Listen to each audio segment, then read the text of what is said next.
On the worst day of my life, my girlfriend cheated on me and even robbed my house with her lover. That guy took my girl and all my food. The girl I loved called me weak and talentless. I'm going to tell you what happened before that.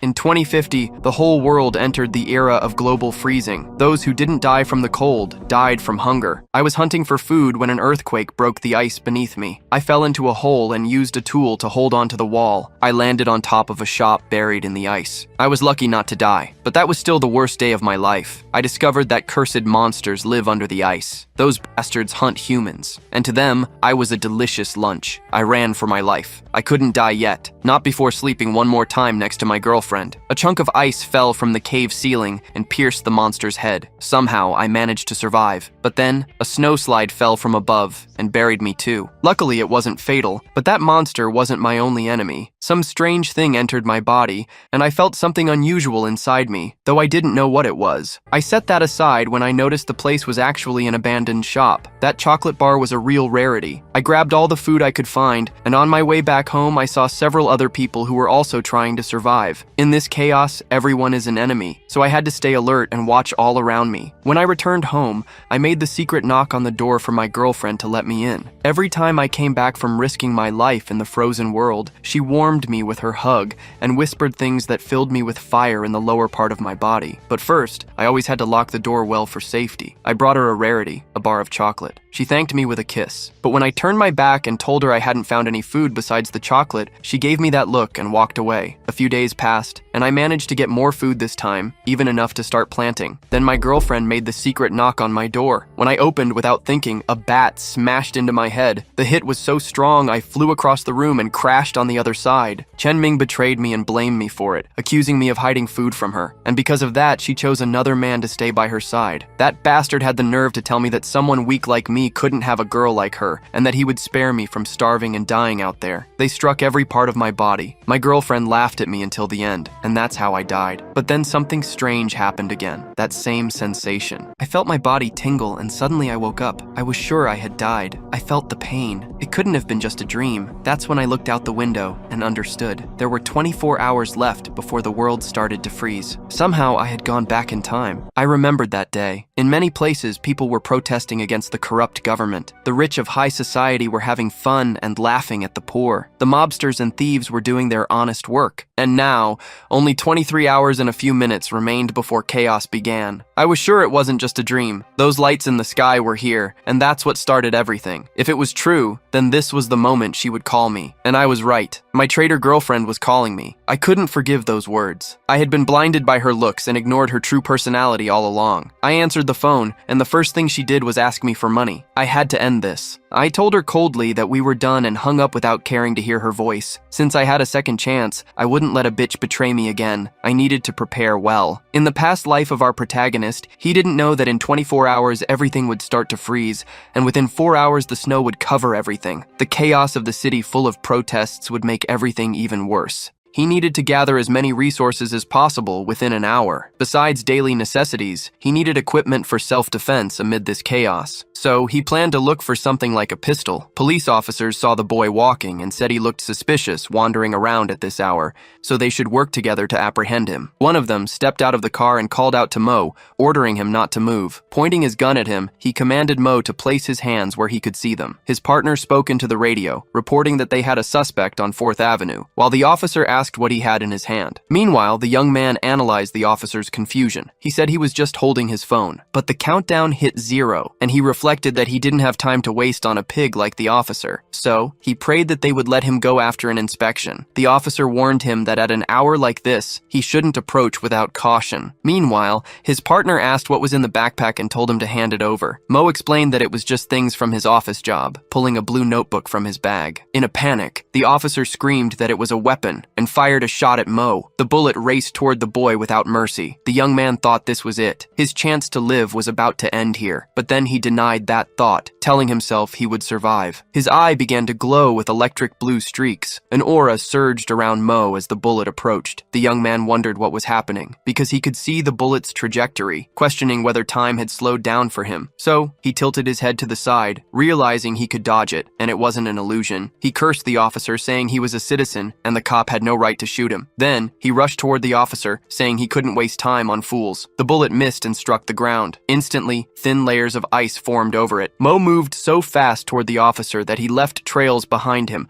landing a punch to his face, shattering his jaw and making him spit blood. The officer collapsed onto the ground next to his overweight partner. The second officer trembled as he looked behind him, seeing his friend completely wrecked from the impact. Wanting to know what the hell had just happened and what had done that to him, the officer fell to the ground in terror. Pointing his gun at Mo, he demanded to know what the hell he was, but the young man calmly approached the man, saying that even he didn't know what he was. And then, a single scream echoed through the Brooklyn streets. After the incident, the overweight officer reported over the radio that an officer was down and a suspect had fled with their firearm. He repeated his call, urging the station to respond. As a trail of blue energy formed ahead of him, he muttered that his day was cursed. Leaving a glowing trace behind him, Mo sprinted away, heading toward his home in apartment 409, and collapsing onto the floor as the energy dissipated behind him. The young man took deep breaths, shaken, wondering if what had just happened was real, wanting to know how he had managed to do all of that. Then, he picked up the gun, determined to test whether he could do it again. He aimed the pistol at the mirror and fired a shot. His ice power activated, turning one of his eyes cyan. Mo suddenly moved forward, catching the bullet in his hand. He grinned excitedly as he realized what he had just done, wondering if he had awakened some kind of superpower. Looking at his shoulder, which was covered in ice, he questioned why, since the global freeze hadn't even started yet. Could it be because he moved with the bullet, like a supersonic jet perhaps? He concluded that this ability affected his speed. It might not seem too sophisticated on paper, but with his knowledge of the apocalypse, he was already one step ahead of everyone. A knock came at the door, making him turn to see who was looking for him. It was an elderly woman named Mrs. Fang. She questioned little Mo about what that gunshot was. The young man made up an excuse, saying it was just his TV, that he had broken the remote and apologized for the noise. But the woman sighed, reminding him not to forget what had happened at the nearby supermarket. The streets weren't safe, so he should be careful. Mo thanked her and apologized for worrying her, but she simply returned to her apartment, saying that young people shouldn't overwork themselves. And then, she closed the door to Mo's apartment. The young man quickly shifted his focus back, returning to the main problem of resources. Remembering the supermarket that the old lady mentioned, he realized it might have everything he needed for the apocalypse. So, with a wicked smile, he decided he would stockpile his food. At the supermarket, the cashier yawned quickly while a security camera recorded the shelves. It captured only Mo looking at the food. But in the blink of an eye, he vanished into a blur. The girl didn't even notice, continuing to yawn in exhaustion. But then, an enormous receipt appeared on her screen. She wondered what it was and if someone had made a purchase. Reading a note at the bottom, she saw a message telling her not to be scared and to go home to stay safe. That made the girl question the strange receipt. First, they were robbed, and now they were receiving odd messages upon checkout. However, at the same time, two men entered the store. One of them had a pistol in his hand. The girl sighed, wondering what was going on these days. But then, the man pointed the gun at her head and apologized, because this was a robbery, and she needed to hand over all the money in the register. He told her to hurry up while an icy aura crept toward the store. The gun began to freeze from the cold. Then, the entire store followed, coated in frost. A leg stepped inside as one of the robbers asked why it suddenly got so cold. His partner ordered him to turn toward the door, so he did, and came face to face with a tall, slender, white armor. The thief demanded to know what the hell that thing was, what kind of monster it was. His partner immediately fired at the creature, but the bullets simply curved around its bluish blood. The thief screamed that they couldn't kill something like this, firing again as the creature's hand reached for him. The monster grabbed the thief while commenting on his face, slowly peeling off his skin with its fingers. Then, it ripped off the man's face, saying he tasted bad. The cashier held up her phone, determined to record this. A video captured the monster devouring the thief. Police officers watched the girls live stream on their phones, commenting that this format was popular. But then, an error message appeared on the screen, making them wonder if it was a government emergency alert. Suddenly, alarms blared throughout the city, warning all citizens. Mo opened his door, hearing that this was a broadcast from the Department of Logistics and Security for the homeless. He was surprised. It was starting already. The city was experiencing an unexplained cold wave, and everyone was instructed to shut their doors and windows. The cold wave was coming, and Brooklyn would be the first to suffer. An hour and 9 minutes had already passed since the beginning. Inside Building 58 of the new district, in an ordinary apartment, the alert urged citizens to pay attention. It repeated that this was a message from the Department of Logistics. Meanwhile, Officer Joe commented that it must be serious if they were getting involved. A girl smoked a cigarette while watching the alarm on her phone, and Mo used a screwdriver, thinking that there wouldn't be any setbacks. Luo Delong flicked his lighter and asked if the man wasn't going to talk. Beaten and bloodied, the man weakly said he truly didn't know anything. So Delong pulled out his phone, asking if he still didn't recognize it, demanding to know what was in that photo, because he had drugged the boss's daughter. The man sobbed, insisting he didn't know at the time. But Delong crouched down, telling him that he should start praying, so at least God might have mercy on him. He stretched out the man's hand and drove a knife through it. He mentioned something about counting from 1 to 5 inside his box. Inside the box were 6 severed fingers. One of the henchmen asked DeLong what they should do with this guy, but the young man said that the sin of lust deserved death by fire, so they should throw him into the boiler. The subordinates hurled his body inside. Then, they sealed it shut. One of them muttered that the boiler was old and might explode, but the other told him to shut up. Luo was waiting for them. However, the henchman near the boiler suddenly noticed something was wrong. A massive explosion erupted from the apartment. His friend grabbed onto his arms while his partner cursed,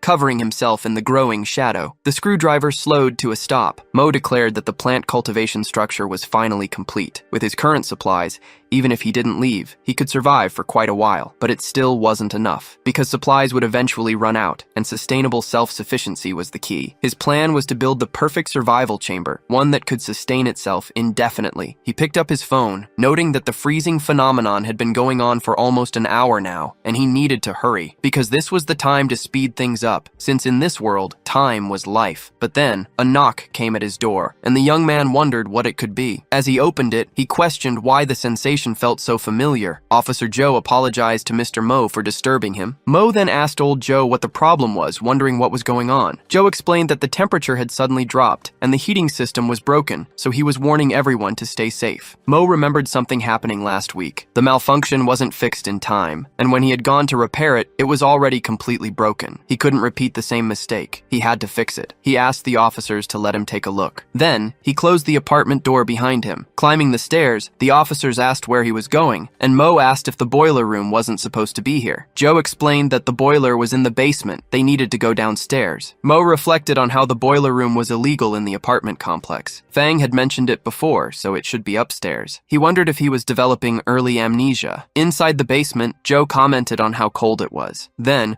Mo noticed something strange about the smoke. It felt like cold air. Joe led him toward the boiler. Mo tinkered with it, saying it should be fine now, but then he noticed a blue liquid on his hand and wondered what it was. Joe's partner asked if there was a problem, and at that moment, 2 white skins appeared behind him, exploding his head while screaming for fingers, saying that they were growing back. Mo questioned how this could be a white armor, while Joe panicked, asking what the hell that thing was. Overcome with terror, he was paralyzed. The white armor prepared to attack. Mo activated his ability immediately, dashing in front of Joe and pushing him down to prevent the white armor from striking him. He sprinted away, muttering that old Joe had almost lost his head. He noticed that the door was still open, so he bolted toward it. If he ran at full speed, he could escape, but the white armor caught up right behind them with its mouth wide open. Mo wondered how it could keep up with his speed. Then, the monster nearly struck him. Mo questioned if this was happening because he was carrying old Joe, so he picked him up in his arms, apologizing mentally because he would have to throw him toward the door. Then, he hurled old Joe with all his strength. Joe went flying,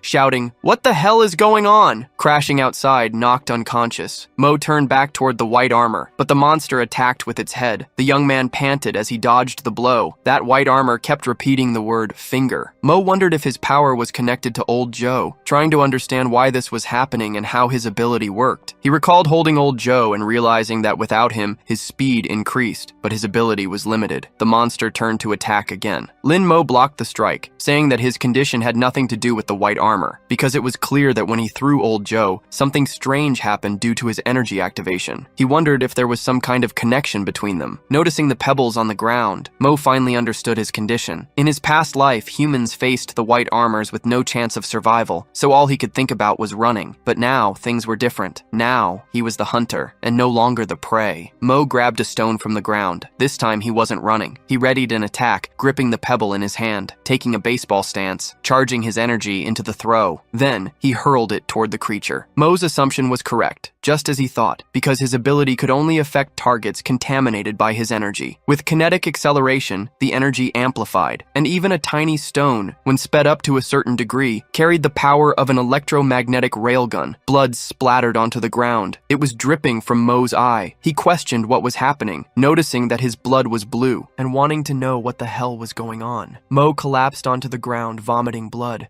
falling unconscious, unable to move. His last thought was about how cold he felt. But before his vision completely darkened, old Joe approached, holding the young man, calling him Lin, and telling him to open his eyes. Inside Joe's house, his wife commented that the wind was too strong. At this rate, they couldn't take him to a hospital. Meanwhile, the boys struggled to get the main door open. Joe ordered them to block the wind and turn on the heating. His wife worriedly remarked that the boy looked poisoned, as they shouted for him not to fall asleep. The officer found Mrs. Fang and started talking about Lin Mo, but the woman cut him off, telling him to stop talking and go find Xiao Zhou. Xiao Zhou approached, asking Joe to excuse him. She told Joe to leave Lin Mo there, and Joe commented that the boy would be fine. The doctor continued, saying the officer should check the stairs because it was a mess, and despite his body temperature being so low, he was still alive. She wondered if he was some kind of cryogenic person. The doctor began recording a report, stating that the male patient was suspected of poisoning and was still in a coma. His vital systems were abnormal, and his body temperature was around 10 degrees Celsius,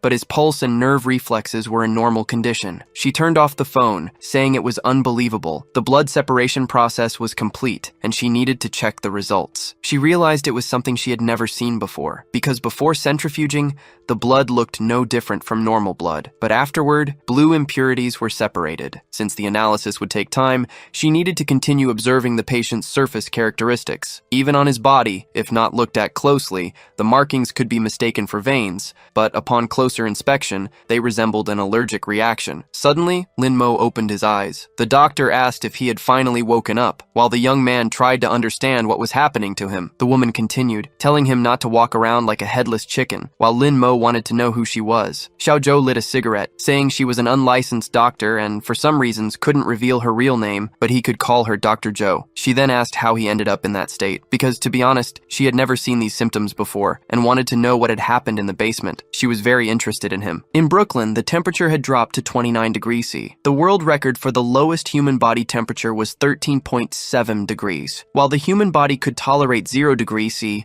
prolonged exposure froze tissue and destroyed cells. Temperatures below 32 degrees C caused hypothermia, and humans couldn't survive in 29 degrees C or with a body temperature lower than 13.7 degrees C. After explaining this, the doctor removed the thermometer from Mo's mouth, telling him to take a look. His current body temperature was 11.5 degrees C. It was a miracle he was still alive. Lin Mo could only wonder how this was possible, trying to figure out if it was because of his ability, but he didn't have time to dwell on it. He needed to complete his plan quickly. Dr. Zhou smirked, saying she understood. Lin Mo then slipped on the water on the floor, falling and hitting his head as Zhou turned around, annoyed, telling him that she had ordered him not to move since his body was weak. But that wasn't the real issue. She had discovered what was wrong with him. She asked if he had a superpower, shocking the boy, who wondered how she knew. However, he didn't have time to waste on her. He scoffed, asking what kind of joke this was. But Zhou explained that she had been observing him as a doctor. The young man thought that as long as his ability was active, even if he had to climb everything again, it would be faster. But then blue blood dripped onto the floor. The doctor asked if he was okay as he coughed up blood. He realized he couldn't accelerate now, and based on his past experiences,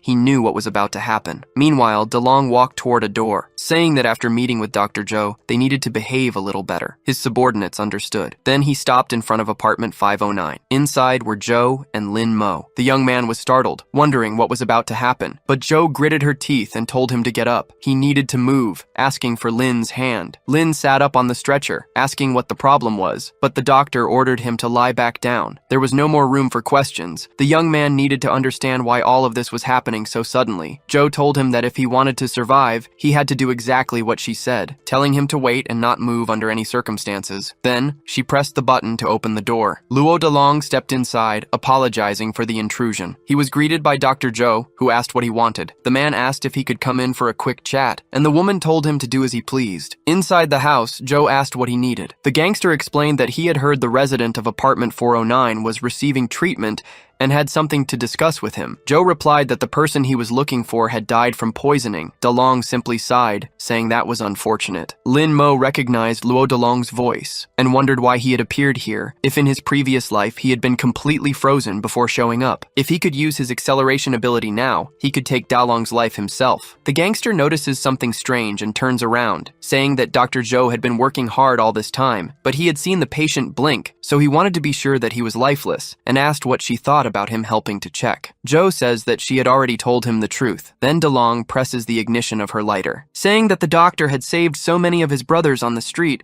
and there was no way to repay her, because it was his fault, and the woman shouldn't be upset, but she shouldn't forget who was taking care of the clinic and her, so she should give a quick answer about something. Then he leaves the apartment, telling her to think about it, and Joe complains that it was nonsense, but she tells Lin Mo to get up because DeLong had already left, and she thought he had many questions to ask. Lin Mo asks why DeLong wanted to take his life this time, since there was no reason like in the past life, and also why Joe was protecting him. But before anything else, he asks the doctor where his clothes were, and she wonders if that would really be his first question. Brooklyn reaches 40 degrees Celsius. One of DeLong's henchmen comments that when he was young, he watched his father take care of the furnace, and felt that he couldn't be a loser like him, but now he admires him. His friend replies that it was just the messed up weather outside, and he didn't need to lament over his father. DeLong asks if he thought everything would improve in a few days, and the subordinate apologizes. But the man adds that government messages used to be broadcast every 20 minutes, and now even the internet has stopped, as if they had given up. So this sudden cold wave must be God's punishment for humanity. Joe, who is tied up, asks why God doesn't punish a sinner like him then. DeLong approaches and says he was just managing the apartment and wanted to know if the order he created wasn't harmonious. But the officer complains that he ordered everyone to leave and get supplies for him, or else he would cut off the heating. The gangster asks if it wasn't fair since it was an equivalent exchange. Joe simply calls him a parasite. DeLong turns around, saying it was a shame Lin wasn't among them. Otherwise, he could be benefiting from someone else, leaving Joe in shock because of that. Joe asks if Lin was already dressed and tells him to come to her when he's done, but the young man was struggling even to get dressed. He asks what she needed, and the doctor wanted to know if he had any idea how long he had been unconscious. The young man guesses 6 hours, but she replies that it had been 6 whole days, completely surprising him as she explains everything that happened during those days. Since DeLong controlled the heating system, forcing residents to trade supplies for it, many people were forced to go outside, which was the same as losing their lives willingly, since those who went out thought they were going to heaven anyway. Lin Mo curses him, saying that no matter where he was still a beast. Then he asks if there was any way to recover his body. Joe smiles while the cigarette is still in her mouth, saying yes, and if he wanted her to tell him, there had to be a condition, since she runs an underground clinic and she doesn't do charity, and she asks if he would accept. Lin Mo asks what the condition was because he would agree as long as he could do it. Then she holds his chin and says he has to be her research subject and allow only her to study him, reassuring him that her research wouldn't bring him any harm, since, as she had said, she was very interested in him. Lin Mo, with a smile, responds that the deal is done. Then the woman explains that there was a special substance in his blood, but she hadn't yet discovered what it was. What was certain was that it absorbed thermal radiation and converted thermal energy into usable energy for the entire body, but absorbing too much made his body cold. Simply put, his body suddenly had a way to store energy, so he was just hungry. Lin Mo asks if eating would be enough to recover. The doctor agrees, but the amount he needed to eat would be huge, and she didn't have that much food. The man tells her not to worry because he would figure it out. Then he heads towards his apartment through the emergency stairs, thinking that it was good he had prepared in advance and planned to go to the supermarket to buy some supplies, moving stealthily against DeLong's henchmen because, as long as he got home safely, it would be a victory. Opening the door of apartment 409 and pressing the button on his key, he notices that everything inside was frozen. Lin Mo wonders if they cut off the heating in his room because that could freeze someone to death. But because of DeLong, his room had turned into an igloo. So he opens a box, saying it contained the highest calorie food. Inside were stacks of chocolate bars. He remembers Ming Ming and says he needs to change this brand the next time he buys chocolate. Then he bites into the bar with all his strength. However, there was no reaction, and it seemed like that amount wasn't enough, so he needed to increase the dose. So he does, eating chocolate non-stop and feeling the sensation, because it was as if something inside his body was craving heat, and it was a bad feeling like he was about to lose control. call. The henchman opened the apartment door, asking why it was unlocked, since the boss was planning to cut off the man's fingers to force it open, but today it just opened on its own, and there were tons of supplies inside. Lin Mo smirks while eating the last chocolate. The henchmen ready their weapons and ask who he was and how he opened the door. Joe, in her lab, reflects that the final simulation report was ready, and she should see exactly what was inside his body, noticing that the reversal process affected neural activity. Therefore, that was bad. If too much glycogen was replenished, he would become different. One of the henchmen yells that it didn't matter who he was because everything there belonged to them. But Lin Mo's previously bluish energy turns red as he enters a state of madness. 72 hours earlier,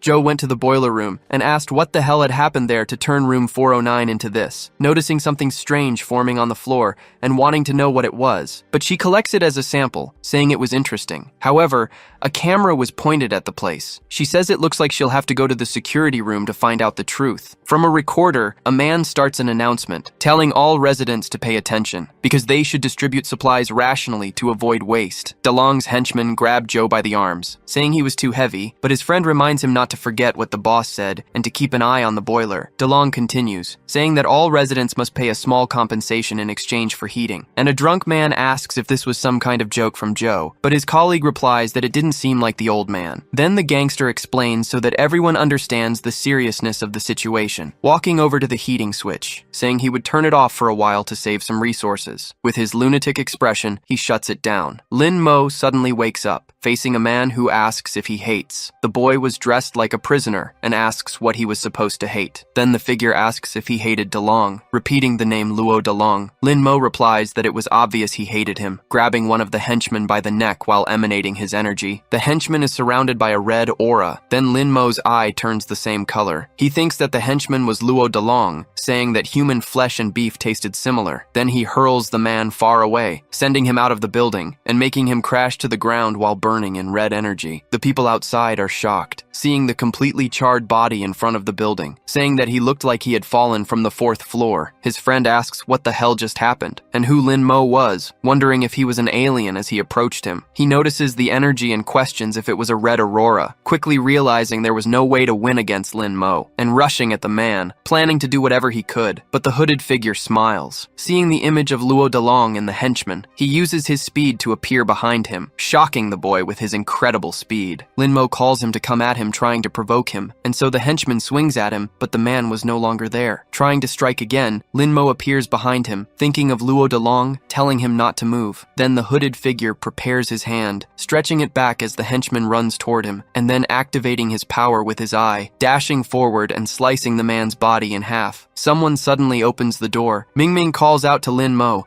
shocking the boy with her presence. He looks at Ming, who was pointing a gun at him, then shooting a dart toward his stomach. He asks why. Joe says it was just insulin, making Lin Mo's aura dissipate. And as he falls into her arms, the doctor explains that it was to break down the excess heat in his body. But she looks ahead, astonished, because all the plants had bloomed. She wanted to know what had happened there. Hunger is a catalyst for human atrocities, from eating each other to wars, which are things that repeatedly occur throughout human history. But as agricultural technology developed, human society gradually stabilized. However, hunger never left them, for in a frozen world, cultivation is an almost impossible task. History was about to repeat itself, but there is always an exception, so Lin Mo sleeps with his head resting on the plants. Joe comments that he hadn't been awake for long, and would have to sleep a little more, apologizing, but she wanted to know what all of this was, picking up a tomato with her hands. She takes a bite of the tomato shortly after. The doctor tries to analyze the taste, saying that it wasn't bad at all, and the quantity was enough to feed the entire building. Two people walk through the snow. The stomach of a girl growls, and she feels embarrassed by the sound. Her partner asks how she's feeling and if she can hold on, but the girl simply says that it shouldn't be a problem. Then her friend touches his coat and says he just remembered a chocolate bar. She tries to be polite and refuses, but the man says that the bar was almost taken by DeLong,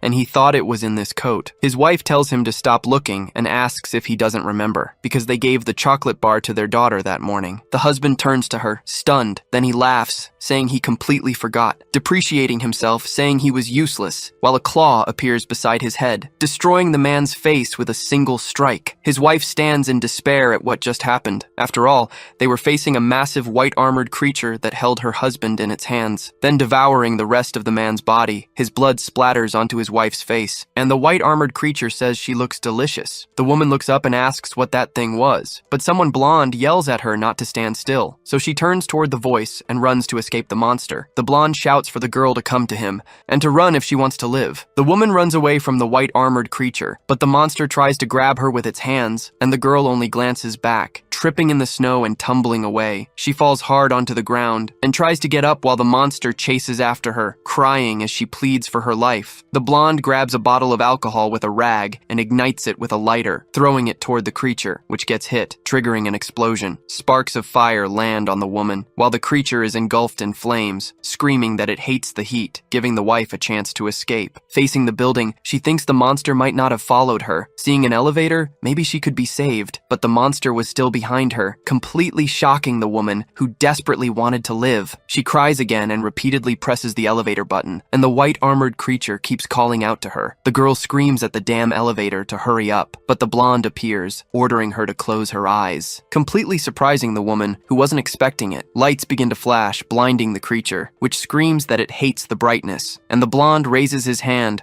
holding a pick between his fingers, getting ready to play a rock song. Then he strums his guitar to save the woman. Sound waves burst forward, and the creature screams that it hates rock as it writhes in agony. The woman's name was Dorothy Perez, and her childhood dream was to become a doctor. After growing up, she finally became a nurse, but she was unhappy with everything around her. But then she met Matt, who ate his food shyly beside her, and she too seemed excited to be by his side. After that, they got married. Then their daughter was born. Finally, they even moved to a new apartment. But it was something she knew very well. Whether the world suddenly froze over or criminals invaded the apartment, she feared what would come next after going through so much, wanting to understand what was happening now because that man, with just a guitar, managed to suppress that monster. And that was definitely the most ridiculous thing of all. The man finishes his song, raising his hand high into the air. Then the creature tries to grab him, saying that noise was irritating, but panting from his little performance, the man simply steps on a button on the floor, releasing metal rods from the ceiling, which shoot toward the creature, piercing it and catching it off guard, trapping the white armored monster among the wreckage. The monster's hand trembles in its final moments. Dorothy, astonished, asks if it's over, collapsing to the ground as she cries, saying that it was finally finished, but she looks ahead cautiously, still overwhelmed by everything that had happened. The blonde extends his hand toward the girl, telling her that everything was fine now. Dorothy sits in front of a campfire, lost in thought. She looks at a picture of her family while her husband's face is covered in blood, and the man hands her a cloth, telling her to let her husband rest in peace, sitting beside her as he continues speaking. Because from dust to dust, from ashes to ashes, they needed to protect the living beyond mourning the ones who lost their lives. Dorothy looks at him with a strange expression. Then the man lights his cigarette and tells her not to worry, creating an awkward atmosphere between them. Dorothy introduces herself while the blonde stammers a bit, saying that she could call him Corbin. The woman thanks him while looking to the side, and Corbin accepts her gratitude. Dorothy asks if he was also going out to look for supplies. However, Corbin says that his situation was a little complicated, opening his guitar case and asking for a second to show her something, since he came from Seattle searching for a friend, but as soon as he arrived, he got trapped by the cold wave. Then he hands her a photo, saying that his friend was the one wearing the hat, and they used to play together in a band during high school. Dorothy immediately recognizes Lin Mo in the photo and says he was the guy who lived in apartment 409. Then a loud noise shakes both of them, and Corbin asks what was happening, because the entire city was trembling from the event. He asks what those things were, as a white armored monster stomps on the ground, while another has its neck slashed open, and a third has elongated arms, a whole army of pale-skinned creatures advancing. Dorothy notices the direction they were heading, since it was toward the apartment building. Lin Mo finally wakes up, wondering how he passed out, and in front of him is a woman's body. Startled, he tries to understand what is going on. Joe finishes doing something behind him, and asks if he was awake already because she had put something on him, making Lin Mo question what was placed on him. But the young man was restrained in a chair, and the doctor tells him she installed a safety measure on him, revealing a collar around his neck. Collars are one of the oldest ornamental pieces, and their meaning has always changed. In the past, they were a symbol of slavery, representing control and ownership, but now they can also be a toy for adults. Joe says Lin Mo shouldn't worry because the collar on his neck was definitely not for those purposes, so he asks about it, thinking that he wouldn't have thought that way if she hadn't said anything, telling her that he agreed to be her research subject, but not for this. The doctor says that the collar was a special monitoring tool and that Lin Mo was a research subject, asking if he remembers the things inside his body because they help him absorb heat and store it. However, it seemed to have another function, and this collar was made to prove that hypothesis, since when his blood sugar levels are high, it will activate another state, and the collar will change from blue to red. Lin Mo asks what she was talking about and what this other state was. Then the doctor questions if he remembers what happened 20 minutes ago. The young man is surprised by the question, noticing that he can't recall what had happened. Joe tells him not to worry while placing her finger on his face, saying it's fine if he doesn't remember since she was there to figure out what was happening, because all of this was part of her research. Lin Mo thinks that he always felt like this woman had some control over him, but he really wanted to know what was going on, since once he found out, he would definitely gain some advantage over her. Joe presses a button on her keyboard, injecting something into Lin Mo's bloodstream, which makes the young man glance to the side and see an IV drip, questioning what it was. He notices that it is glucose with a 25% concentration. The doctor turns, noticing the reaction it caused, and says that first, she will record the data. While Lin Mo just wanted to know what was happening, Joe smiles and says she almost forgot. She kneels in front of Lin Mo, and the young man asks what she was planning. Then the woman places a plant between his legs, completely surprising the man with the unexpected action. He quickly looks at the plant. His gaze starts to turn red along with the marks on his body. Then a red energy fills the room. He shouts that the doctor dared to deceive him, but his other self appears, saying that it was interesting. Stepping out from behind Joe and walking toward Lin Mo, he approaches the small branch of the plant, making it grow and then bear tomatoes. Then he asks if Lin Mo could see him now. The young man asks what was going on, and his other self says it was nice to meet again. Lin Mo questions if he was his other self, trying to tell the doctor that he was hallucinating, but his other self explains that the doctor couldn't hear him now. Lin tests it for himself, realizing there was no reaction when he spoke, so he asks if this was the work of that entity. The other self explains that, in a way, it was, but not entirely. Lin Mo grows irritated and asks what he meant by not entirely and who he was, besides the fact that they looked the same. The being explains that they were both together, to be exact. After all, alone, he couldn't have reached this level. He pulls down his hood, saying that regarding his identity. That should reveal who he was. Lin Mo is shocked when he sees. After all, his other self's eyes were bluish, and he asks if Lin remembers. The young man says that he was the parasite from back in the cave, and the parasite confirms it, showing the mark on Lin Mo's back. He explains that his powers and the ability to resurrect were thanks to him. Transforming into a woman, she tells them both to get along. The National Security and Logistics Bureau was a branch of the agency, also known as ASLN, and was one of the few departments that could operate independently. The logistics agency had its own medical unit, administrative units with capable people, and even military units. This agency was considered the last safeguard of civilization in the world after the government collapsed, and someone calls out to Xiaoluo, asking if the network had not yet been restored, while the woman had a photo of herself and Joe on her desk. Xiaoluo says that Miss Barbara had asked the same question 28 times in the last 2 days. Then Barbara sighs, looking at her partner. Xiaoluo begins to explain about the information department and a hardware issue, but Barbara shouts that she already understood. She has the surname Ripley and is a level 4 leader in biochemistry, saying that, to be honest, they were just passing responsibility around. Barbara asks if the report was complete, and Xiaoluo says it was almost ready. The woman says that was good enough, and that it should be sent to her first, and her subordinate questions about the rest. With disdain in her voice, Barbara says that the bald guy wouldn't read it seriously anyway. Because the situation was urgent now, she opens a government document. She thinks that it was all starting again, and her bald boss complains that this was not the time to discuss such things. Frank Kordick, a level 2 minister, shouts that first, there were climate changes, then cyber attacks, rendering communication useless. And even the frontline operators had been out of contact for 48 hours,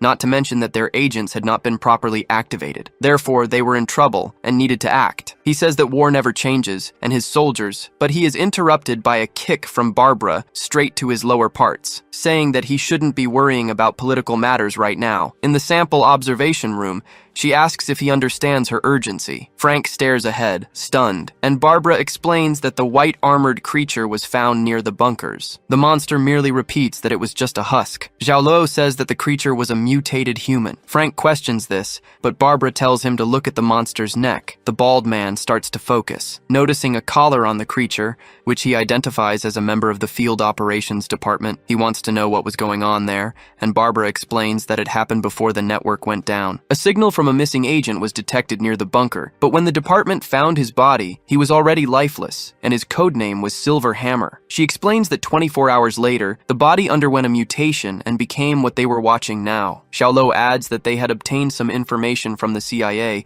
and this creature was being monitored even before the Cold Wave and other related events. That footage was from the same supermarket, and those two were the first monsters, temporarily referred to as husks. An image of Lin Mo appears on the screen, and she says they had been calling him Number Zero. The young man wonders what was going on there, because just a second ago the parasite was an insect, but now it had turned into a woman, whom he actually finds quite beautiful. The parasite smiles while looking at Lin Mo, saying that humans get shy when they see the opposite sex naked, then sitting on the young man's lap, making him wonder if it was an illusion, because the surroundings seemed as if time had frozen. The parasite says he could think of it that way. Lin Mo is startled, asking if she could hear what he was thinking. Then the parasite explains that yes, she could, because they were now fused, and Lin Mo complains that the explanation was weird. The woman says he could only see her because of Joe's sugar, and Lin Mo realizes it was an illusion, then asks if the parasite had been activated. She twirls her hair in her hand and says that, strictly speaking, that was his blood, and that was the part that granted Lin Mo his abilities. The young man asks why she was parasitizing his body, and the woman says he was a curious creature, because she was different from humans and didn't belong to this dimension, making Lin Mo repeat that statement in disbelief. The parasite continues, saying that they needed to parasitize the bodies of natives to gain the ability to understand this dimension. The young man complains that it sounded like something out of a cheap romance novel. The parasite says her race has no name or definition, traveling between dimensions without perceiving time, but unable to interfere, needing hosts to break barriers. However, she admits it must be hard for humans to understand, saying that they wanted to hear their own names and see the castles built over time, yet they couldn't interfere with the world, questioning how they could prove their own existence. Lin Mo asks if this was existentialist philosophy, because from what she was saying, she sounded quite lonely. The parasite is suddenly surprised, then bursts into laughter, asking if he was feeling sorry for her and if this was what humans called empathy. Then choosing humans as hosts seemed to have been the right answer. She embraces him, saying that his current expression was cute, but she had some bad news. Since the moment they fused, Lin Mo had become a target for the husks. The white-armored creatures advance toward the apartment, taking the form of wolves that gather together. Their leader comments that the scent there was of food, but he also smells an enemy, ordering his group to move toward the building. The creatures crash into the structure. Lin Mo asks what the parasite meant by husks,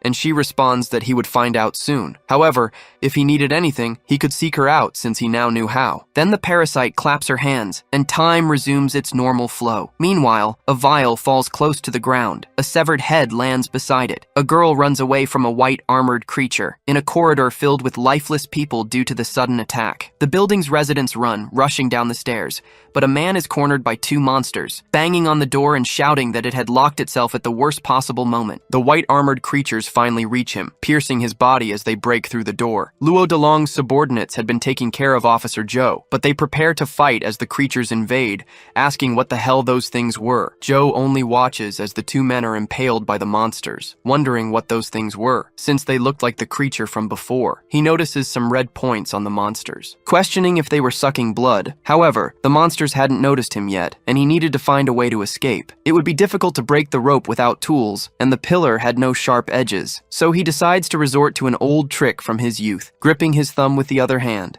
and pushing it downward to dislocate it, freeing his hand from the rope with ease. Zhou says it was good to have those old injuries from his youth. Now his fingers tend to dislocate easily. He tries to move stealthily since the monsters don't seem to have noticed him. However, he realizes that in this situation, he couldn't leave empty-handed. Zhou thinks he needs to find the security vault, and luckily the thieves hadn't realized it was a weapons cabinet. But then, a white-armored creature appears in front of him. Zhou curses the whole situation out loud. Meanwhile, Zhou comments that, just as she suspected, the The plants respond to his influence, capable of growing rapidly, and Lin Mo asks if she could undo everything. The doctor says that, although he can do it, the boy cannot use the ability for long periods, or he would end up weakened. She has collected most of the data she needed, and Lin Mo yells at her to hurry up and help him undo it. A tremor shakes the room, and Joe questions what that sound was. The door of the room begins to rattle. Frightened, the doctor asks what is happening. Lin Mo is surprised and asks if it could be a monster. One suddenly appears in the room. He notices that it is a white armor. The parasite whispers in his ear that it is the shell. Lin Mo turns around,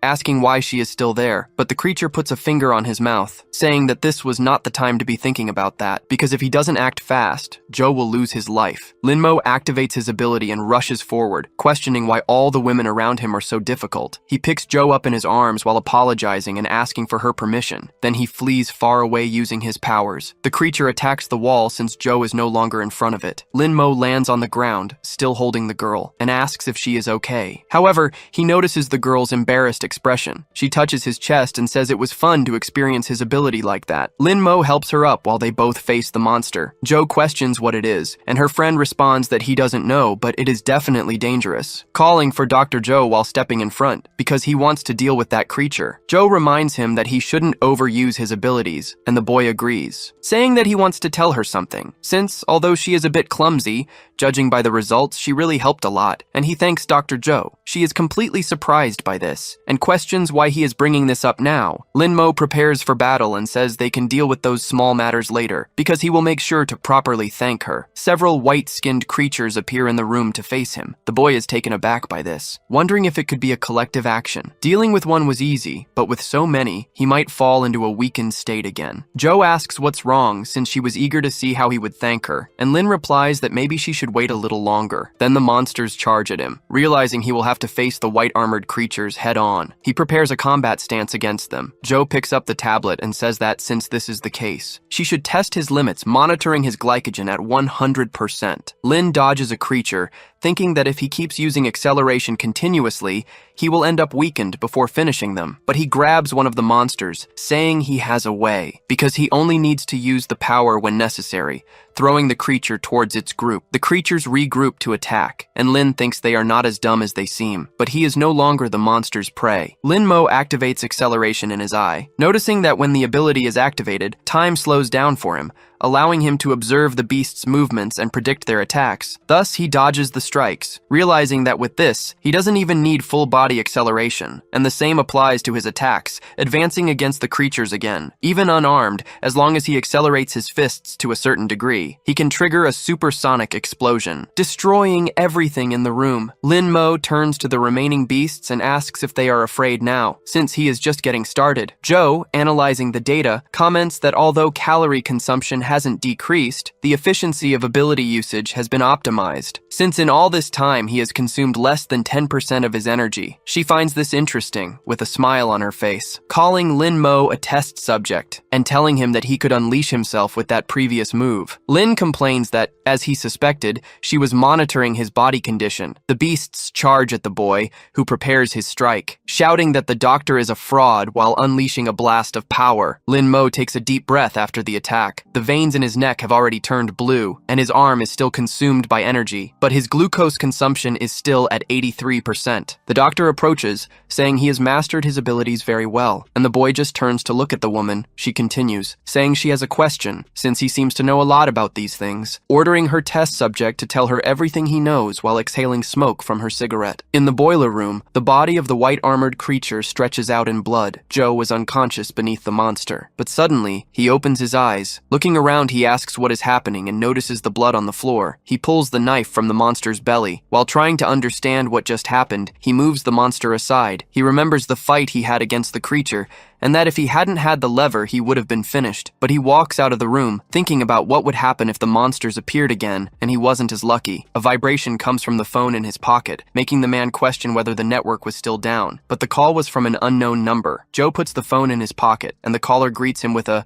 "Good morning, Josh Castillo," asking if he should call him Mr. Curved Blade. Lin Mo explains everything he knows to Joe while thinking that he wouldn't mention having lost his life once and traveled through time. The doctor changes her outfit and comments that she expected as much, but if he was done talking, he should help her with the zipper. The young man zips it up while she explains that it was a prototype environmental protection suit from her previous job, and Lin questions the sudden outfit change. Joe tells him to look at the ceiling. Since the white-skinned creatures had invaded the vents, they might have damaged the ventilation, and asks if Lin hadn't noticed the temperature drop. A noise is heard outside. Both go to the door. Finding Dorothy's daughter, Joe comments that it's just a child, and Lin says she's his neighbor. The little girl runs, and the young man chases after her while the doctor says she hates kids. Lin is surprised when he looks down the hallway, because the path is covered in blood, and the little girl is pointing. Joe notices several corpses on the floor, and says they are residents of the building, while Lin wonders why all of them have gunshot wounds. He approaches the child, telling her it's dangerous around here, but the girl points to old Joe, who is lying on the ground. Lin thinks that he had already lost his life, and in his previous life, it had been Joe who took the initiative to share food, but he also lost to a white-armored creature. So he touches the body's shoulder, saying that in the end, good people never get a happy ending. Suddenly, Joe grabs Lin's hand, which startles him, making him scream dramatically. The old man explains that he hadn't passed on yet, but still owed Lin one. The little girl grabs Joe's hand, asking if she is a doctor, because her mother said that doctors wear clothes with red crosses,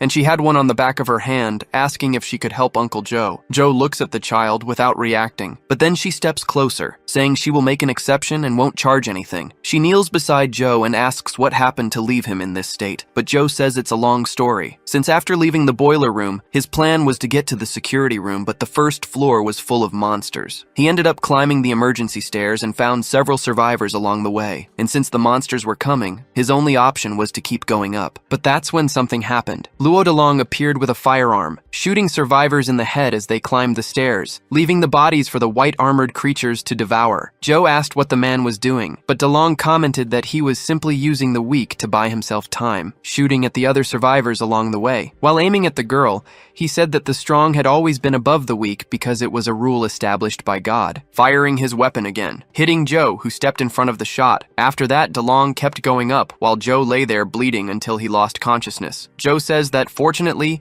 the bullet didn't hit a vital point, but he lost a lot of blood and needed to get to a safe place. Lin Mo repeats the name Luo Delong with rage, stepping forward as Joe asks what he plans to do. The young man looks back while activating his abilities. Delong shoots at other people along the way, who scream for him to wait, saying they are human. But the man contradicts them, saying they are just weak meat, and that having bodies everywhere was good since it was enough to slow the monsters down. Because although that place was an old warehouse, it should be the safest spot in the building. He opens a door, hoping to find supplies inside, but he notices a dark presence coming from the hallway. Lin Mo pulls down his hood, saying that he is facing the man once again, calling out to Luo Delong with anger. The gangster fires at the young man, asking if he wasn't supposed to be in hell, but Lin dodges all the shots while charging toward Delong, landing a kick that severs his leg, then lunging forward with his hand shaped like a claw, slicing off the arm holding the gun, and grabbing DeLong's head with his hand. The man asks why he is doing this while Lin heads toward the balcony, since he hadn't even done anything to him yet. Lin Mo questions how he could say he hadn't done anything, but then he realizes that nothing from his previous life has happened yet. But after coming back, he never sought revenge, as he only wanted to create a safe place for himself. However, looking at the situation now, that had been foolish, as innocent people lost their lives. And all of this made him furious, but it was clear that his anger wasn't just toward DeLong, because he also felt anger toward himself for being such an idiot, burning DeLong's body with his power, and hurling it toward the white-skinned creatures while declaring that now, if he were to do it again, he would do the same to his enemy 100 times over, because that was the law of the frozen world. Joe and the little girl warm themselves by a fire. Joe comments that the building manager used this place as a storage room, so it could be useful to them since there were still some supplies left. Lin Mo sits in the corner near a crate, thinking that he finally got his revenge, but it didn't feel like it was enough. The doctor interrupts him by smacking his head,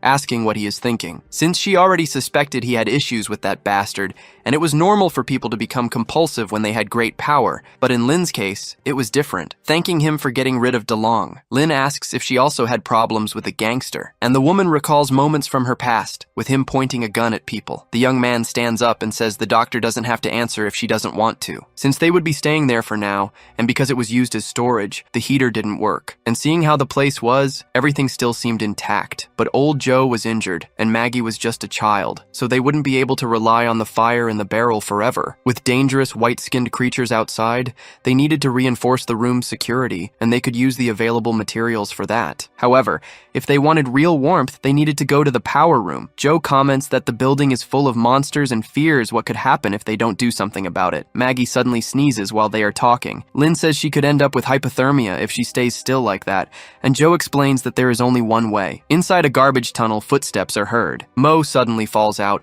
landing face first on the ground, grumbling about it being the garbage tunnel of all places. But he is surprised when he looks ahead. Seeing a creature that looks like a core, he wonders if the white-skinned beings have fused with the residents, forming a nest. He turns around, noticing a strange noise, wondering if it could be a white-armored creature. But Joe suddenly falls on top of him. On the ground, Lynn comments that the doctor is stopping him from getting up. The doctor retorts that she can move if he takes his hand off her. A sudden noise is heard, and she signals for Lynn to stay silent. Then the creature looks to the side, passing by them unnoticed. Joe asks what that thing was, and Lynn wants to know why she even came there. She explains that 2 people are needed to operate the power room, and since Lynn's body is in a weakened state, he might pass out there. The monster then suddenly charges toward the wall where they are hiding. The young man wonders what kind of monster that is, as it is different from the other white-armored creatures, and he is too weak to fight it now. He could end up dead. According to the doctor, the white-armored creatures don't eat people, they only drain and store their blood, but he wonders where all that blood is going. Maggie looks out the window and asks Joe what is happening, shocking the old man with the terrifying sight. Since the white-armored creatures are spreading across the building, and a female is lying on the ground with an immense belly. Corbin comments that she looks lifeless, and Dorothy says she won't attack them anymore. However, a light appears from the building, and a man is identified as Morse code. Dorothy asks about Morse, and Corbin explains that it is a signal language, allowing communication through different letters of the alphabet and numbers depending on the pattern used. Joe, from the window, signals with the light, saying that they should understand and not go there. Corbin is surprised by the code, and Dorothy questions what they are trying to say. The young man understands little, but tells the woman that they are asking them to go there. Both move toward the building, while Dorothy appears hesitant, and Corbin says that her daughter should be there, but Joe does not want the 2 of them to take that path. Still in the nest, Lynn thinks they need to follow that route, but a white-armored creature is blocking the entrance. He has no choice but to fight the monster. Cracking sounds come from the ceiling, drawing the creature's attention. Lynn and Joe take the opportunity to move forward, thinking that this was a perfect distraction. The doctor comments that the veins on the floor seem connected to those who lost their lives. Lynn agrees and says it's bizarre to use humans as part of a nest, when suddenly something emerges behind him. It is a white-armored creature with a skeletal structure. It takes on a humanoid form, resembling a lich. The creature shoves its hand into its own belly, pulling out intestines and using them to forge a sword, then swings the weapon downward. Lynn senses something strange and curses the monster. He pushes Lynn aside while accelerating his step. The creature charges to strike both of them, while the young man tries to reach Joe, getting slashed on his back to shield his friend from the attack. He steps back, holding onto the woman, saying that the monster is much faster than he is, because that white-armored creature is far stronger than the others. Lynn places his hand on his own shoulder, thinking about how powerful that white-armored creature is. The monster suddenly makes a sound, its vision entirely focused on Joe. Lin Mo wonders why its target is the doctor and not him, but the creature lunges forward with its sword. The young man manages to push Joe aside, but gets slashed by the swords. That monster is too fast, making it difficult for Lin to hold out, because if the creature keeps attacking like this, both he and the doctor might lose their lives here. He wonders if he's about to die again. The parasite appears, talking about running away, asking if that isn't what people of his kind do in situations like this. Because, as he knows, in this frozen world, there is no mercy. It is a world where everyone is equal. So if he abandons the doctor, he might still survive. Lin says that he won't run away, because if he does that now, there would be no difference between him and Luo Delong, saying that he does not need to abandon his humanity to survive, surprising the parasite with his response. Lin explains that if she is part of him, she should understand. When innocent people lose their lives, his chest aches, and he feels suffocated. That pain is his humanity suffering, just like the fossils of his ancestors, which bear fractures proving that they did not abandon their companions. Therefore, Lin can only think of one thing now. Since he has this power, he will make sure to use it to his advantage, forming veins across his body and horns. The symbol on his necklace begins to be consumed by the veins. As the white-armored creature charges toward Joe with its sword, the doctor is frightened and starts sweating, but the creature's attack is blocked. A bluish-white armored creature stands before her, and Joe asks what it is. Lin is that monster and declares that with this power he will protect people. He notices that he looks similar to that white armored creature, but he clenches his fist, as he does not feel the same as it. The young man releases energy into his hand, and his monstrous body takes on a blue glow. The parasite comments that this is interesting because it seems she made the right choice in selecting him, and the young man will now feel the essence of power. Lin then charges to punch the creature, landing a blow that the monster defends against. He advances again, attempting a horizontal kick, but the monster dodges. Lin has become faster, but it is still not enough, as the monster continues to evade. Joe questions what is happening because he has created a new layer on his skin, as if he is absorbing energy from the air and converting it into power. But given the place they are in, she wonders if this is an unlimited energy source and what the essence of this power is. Lin thinks that, for now, he will put aside his resemblance to the white armored creatures as the monster strikes at him. Even with this power, it is difficult for Lin to defend himself and fight the creature, dodging the monster's attack by a hair's breadth, landing a grazing punch on the creature. They collide, and Lin thinks that he can accelerate time, wondering if he could do the opposite. The creature charges with a diagonal strike and then flees from Lin, heading straight toward Dr. Joe without hesitation. Lin concentrates his energy into his fist, striking the creature's nest. The monster, which was just about to attack the woman, stops in time, only a centimeter away from hitting her. Lin thinks that it worked, but he prepares to run, saying that this is it, because he will finish the monster with a single strike, slashing multiple times across the creature's back, calling this attack Shadow Fist. Time returns to normal, and an explosion occurs. Joe falls to the ground, covered in the creature's blood, while Lin extends his hand and says they need to leave as they can't stay there. With the temperature reaching 26 degrees Celsius,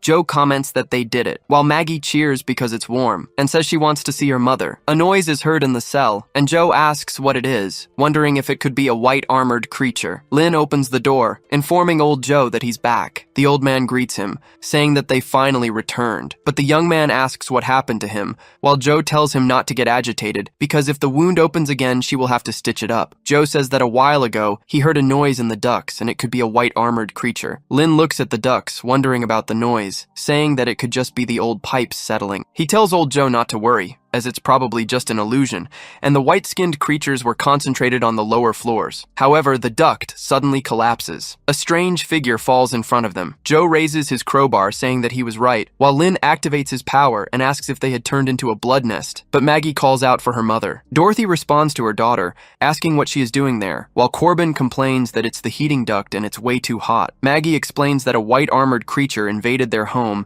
and a blonde uncle shot many uncles and aunts, but Uncle Joe saved her, though he got injured, and the dark-haired uncle saved him. Corbin calls Lin Mo a smelly brat, surprising the young man that someone knows him. The blonde man rushes toward him, saying that he missed him a lot. Lin tries to recognize who he is while stepping back, but Corbin hugs him, saying that he walked all the way from Aberdeen and crossed the entire continent. The young man immediately activates his ability, punching Corbin in the face and asking how he dares. He wonders why Corbin feels so familiar, while the blonde asks how he could do that. After all, not even his father hit him. Lin wonders if this person is also from this timeline, like the doctor, and seems to know him, but he never had any friends in Aberdeen. Corbin clings to Lin's arm, saying that he is going to form a new band, and Mo will be Slash's right hand while he will be Hendrix's left hand, as Maggie asks if the two of them are friends. Lin is shocked because he just wants to know who this blonde man is, noting that the differences in this timeline compared to before could be explained by the butterfly effect. After all, the future had been altered, but there was no explanation for Corbin. Saying that he could only ask the parasite, he enters his mental world and states that he has some questions for her. But receiving no answer, he reflects that she always appeared on her own, but when he looks for her, she doesn't respond, saying that the parasite is really selfish. Joe interrupts them, saying that this is no time for reminiscing about the past, but Lin retorts, saying that he doesn't even know him, and Corbin complains that he came all this way just to have fun at his expense. However, the doctor asks about the current situation, because even though they solved the heating problem, there is now a much more serious one, as those white-armored creatures seem to be the offspring of that mother, and these nests are sending blood to her. Soon, this building will be assimilated. If they keep ignoring this, once the blood nests take over, Lin finishes her sentence, saying they'll have to face the white-armored creature with the intestine sword, saying that if that's the case, with his power, he could take it on, but Joe tells him that it's not that simple. Since the indicator light is constantly blue, and after using Heisha, it shines even brighter, Lin wonders if Heisha is that black form and if it also consumes a lot of heat. Joe confirms that activating this state consumes a great amount of heat, and right now, there isn't enough. But he is the only one capable of fighting the white armored creatures, and the situation is dire. Mo reflects that if he wanted to survive and continue protecting, he needed warmth. Then he says he had an idea. He asks the doctor if there were any spare planks, and Joe says they were there but wants to know why. Lin takes the sword from Joe's hand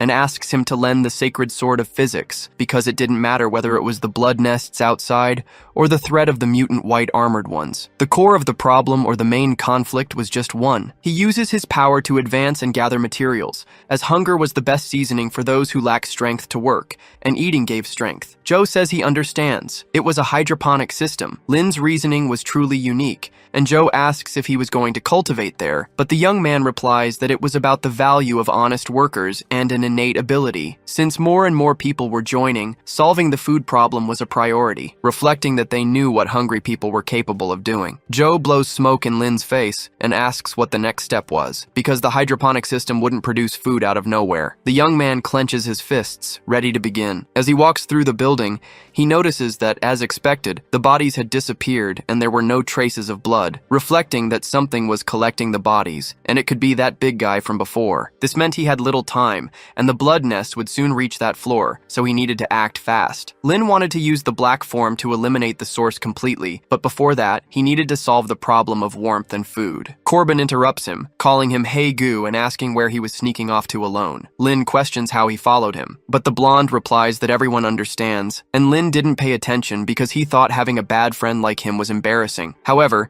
he understood his friend, and now that he worked at a big company, a beggar like him wasn't well regarded, and Lin wanted to know what that had to do with this guy. Corbin continues, saying that now they were alone, he could speak freely, but the young man just finds him annoying. The blonde places a hand on his shoulder and asks why his brother wouldn't speak, but Lin simply replies that they were screwed, standing face to face with the big guy in the blood nest room. Under a bridge, Corbin calls Jerry, since they were quite similar. Because they had both been expelled and could only hide under the bridge from now on, he and the rat would depend on each other. But if he didn't want to, he didn't have to leave. Besides, it was raining, and Lin appears calling him. He says he knew where his friend was, because whenever he got kicked out of somewhere, he hid there, asking how many times his father had beaten him, while Corbin asks if he came just to provoke him. Lin questions how he could do that. However, even if they were running away, they couldn't just hide under an old bridge, and if they were going to flee, they should do it with style. Corbin asks where he learned those cliche lines, but Lin extends his hand and calls Corbin, because if they were going to run away,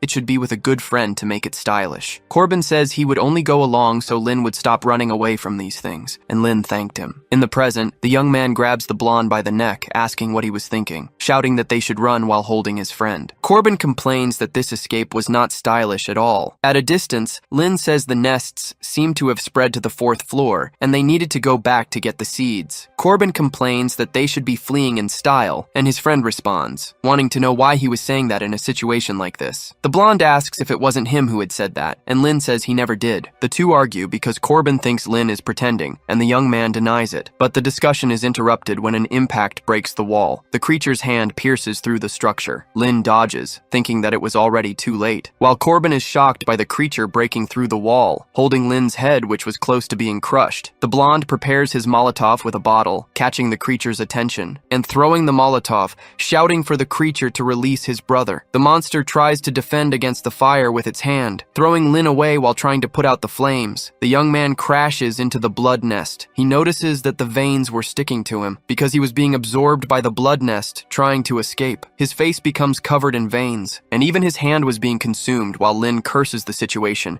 thinking that everything would end like this. He opens his eyes with his smaller hand. Lin wonders what is happening, wanting to know where he is, but he notices something strange when looking at the roots. Seeing that there is a white armored humanoid figure trapped, Lin questions whether it is still alive, and the creature opens its eyes, looking in the young man's direction and startling him. The environment shifts, and Lin touches his foot to the ground, wanting to know what is happening and where he is now. His vision shows his childhood self holding Corbin's hand. He says that That was the nosy blonde from Aberdeen and questions who he was talking to, noticing that it was him. Lin wonders if they were really friends and if this was his memory, but his childhood version shouts that it wasn't, because he wasn't the blonde one. He was Kurt Cobain's friend, not Lin's, calling him a thief. Lin opens his eyes, almost entirely consumed by the veins. Kurt pulls his hand, saying that dying like this would be pathetic. He manages to pull Mo out of the veins and asks if he is okay, while the young man reflects that he almost became food for a blood nest, wondering what had just happened. However, he quickly decides to let it go, as this was no time to think about it, wanting to know what they were going to do about that giant, as it didn't seem afraid of fire. Kurt grabs another Molotov and says that guy was pretty tough, so he would offer him another drink. Lin interrupts him, telling him not to rush. The fat of the white armored ones burns quickly at high temperatures,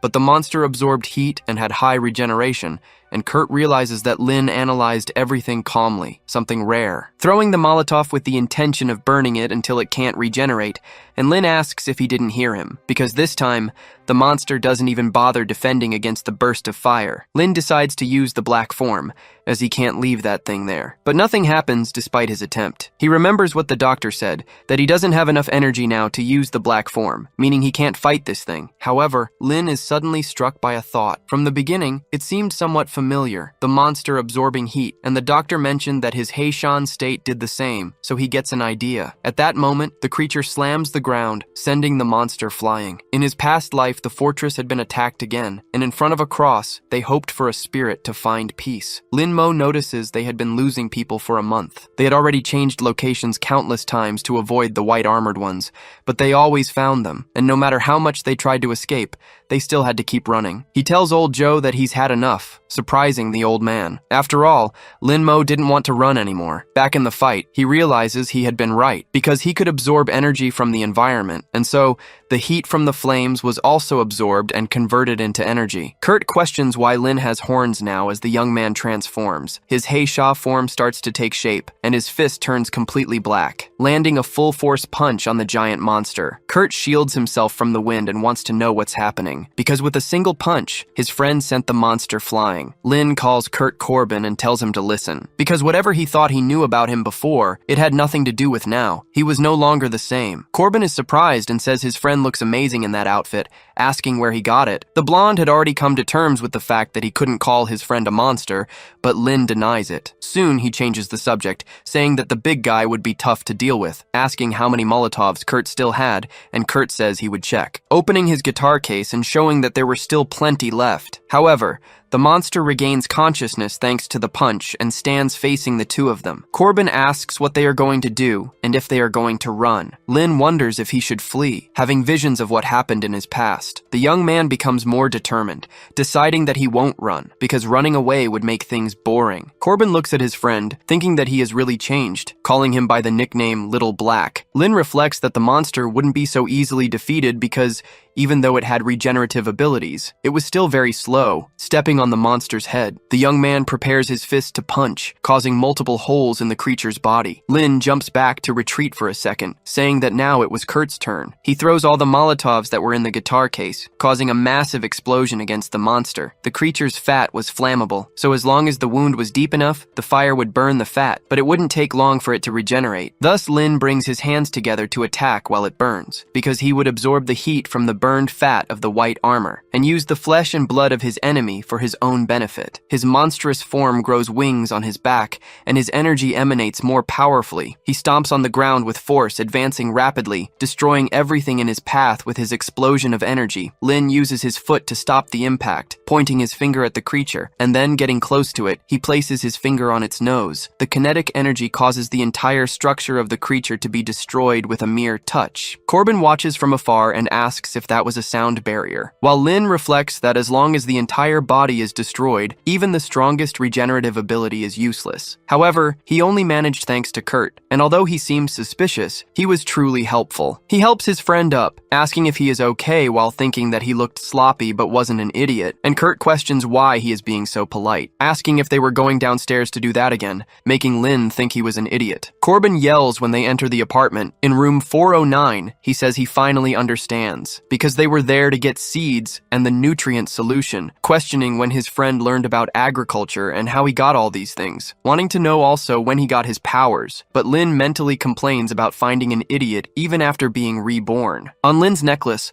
a voice is heard trying to communicate. The young man is surprised while Corbin asks where he got such a cool necklace. Mo tells him to shut up and places his fingers on his nose. Corbin yells that he is hurting him and that he is bleeding, and Joe asks what the two are doing. Lin asks if the necklace was for communication, and also explains that he only managed to reach the room. The doctor announces that she has good news, because they found some old things in the warehouse, like this old radio station. They also found gardening supplies, which the housewife probably used for planting flowers. Lin asks if that was the good news, and the doctor continues talking, because she had a personal request. At the doctor's house, Lin reflects that he couldn't believe he had returned to this place. Corbin comments that even that trashy building had a lab, and his friend says it was a clinic, but he was right, as they search for the capsule the doctor wants, seeing a giant flask and asking what it is for, because it seemed real, and what Kurt said might be true. The doctor might not actually be a doctor. He sees a biohazard warning and wonders if the doctor was studying the white armor, wanting to know who the hell the doctor really was. Corbin turns on the computer,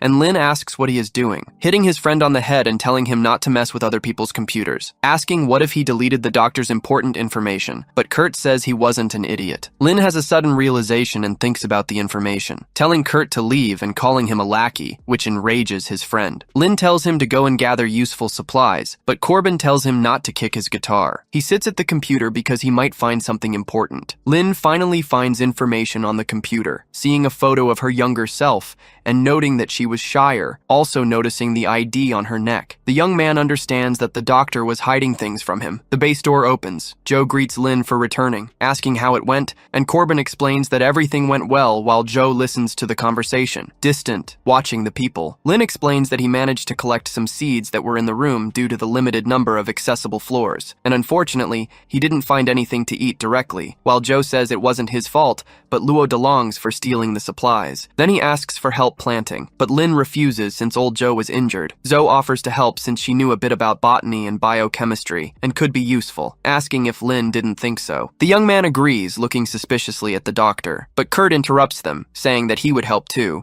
then changes his mind upon seeing their looks. Lin tells him to go to the kids' table with Maggie since he wasn't helping. Separated from the others, Joe asks about what she had requested earlier. Lin shows the flask and asks if this is what she was referring to, but when the woman reaches for it, he steps back and tells her to wait, wanting to know if she wasn't going to explain anything before taking it, because he needed to find out who the hell she really was. With a smile on her face, Joe asks if he still hadn't figured it out. Lin notices the expression on her face and questions if the doctor did it on purpose. Joe remains silent, keeping her smile. The young man wonders if the capsule was just bait to lure him to her house, wanting to know what the former biochemical department agent Joe Shuya was planning. Joe grabs the flask and says he got half of it right, because it wasn't bait, but rather the key to humanity's survival. She asks if he remembers when he became Hei Shan, as he looks similar to the monsters, and she believes there is a connection between him and the creatures. The organ reinforces this theory. Even in that state, it was still absorbing heat, much like what happened to Lin. The young man asks what this has to do with the key to survival, and why she revealed her identity. Joe tells her test subject not to worry, because whether for food or for storing energy to face the mother outside, they needed to solve the planting problem quickly. And if she isn't mistaken, when he created the hydroponic tank, he was thinking about using the red limit state to accelerate plant growth. In other words, the key to everything was Lin entering the red limit, but he didn't have enough energy to fight, let alone reach that state. Even if he could absorb heat from the surroundings, he still wouldn't be able to, because his storage organs weren't efficient enough yet to allow it. So if she could add this organ, they could have a more efficient absorption system that would enable Lin Mo to enter the red limit. Lin stops, intending to think for a moment, but Joe presses the flask against his abdomen, summarizing that to survive, he needs to insert that into himself. The young man asks if there wouldn't be any rejection reaction, but black veins begin to spread over the flask. Joe asks what that is. Then the veins form a face and an immense force. Lin Mo also doesn't know what is happening, wondering if the Black Fury wants a piece of the white armor's flesh. The flask shatters on the ground, and Joe analyzes realizes that the young man's body couldn't wait any longer. Thus, he enters the red limit state, collapsing to the ground as a creature emerges from his back. The doctor wonders if his power source came from a parasite, wanting to know how he could fit such a massive entity inside his body. Lin simply smiles in the red limit state. It was time to plant. He says the seedlings mature naturally, and the shelves were sterilized, free of green algae, with only a few things missing. But he hears a noise from the top of the shelf. Maggie touches a plant and asks what it is because it's so small. Lin says it's a lettuce seedling, and the little girl asks about seedlings. So the young man explains that it's a baby lettuce, just like little Maggie. The girl disagrees, saying that's not true because she is taller, and then she asks what lettuce even is. Dorothy appears and says it's the green vegetable in her favorite burger. So Maggie asks if her mom can take her to eat a burger when her dad comes back. Dorothy tries to talk about her father, but Kurt comes up behind Lin and bluntly tells her that her father is gone, leaving the young man speechless. But he quickly interrupts Dorothy's train of thought and turns to Corbin, asking if he brought the wheat seeds to make bread. Corbin responds that he did, and Lin follows up, asking about tomato and cucumber seeds to make a burger. Then they ask little Maggie if she would like a burger, because they would eat as soon as the little lettuce became big. Maggie asks how long that would take. Lin explains that if they were in ancient Greece, he would be the god of agriculture, and with him, plants would grow super fast. Then Maggie shouts that this is great. Dorothy thanks the guys, and Lin introduces himself as the guy from apartment 409. The woman says that they are trapped in this situation, and if they could at least make plants grow faster, they wouldn't suffer from cold or hunger. Kurt says his friend is super talented and wasn't joking, but Lin interrupts him before he can mention his powers, dragging him away and asking him not to say anything,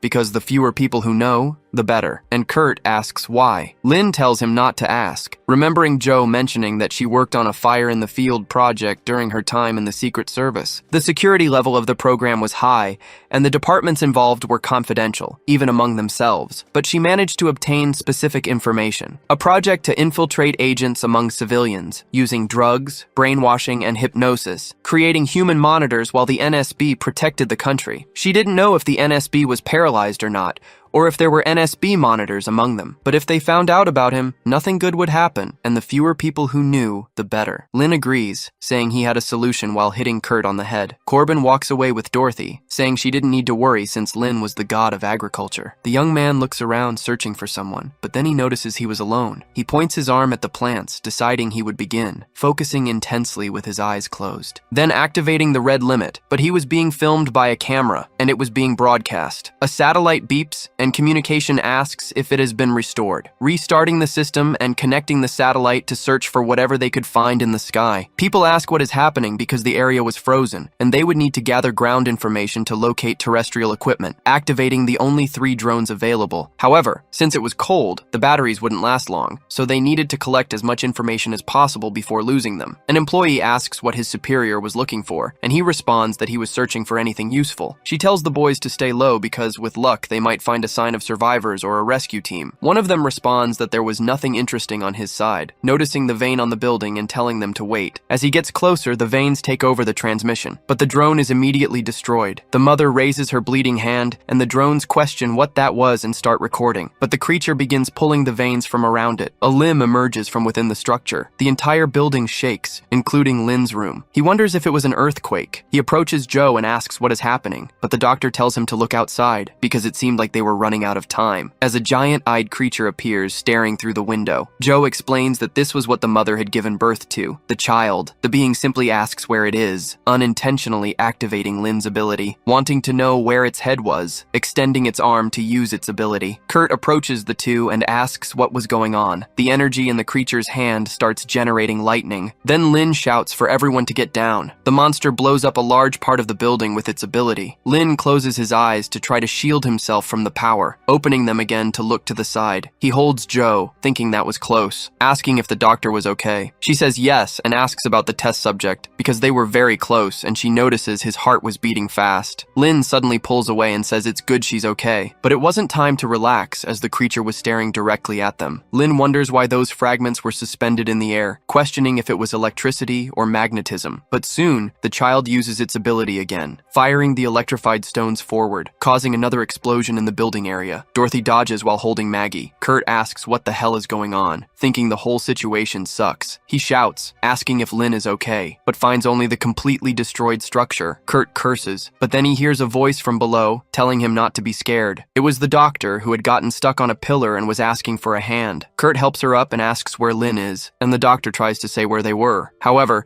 they are interrupted by the creature attacking. Dorothy screams for everyone to run as Corbin asks what the hell that thing was, but the creature is suddenly slashed by a red energy. Joe identifies the color of the attack, and then the creature falls backward, crashing into a building. Lynn stands in front of it in his white armor mode, but now with red stripes instead of blue. A camera records the wreckage. The person watching asks if this was the monster the rescue team had mentioned, the one lifting stones with its power, breaking the drone, which was the last one remaining. The people watching ask what they should do now. Pops explains that it hasn't been long since communications were re-established, so it will take a while for the bunker to make contact. A woman says the bunker just needed to wait because those in the field had a lot to think about, and his colleague asks why he doesn't prepare for exploration, since they might find survivors. Pops refuses, as the situation outside was uncertain, and it was better to wait and see what might happen. Another explosion occurs at the site of the battle. Lynn emerges from the smoke, his body outlined by a different armor, and even creating more energy horns. He reflects that this was beyond the red limit and seemed like something else, like rekindled embers, so he clenches his fist. The child throws more stones toward the young man, but he takes a deep breath in his monstrous body, sitting on the ground to advance, and quickly rising from the ground, heading toward the stones that were thrown at him. Lynn leaps over each of the stones, sending them back. The creature keeps trying to control them, while the young man thinks that embers did not burn intensely and were instead burning silently, like eternal sparks. The monster raises its hand and begins gathering several stones to launch at the boy, as if forming the structure of a meteor, and fires its ability at Lynn. The attack approaches, and the young man reflects that the sparks were not dying out. He channels energy into his fist to continue his thought, because all of this was like the prelude to a wildfire on a plane. Lynn strikes the meteor with his fist, causing a shockwave that spreads across the entire block. A building explodes from the flying stone fragments, striking all the houses around, and even hitting the creature itself. Dorothy questions what that red thing was, and Kurt was about to explain, but Joe tells him to keep it a secret. Joe asks if it was an angel, surprising the three of them, because he defeated the creature and seemed like an angel sent by God, but his terrible face looked more like a demon. Lynn falls to the ground, now with wings forming at his waist. He reflects that this time he had gone too far, causing immense destruction to the building. The parasite asks if it wasn't fine, since he was the only one who could handle this kind of power. Lynn asks if she was willing to leave and calls her an insect. The parasite is surprised and asks if he had something to tell her. The young man says he had many things. She raises her arms and says that thanks to the crazy doctor who fed him the core, she was in a good mood. So if Lynn wanted to ask something, he should do it now. Lynn asks what exactly a white armor was and was about to ask another question, but the parasite places her finger on his mouth, saying they would do this little by little. She explains that white armor would be more accurately described as an empty shell, like a body without a soul, entirely bound by the obsession of its past life, just like Lynn was bound. Or rather, Mo, who lost his life in the other timeline. Since time was not continuous for the parasite, Lynn could die, and she would leave that timeline and move to another one. In this process, the soul and consciousness would go with her, leaving Lynn's body behind, because the version of him that lost his soul would turn into an empty shell, and perhaps his shell was fighting somewhere out there. Lynn reflects that all the places where conflicts arose in his memory now made sense, and the parasite tells him he understood quickly. The young man realizes that technically, he had not been reincarnating, but rather traveling through time. The child begins to shed its skin, because there was a core inside it, and a flame appears on its head. Lynn realizes that each white armor corresponded to supernatural beings who had traveled through time. Xiaolu asks Barbara what they were looking for, and the woman replies that if the guy from the field who turned into a monster brought a delivery, then they needed to see what it was, but her subordinate objects, saying it was the highest level of evidence and that their boss would be angry. But soon, they realized that the package was a head. The child calls for its head, asking where it might be, and creating a blast of energy thanks to the fire on its head. Lynn defends himself from the energy using his arms, asking what was going on and if that creature could not die. The parasite says that it was a special child, and they should ask it, while Lynn wonders why he was still talking so much when that normal normally didn't happen. She replies that they were all her and that time was not linear, but he was an idiot. Lin asks if this was the time to discuss that, and if she was acting like a child because of it. The child charges with an attack, and Lin notices its speed was high, but the monster prepares another electromagnetic blast in its hand, completely surprising the boy in his form. He dodges, saying he was almost caught and that the creature was really fast, but compared to his new form, it was nothing. The child places his hand on the ground and picks up stones, throwing them toward Lin, who wonders why he was floating and if it was an effect of gravity. Then the creature pulls him closer, grabbing the boy by the neck. Lin notices that the monster is absorbing his heat and says that this is bad. Wondering if they were of the same origin, the parasite appears and says that it is difficult for them to drain each other completely, while Lin complains that she came again. Bluish arms emerge from the boy's back, pulling the creature's hand away, throwing it far. Another armor appears behind Lin, taking on a monstrous face but a feminine body. The parasite says she will have to do this herself, considering Lin's condition. The boy looks at her, impressed, while the parasite asks if he thought she would just stay inside him, watching. But the boy shouldn't be surprised because,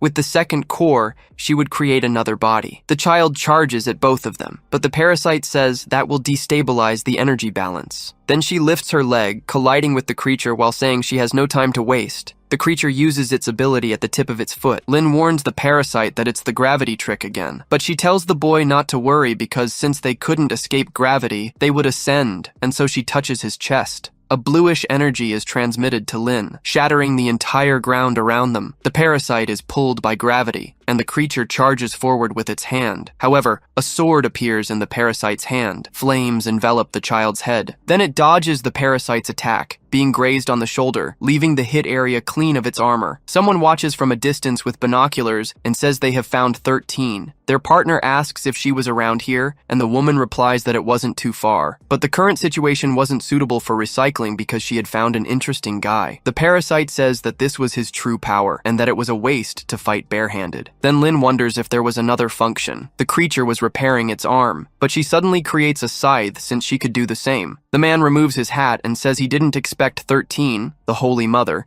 to be forced into this state. He planned to use the chaos of the revelation to steal 13's abilities, and then her head to find the agency, but he hadn't expected this to happen. Irina wants to intervene, but he says that would expose their movements, and that the logistics agency wouldn't stop for a revelation. The girl agrees with Father Cross and says it was because they were chosen by the Holy Spirit. Another woman embraces Irina from behind and tells the priest not to be so serious, pressing her chest against the girl's back. She says that little Irina had been a member of the prophetic association since childhood, so taking care of one requires patience, and Irina asks where she was touching. The priest warns that Jinyu was late, and the woman says that dealing with the insects following them was difficult, so the priest thanks her for being well. Since everyone was there, they should watch the distant stage, because the plan was about to be uncovered. The child launches an attack using its scythe. Lin wonders if it was a shockwave that attracted, but the parasite simply charges forward, calling him. He reflects that moments ago, she used the attraction force to cause a massive explosion,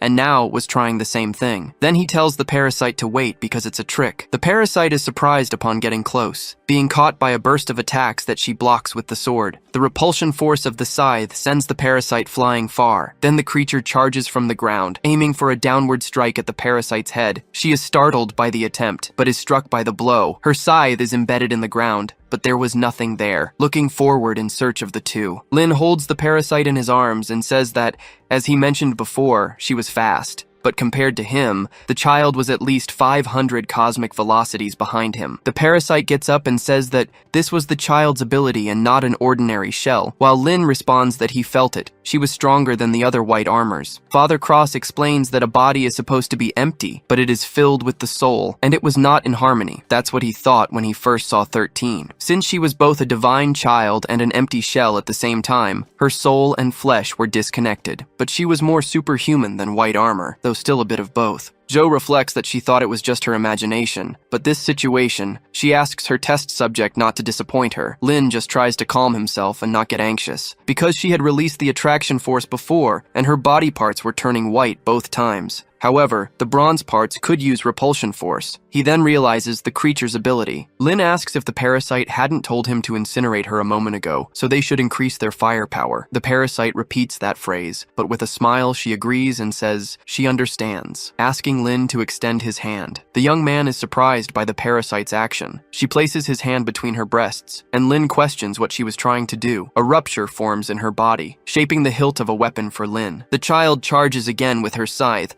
but the sword emerges from the parasite's chest. Before the child's attack can reach them, Lin fully draws the large sword and blocks the scythe, surprising the child with the sheer power, which creates an explosion that repels her. The monster crashes to the ground with its arms closed, while Lin rests the sword on his shoulder, walking slowly toward the child. The parasite advances from behind her, since the left hand could release the repulsion force, so she should be attacked from the left, forcing her to use repulsion force to defend herself. The scythe begins to deform, as Lin thinks that to control his opponent's attack path, this was the moment when his best opportunity to strike had arrived, advancing with his wings. Therefore, he would counterattack from the monster's right, forcing her to use the attraction force to pull him closer. Attraction force could only be used for defense, so she could only change the path of Lin's attack. In this case, that was exactly what the young man wanted because it would prove that her body was like a magnet, following magnetic flows. These flows became Lin's acceleration zones, because by adding the kinetic energy coming from his rapid speed, that was the exact moment to give his all. Lin causes an explosion in the area with his attack. He takes a deep breath after landing the blow. While the child looks upward, Lin had managed to pierce the creature with the sword. The parasite follows up with an overhead strike, aiming to deliver the finishing blow to end the battle. Cross prays for God to protect his chosen child, using his golden pilgrimage attack. Lights carry Irina onto the battlefield. Jinyu questions whether she was sent correctly since it might cause some discomfort, but the girl says she's fine and summons the holy coffin. The parasite was about to strike from above when Irina draws her sword. She says it's interesting because it's like looking in a mirror. Irina had a protective covering over her eye, shielding her. She finally unsheathes her sword, slashing at the parasite. Lin asks who this girl was as she approaches, because he thought she was a superhuman. 13 deconstructs in front of them both. Irina grabs its core with her hand, and as the parasite tries to intervene, Jinyu warns of a sneak attack. The girl flips her sword around, blocking the parasite's strike. She hurls the monster far away. Lin catches her by the waist. Irina, holding the core in her hand, says that 13 is safe, and she wants to return quickly, but Cross asks for a moment. The priest says he could see her from there and would mark her as a direct target, so she should jump when the time came because he didn't want to bring the ground beneath her down as well. Lin wonders what Irina is trying to do as the girl crouches and says it's troublesome. The young man wants to know why a human is trying to save a white armor, but Irina just jumps off the ground. Cross instructs Jinyu to capture her properly. Then the woman appears, holding Irina in her arms and welcoming her. The girl is surprised to be received by Jinyu. She tells Irina not to worry about 13, but the girl curses Cross for doing it on purpose. The priest asks if she also wanted to crash into the ground when she was taken there because his ability had limits. Irina, irritated, throws 13's core at Cross, who reflects that it might take a little longer to incubate a new body, while Jinyu annoys Irina. Cross asks 13 to be a good girl and sleep in the process, since the leader of the Prophetic Association had told them before to move carefully, and he couldn't challenge a leader. However, he really wanted to talk to the other two who had defeated 13, while Lin says they escaped. The battlefield was completely destroyed. Joe comments that there was too much smoke, and he couldn't see the situation. Joe says it seemed to be over, and Corbin wanted to know about the monster. The doctor warns that they seemed to be safe, but Maggie wanted to know about Lin Mo. The officer calls for Lin while trying to see through the smoke, wondering if Lin had gotten out of there. The young man appears and asks why everyone was looking down, because today he had to get up from the 3rd floor. In the medical room moments later, Joe questions if Lin hit his head, as it seemed like a blessing from God. The young man agrees, and Joe tells him to move his hand because she was going to take a look. Lin says he is fine, and whispers to the girl that it isn't necessary. Joe responds that he wouldn't lose anything by letting her check, then whispers back that they should act properly. Joe says that everyone being okay could be considered pure luck, but due to the shockwaves, the pipes broke outside and the heating system probably wouldn't work anymore. So after a big round, they were back to square one, but Lin tells him not to be pessimistic, since the situation wasn't as bad as he thought. When he went up the stairs, he discovered that the blood nests had disappeared, meaning they could go down to check the lower floors. But their group was the only one alive in the building, though it wasn't time to grieve, since they needed to find the former residents' supplies to block the wind and rain.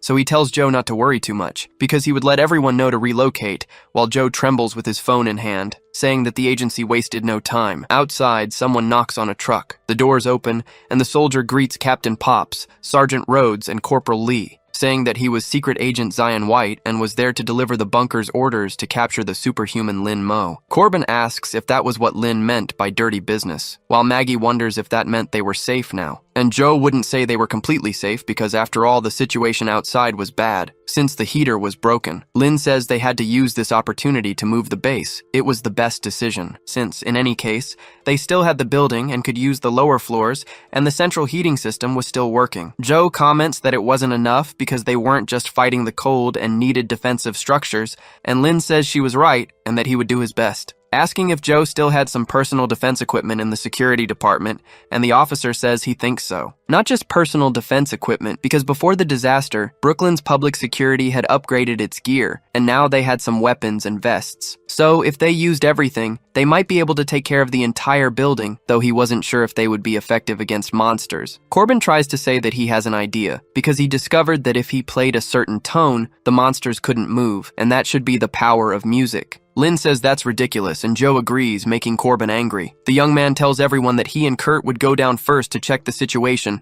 while Corbin complains, asking them to hear his explanation. Lin orders him to stop wasting time, and Corbin asks for a moment. As they are being recorded, Mo says they should just inspect the lower floors, but Kurt wants to put his guitar back in its case. In an apartment, Corbin comments that he hadn't noticed before, but Lin was living really well, since he had been living in a small town in Seattle, asking if his friend was doing something illegal, while the young man asks if that's all. Reflecting that, given his current situation, even the ordinary seemed extravagant, because a sudden freeze and those white armors appeared so abruptly that even living a normal life was extravagant. Even this rare moment of serenity, Lin wondered how long it would last, because after all, everyone was tired and needed time to rest. Joe looks at a card while taking a bath, realizing she needed to sort out her feelings. Maggie was looking at a photo of her father with Dorothy, because no matter how hard it was, there was no reason to give up, because even with their bodies and minds covered in wounds, they needed to survive without scruples. So for Lin, there were some things that needed to be explained clearly. He calls Corbin, and his friend asks what it is. Mo says that what he was about to tell Kurt might be unbelievable. His friend then asks why he was suddenly saying things like that, but Lin says that whether he accepted it or not, what he was saying was the truth. Kurt asks if his brain disappeared after fighting the monsters, but Lin questions whether the Lin Mo who was his friend wouldn't recognize him,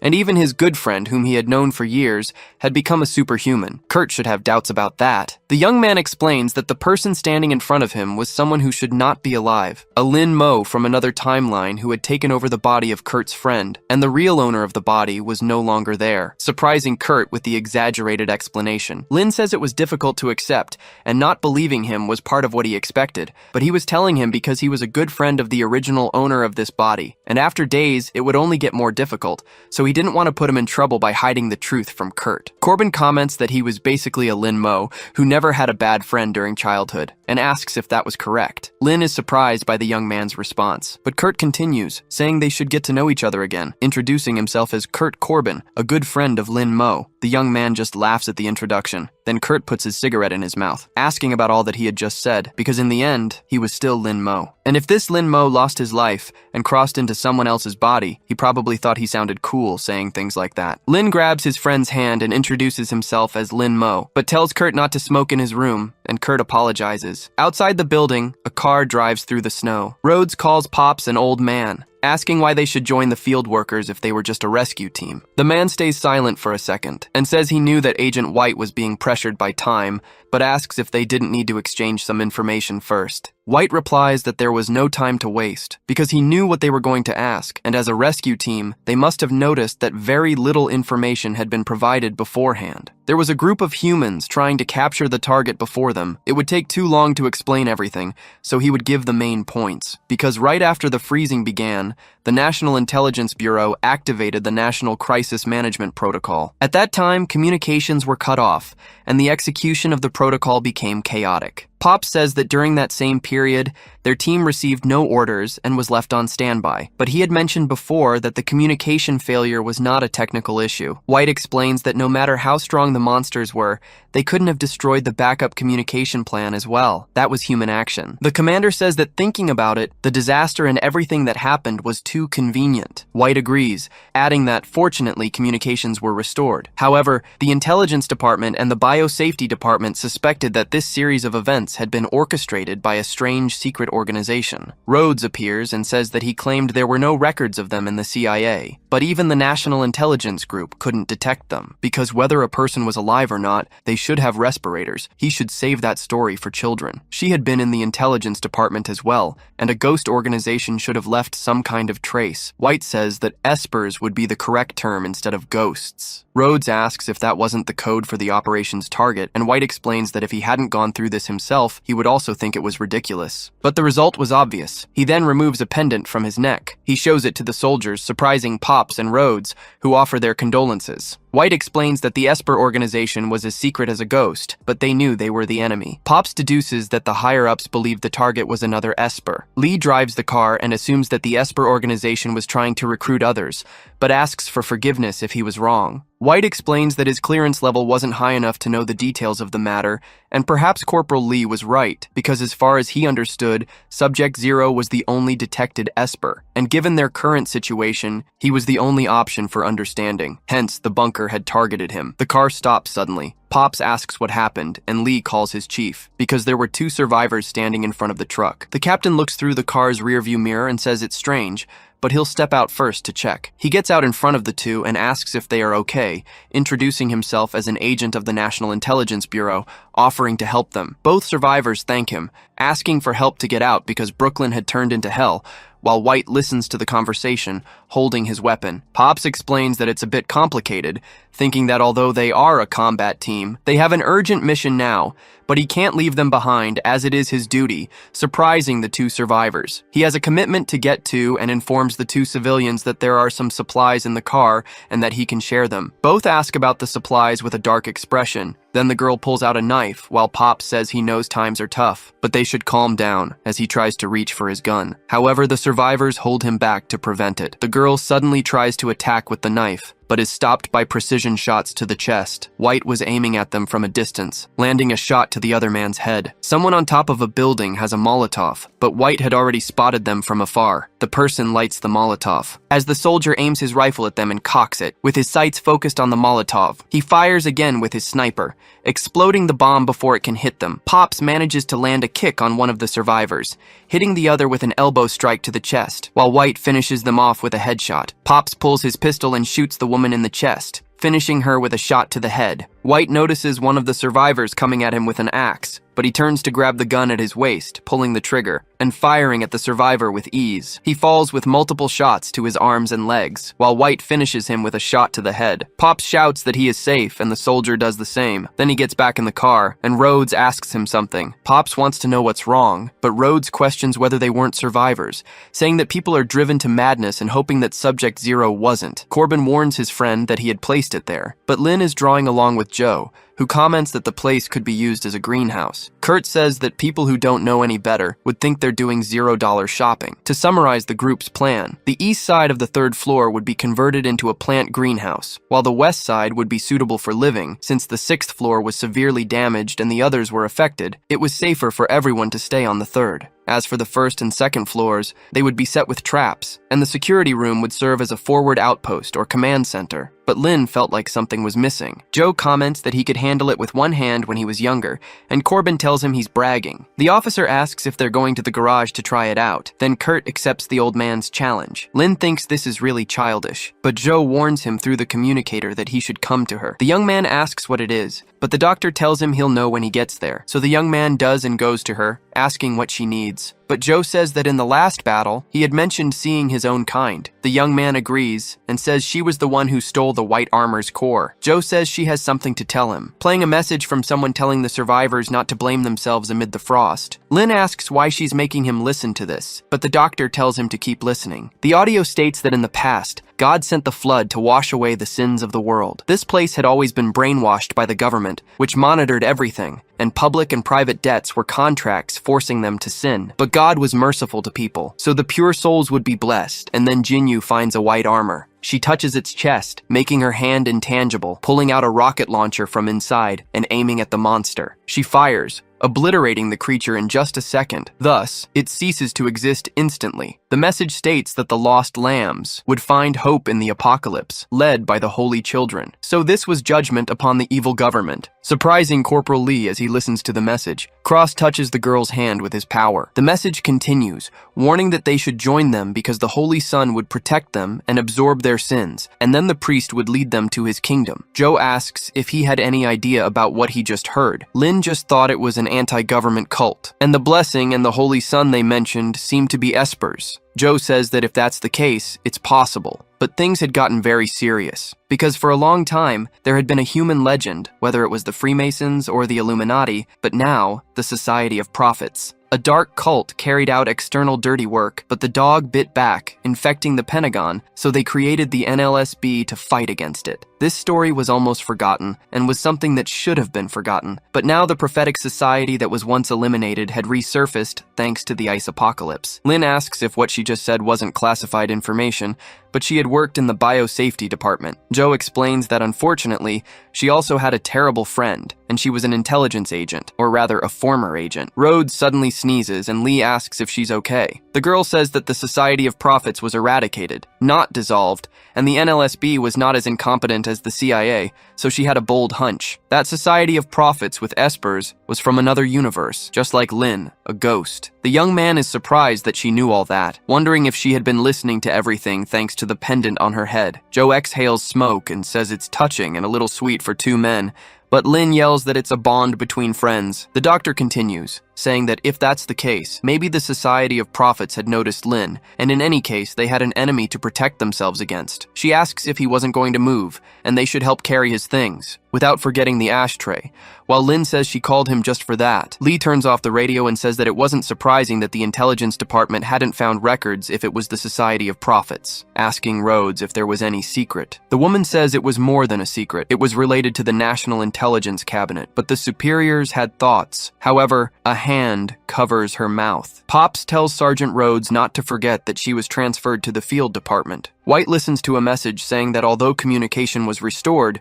it was still unstable and needed to be quick, because it was now confirmed that the Society of Prophets was connected to espers, and therefore capturing Target Zero was the highest priority. And to help complete the mission quickly, the superiors had decided to grant him high authority as an exception. Any form of resistance at this moment was a threat to the plan to save humanity. Therefore, having maximum authority meant he could eliminate any threat as he saw fit, and activate other agents at any time. Inside room 303, a burger is held by a hand. Then Maggie takes a big bite. Dorothy comments that she didn't expect Lin to make food grow so fast, and she really could praise a burger thanks to him. Lin says that what he learned in agricultural school, and if she wanted to thank someone, it should be science. Joe opens the fridge, surprised by a bottle. Dorothy says she found it while organizing supplies and heard that Joe wanted to drink something, so she chilled a bottle for him. Joe thanks her, pouring tequila into a glass of water, then cutting a lime in half. Joe hands the drink with salt to Mr. Lin. Lin asks the old man what that was. Joe says that the most authentic tequila should be paired with the most traditional way of drinking it,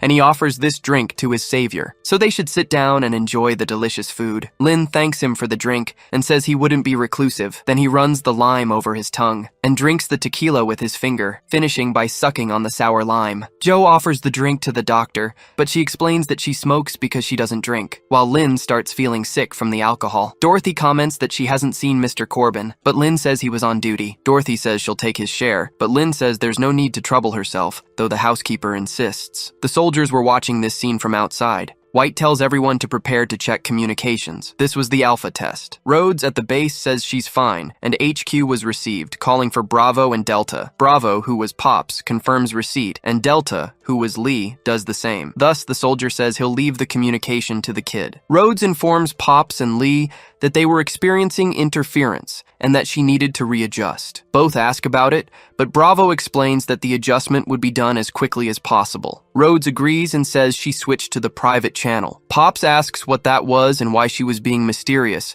but Rhodes questions whether they should use force, since Target Zero didn't seem dangerous, and she felt that the field agent was hiding something from them. Bravo agrees with her and believes the higher-ups are involved, given that intelligence has the sense, but as her captain, he doesn't want anything to happen. So even though he says that, he won't stop the girl, asking her to be careful, while Rhodes calls him again, saying that the adjustment is complete, and finally initiating the operation. Lin pours more drink into Joe's glass and asks if he has a daughter. Joe explains that he had a family, but hadn't seen his daughter in about 20 years. He was frozen outside and wondered how she was doing, while Joe warns that he was injured and should drink less. Then Joe apologizes to his daughter for already being drunk, surprising Lin. The man holds Joe's hand and calls out to his daughter, Juana. Joe is surprised by the coincidence in the name but says nothing. Then he continues, saying it was his fault for not protecting his daughter and her mother. Lin laughs and Joe asks why he is laughing, while Joe keeps begging his daughter to forgive her father. The young man reflects that if they weren't in the middle of the ice apocalypse, at that moment, they would seem like a family. But the lights suddenly go out. Lin wonders if the generator broke, and Joe notices that something is off. Joe suddenly stands up and says the time has come. Lin wonders where old Chow is going, but the man remains silent. Joe simply grabs a knife, unsheathing it while looking enraged. Inside the apartment, White comes face to face with a barrier and says it's completely blocked and that it seems right. Lee asks if the informant was reliable, and Pop suggests they test it. The corporal manages to open the maintenance tunnel and decides they will go in. Bravo keeps moving and communicates to HQ that they have reached the 3rd floor. Rhodes instructs HQ to turn on the monitor because she needs video, and they should split up and search according to the plan, locating the civilians and then securing the target. White says there are only 3 of them, and that they need to support the others in emergencies. And there's no need for formalities at a time like this, and the soldiers agree. They split up, with White heading up the stairs. Joe is masked inside the 3rd floor, ready to attack the soldiers with stealth. Lin asks what the situation is now, and Joe says she doesn't know, so the young man stays silent, looking ahead. Joe looks at him and nods. Corbin suddenly appears in the apartment and calls out to them because something big happened. Some guys with guns had shown up, and they didn't look friendly. Lee appears and announces that he is safe, and Pops does the same, but Joe suddenly collapses, still masked. Pops points his gun at him, and Lee does the same. Joe remains silent as the soldiers wonder if he's a civilian. Pops announces that they are with the National Rescue Team, and Lee contacts HQ about encountering civilians. Then the captain tries to touch Joe's shoulder, saying they are there to help, but Joe questions that help, repeating the part about being the National Intelligence Bureau's rescue team, asking since when they started doing such humane things. Rhodes recalls the mask on his face, saying it's good that the internet works, searching and finding him. The woman informs Bravo that he isn't an ordinary civilian, and the man asks what she means. Machete, an NSLB agent, escaped from prison after destroying cartels in San Diego, using traffickers' intestines as rope, and was then recruited for special missions. Pops comments that he's one of them as he draws his weapon. Joe repeats the words, one of them, then unsheathes the knife from its scabbard, and slices Pops' hand, saying that he took the life of his jade. 2 of Pops' fingers are severed by the swordsman, who charges again, saying that he took Juana from him. Pops grabs the knife with his wounded hand. Then Joe asks how he dares to say he's one of them. Lee aims through Pops to shoot at Joe, then orders his superior to duck, firing at Joe, but the bullet merely ricochets off the mask. Joe kicks Pops away, pulling a kunai from his waist and throwing it toward Lee. The knife moves rapidly toward the man, striking him fatally. White tries to call Bravo and Delta to report, but the communicator doesn't work, and he wonders what was happening. Lin appears behind him and says that despite all this snow and wind outside, people were still invading other people's homes. White tries to draw his pistol, but as he goes to fire, the man had already disappeared. Lin tells him that he is a noisy intruder. White introduces himself, saying that he is an agent of the NSLB, and that he is there to capture Lin Mo. The young man vanishes again, leaving only traces behind, asking if he was going to arrest him, because that was interesting, as he wasn't concerned about the ice, only about capturing him, wanting to know if it was his duty to maintain order after the collapse, or if he was still hiding something. White turns again to shoot at Lin, telling him not to challenge him because he really would fire. Lin says he'd better be sure he could actually hit him. With that, the man fires his sniper rifle, activating its absolute precision mode.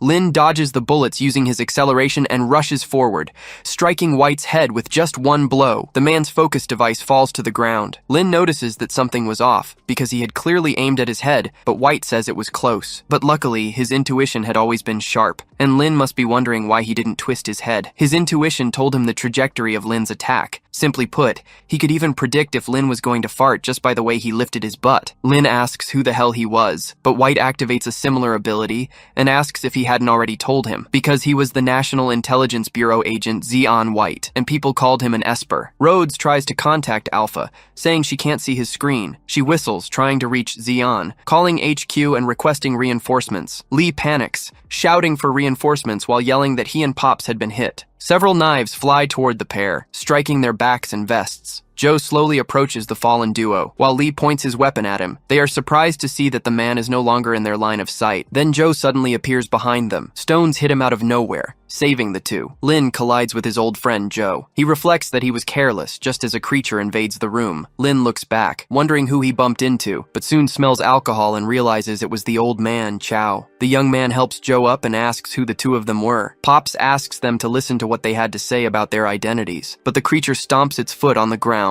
Lin explains that they need to deal with that guy first. Pops just reports to HQ through the radio, asking if it was an empty shell and informing them that he had made contact with one. The creature swiftly moves its pupil downward, preparing an electricity attack against Pops, but White pulls the strings and orders it to wait, stopping the creature from moving its arm. Zeon explains that Lin Mo was the target. He warns Lin with just a look, while the young man grits his teeth preparing for combat, responding that it seemed like a tough and unavoidable fight. Then he gently places Joe on the ground and apologizes. Since he owed him another drink, he begins transforming into a monster. White says it was expected from Subject Zero, and seeing it with his own eyes was still shocking. But Lin asks if that meant Zeon knew something. The monster lunges to capture Lin. However, he simply activates his acceleration, seeing the attack in slow motion. Lin looks back, thinking he couldn't fight there, clenching his energy-infused fist and striking the sound barrier to divert the blow. The creature is startled by this. White wonders if that was a sound barrier, and if Lin really managed to deflect attacks using it. Lin charges toward the two, leaping from the third floor with the creature. He strikes the shield again, questioning whether it was made of energy. A dust explosion erupts as the three hit the ground. Lin rises, saying this was going to be complicated, since the monster itself was a type of power, but the shield was the biggest problem. However, he still didn't see himself as completely without hope, noticing chains. So he decides he should capture the leader first, while White tells him to give up because everything he does is futile. Lin crouches and generates his energy wings and horn, thinking that speed was his advantage, and yells. How would he know without testing it? Launching off the ground with force, destroying everything in his wake. White dodges, asking if he hadn't already said so, since his intuition had already foreseen the trajectory of Lin's attack. Then its forearm forms a blade, preparing to charge forward as well. White says that Lin wasn't the only one there with a speed advantage. The attack wounds Lin Mo. He wonders what is happening. As the creature rushes to attack again, he notices that despite its size, it is still fast. Thus the monster thrusts the blade from its forearm, surprised by the boy, because its strike didn't hit his throat. Lin holds the blade, saying it was too close. White tells Lin Mo to stop resisting, pointing his weapon at Lin's head, because dragging a corpse in that kind of weather was troublesome. Lin says not to talk to him like that, and wonders if the higher-ups would allow him to die there, since White was just a dog of the National Intelligence Bureau. Some fragments of stone rise from the ground, surprising White as he notices the shards, which come together and form something. Lin knocks the weapon aside, and the shard structure finishes forming, making the boy run toward it. White tries to keep aiming at the monster, but Lin was already close to the sword, gripping its hilt tightly and causing a massive blast of destruction behind White, who wonders what is happening. Because as soon as Lin grabs the sword, more lightning appears. His face partially turns white. Then he pulls the shard sword from the ground, spinning the hilt and revealing it's actually a spear. His armor, now in blue and white tones, prepares for combat. Lin plants the spear into the ground and says they should begin the second round of battle. White thinks intelligence was right. Lin had evolved steadily, and if it continued, things would only get harder. So he should end it quickly,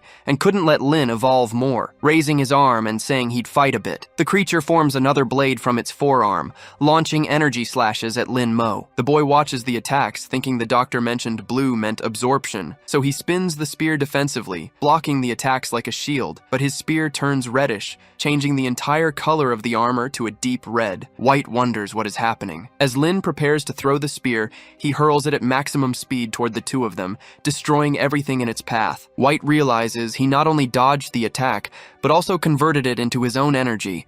Noticing the spear approaching his white armor, it prepares to receive the blow. The spear strikes the barrier in front of it, gradually turning the barrier red. Lin says the strength of the field can neutralize both, since the spear was made of black shard fragments and can generate the same force field after absorbing energy. But unlike the neutralizing soap bubbles, once force fields cancel each other out, an explosion erupts in front of the creature, sending it flying behind White. The soldier wonders how this could happen, since his white armor had been knocked out by the blow. White sends the creature back into the barrier, saying it was hurt and could return to rest for a while. He wanted to know if Lin was going to continue. The boy explains he wasn't stupid and couldn't do anything about White's intuition, but without a pet, White couldn't do anything to him either. White repeats the part about being a pet. Lin points the spear, saying they were at a standstill, and White repeats it, wondering if Subject Zero had been mistaken, because he should look at himself, since he resembled the white monsters that come from the snow and ice. Still, Lin thought it was a standoff, but White didn't see it the same way. So he yells for his partner to do something. His partner starts playing the guitar. Lin looks back, recognizing the sound, while a massive speaker blares. The boy asks what's going on because his head is hurting. The blonde person begins to sing, continuing to play their guitar. Lin notices the parasite was resisting the music,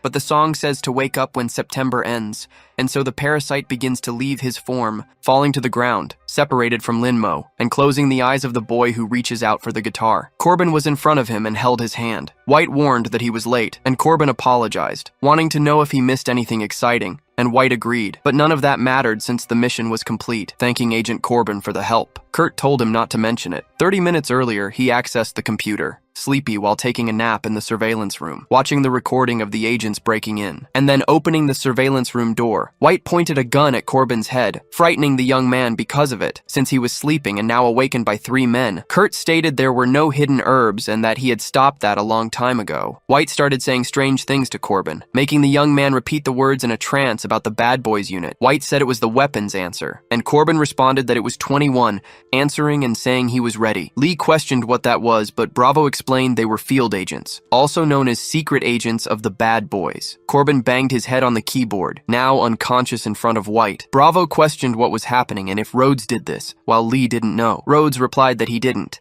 and the facilities were old, but he couldn't control them remotely, so it was likely a malfunction. Corbin suddenly woke up. White stated they needed to apprehend Subject Zero Lin Mo and rescue survivors, as per the briefing. But they needed their current location, and Corbin picked up his phone, asking them to wait. Since with the power outage, Subject Zero and the survivors might have moved, it was better to split up. And when apprehending Subject Zero, their firepower wasn't enough to capture him, but he had a way, so he needed something first. Maggie asked what was going on and why Mr. Lin had left as well. Then Maggie found a camera, and Dorothy asked what it was and if they were monsters, but Corbin denied it. Zoe noticed what Maggie was taking from Corbin's box. Maggie apologized, and the doctor approached, asking what it was. She noticed it was a camera, and on top of that, it had the address of the National Intelligence Bureau. Corbin pointed his gun and ordered the doctor to raise her hands. Dorothy asked what he was doing, but Corbin continued, saying she was the head of the Anti-Bioterrorism Combat Force. Joe said that he had been the bad guy, but Corbin shouted at her not to toy with hope. The doctor drew a gun from her jacket. Then Corbin fired at her. The bullet from the gun was hot, but it fell to the ground in front of Joe. Dorothy and Maggie were frightened on the floor, but Joe kept walking, with only her hair touching the ground. Corbin said she should restrain herself because he wouldn't miss the target next time, so she should keep her hands where he could see them and turn around. Joe complained that field agents were always so heavy-handed now with her short hair. She asked if the main target was her test subject,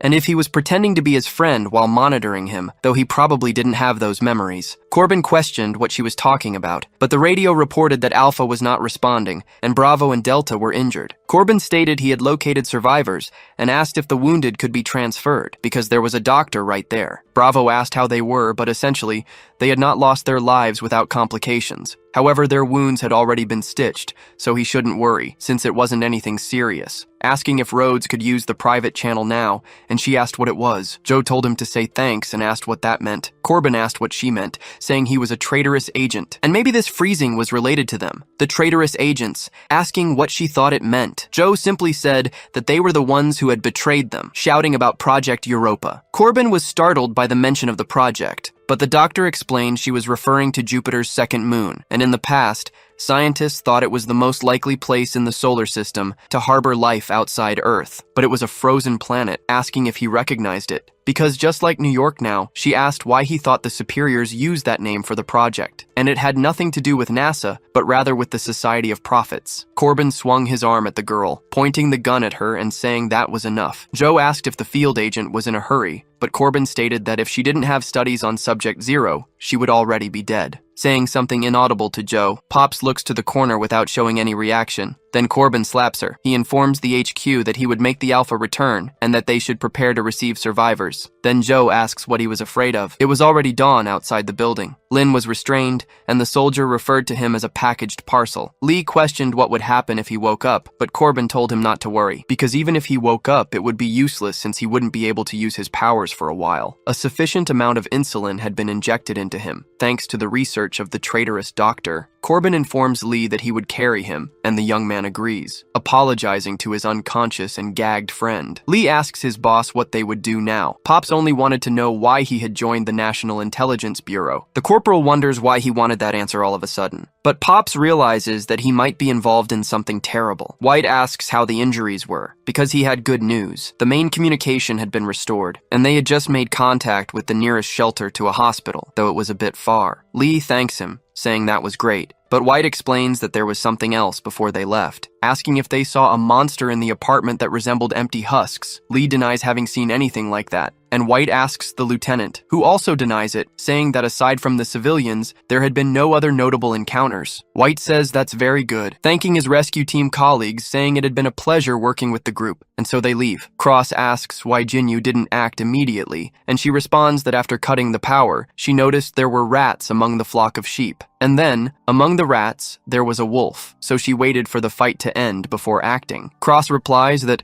in that case, he and Arena took care of everything. Jinyu puts on glasses, saying it was in the name of the Holy Father. The truck drives away. Maggie calls for her mother inside the car with Joe, Corbin, Dorothy, and the unconscious Lin, asking what was wrong with her big brother and why he was tied up, and even the medical sister and Uncle Joe, while Joe asks about the old man, who then questions when she changed her hairstyle. Maggie wants to know why they were crumpled if they weren't bad people, pointing her finger at Corbin next. He is surprised, and Maggie asks what happened to her guitar-playing brother. Dorothy tries to say that he was still Kurt, but the little girl denies it, saying that he wasn't. Joe laughs at the situation. Annoyed, Kurt asks what she was laughing at, but the doctor explains that many times, only a child's perspective can see the truth about this country. And he agrees, saying that the nickname Guitar Brother was fitting, while Corbin takes it as an insult. Rhodes notices smoke and calls his father, noting that he had started smoking again. Lee tries to reassure his senior not to worry because the sergeant was just anxious. Rhodes asks about his injury,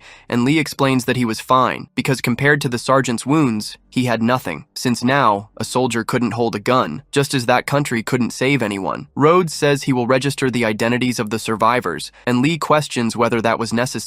But Joe is surprised to see her friend. Rhodes asks if she is Joe Shuya, but Joe replies that it had been a long time since she saw Joanna, and that she had really gained weight. The girl throws a tablet at Corbin. Joe asks if she was demoted to the field department and still in the logistics team, or should she say the rescue team. But Rhodes points a gun at her, and Joe asks why everyone was doing this today. The girl questions who was responsible for her current situation, because she thought they were friends but shouldn't have trusted Joe back then. Joe asks if she didn't find the truth she was looking for, as they both knew the risks. White looks inside through a window, telling Rhodes to calm down for a minute. Since they had a motorcycle pursuing them, a camera captures its movement. Jinyu accelerates the motorcycle while using her ability. Rhodes asks what that person was. Something wasn't right, wanting to know if she didn't feel cold in this temperature. Joe warns that she's an Esper. They absorb ambient energy and maintain low temperatures for long periods, while Rhodes asks if they still move at absolute zero. The doctor agrees and says they have adapted to freezing. Jinyu pulls a revolver from her chest, calibrating it while driving and pulling out another one. Aiming at the truck, with it energized,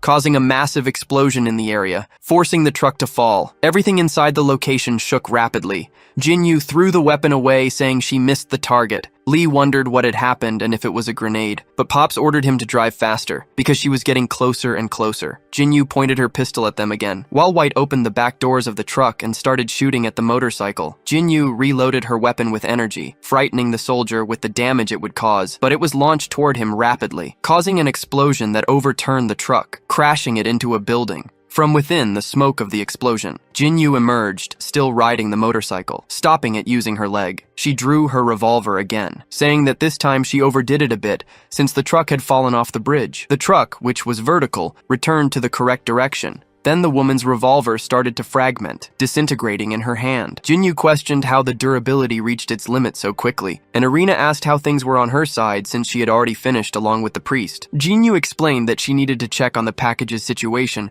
while Irina questioned if it shouldn't be easy for her. The woman explained that nothing was going as planned, and that she was talking about the package, but her partner said she was just being lazy. Lin-Mo was still gagged. Rhodes said that if she had to do this again, she would collapse, asking if everyone was okay. But Joe explained that dealing with Manhattan through Rich wasn't easy. White asked about Subject Zero. Corbin said he was fine, and Rhodes asked if the agent was only worried about him, considering he wasn't the only one in the car. Joe approached Joe and asked if he was okay, and Joe replied that he was, but he wanted to know about Miss Perez and Maggie. Dorothy and Maggie were still okay. White asked if there was something Rhodes wasn't understanding, since her only mission was to take Subject Zero back to the bunker, and as for the rest, that was what her team was supposed to handle. Rhodes asked what he meant by her team, running toward the driver's cabin. Rhodes called for the rookie and her old man. Lee said he was fine, just had some scratches on his face. Rhodes shouted for Pops, noticing that a stake had pierced his vest. The agent told her not to rush, as he had seen worse situations in Iraq, while Rhodes moved in to help. Bravo explained that he wasn't going to die, but he wanted to know what that was, because in his vision, there were several people, including a car's headlights. Pop said that was what he meant by worse situations, referring to the hundreds of white armored figures. White admitted they were in trouble now and that it was the first time he had seen so many empty shells,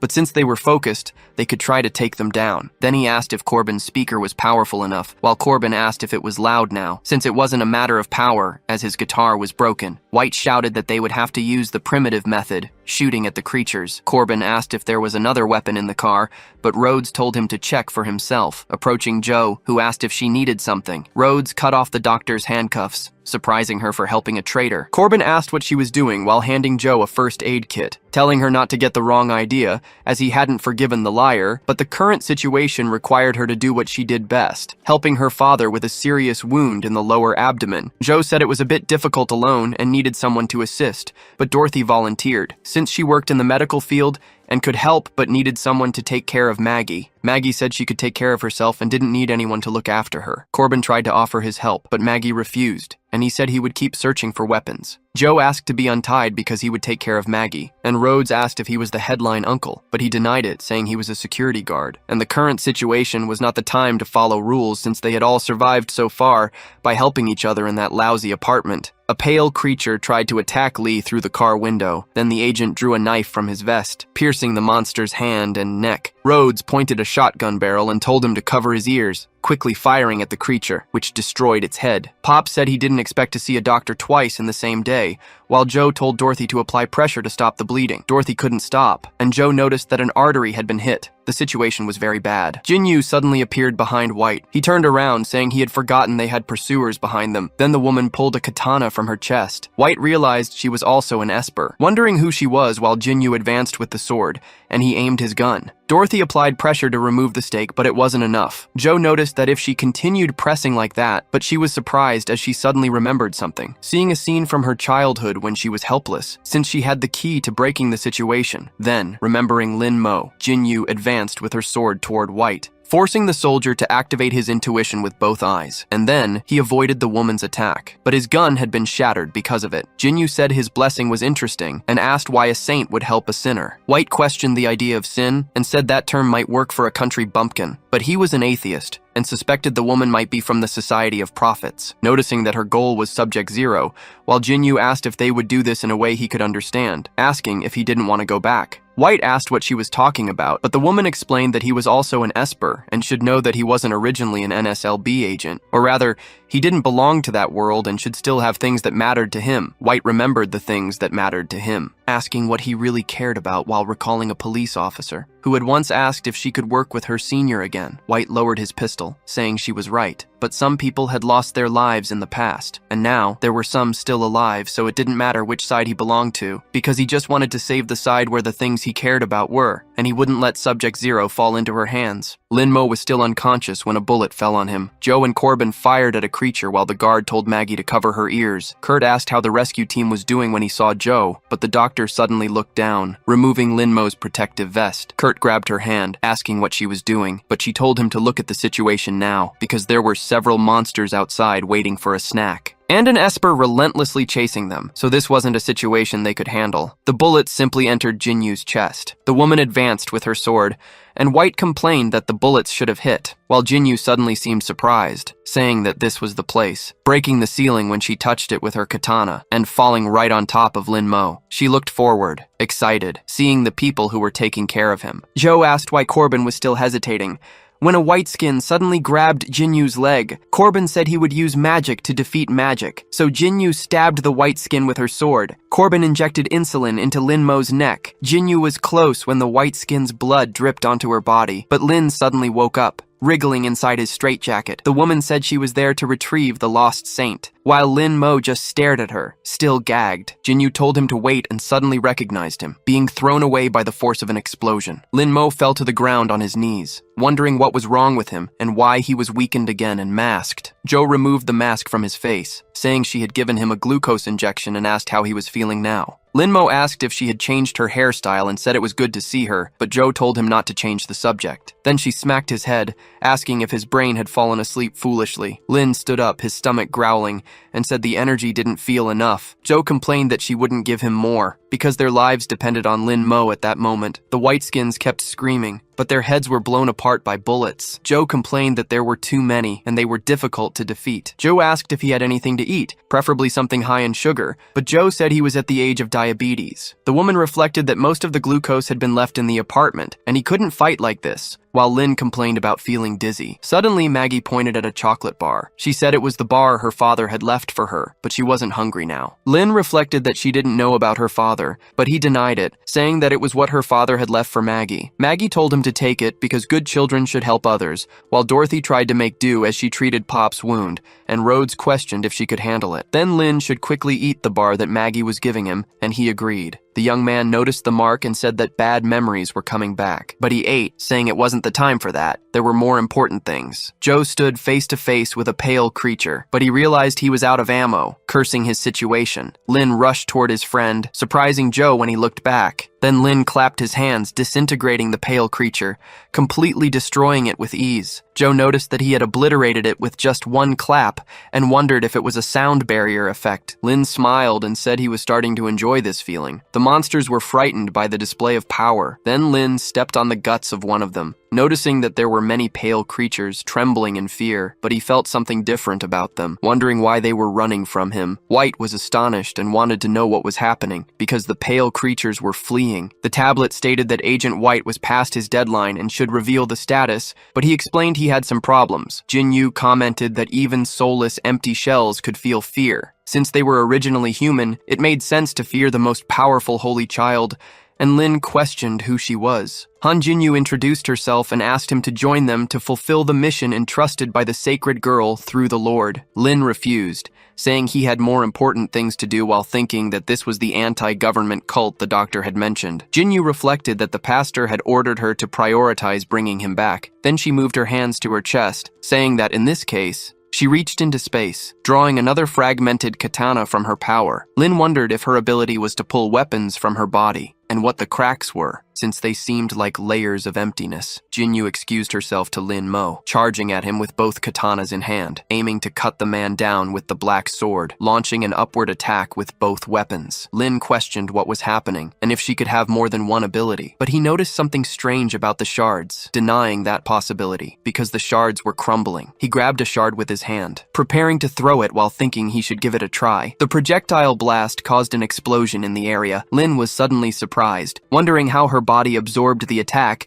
and if the crack led to some kind of space, while Jinyu explained it was her first time seeing a hole in her stomach. She asked if his attack was just a test. Then, according to the pastor's description, the young man's capability should be much more than that. Lin asked if she was provoking him while realizing she was right. Joe noticed that Lin's situation wasn't very promising because, although he could move normally, he had only recovered 13%. In other words, the parasite inside him was still dormant. Lin reflected that facing an opponent who was also an Esper, besides the power difference, was a battle of abilities, and capability was the trump card. Then he said the lady shouldn't provoke him like that while thinking that, since he couldn't use the black fragment, it was like losing an ace, and one could never predict tricks. Since he had already made one mistake, he needed to be more cautious now. And at that moment, his situation felt as if he was about to be strangled in the forest at any second. Jinyu lunged with another kick attack, which Lin avoided. Both of them charged at each other. The woman wondered if he also dodged the aerial attack and realized it was no longer a matter of speed. Lin reflected that she didn't just feel like a snake. Her attacks were exactly like one, so he could only try to overpower her, throwing a punch. The strike caused an explosion in the battle area. Jinyu was unscathed after being hit. Lin was astonished by the result, because his arm had entered her chest. Jinyu commented that it was the first time someone had entered her body like that, and Lin realized her power was spatial. The woman lifted her heel from the ground, moving closer to Lin as she wondered how far he could enter, and Lin felt he couldn't use the sound barrier at this range. She had been curious about this before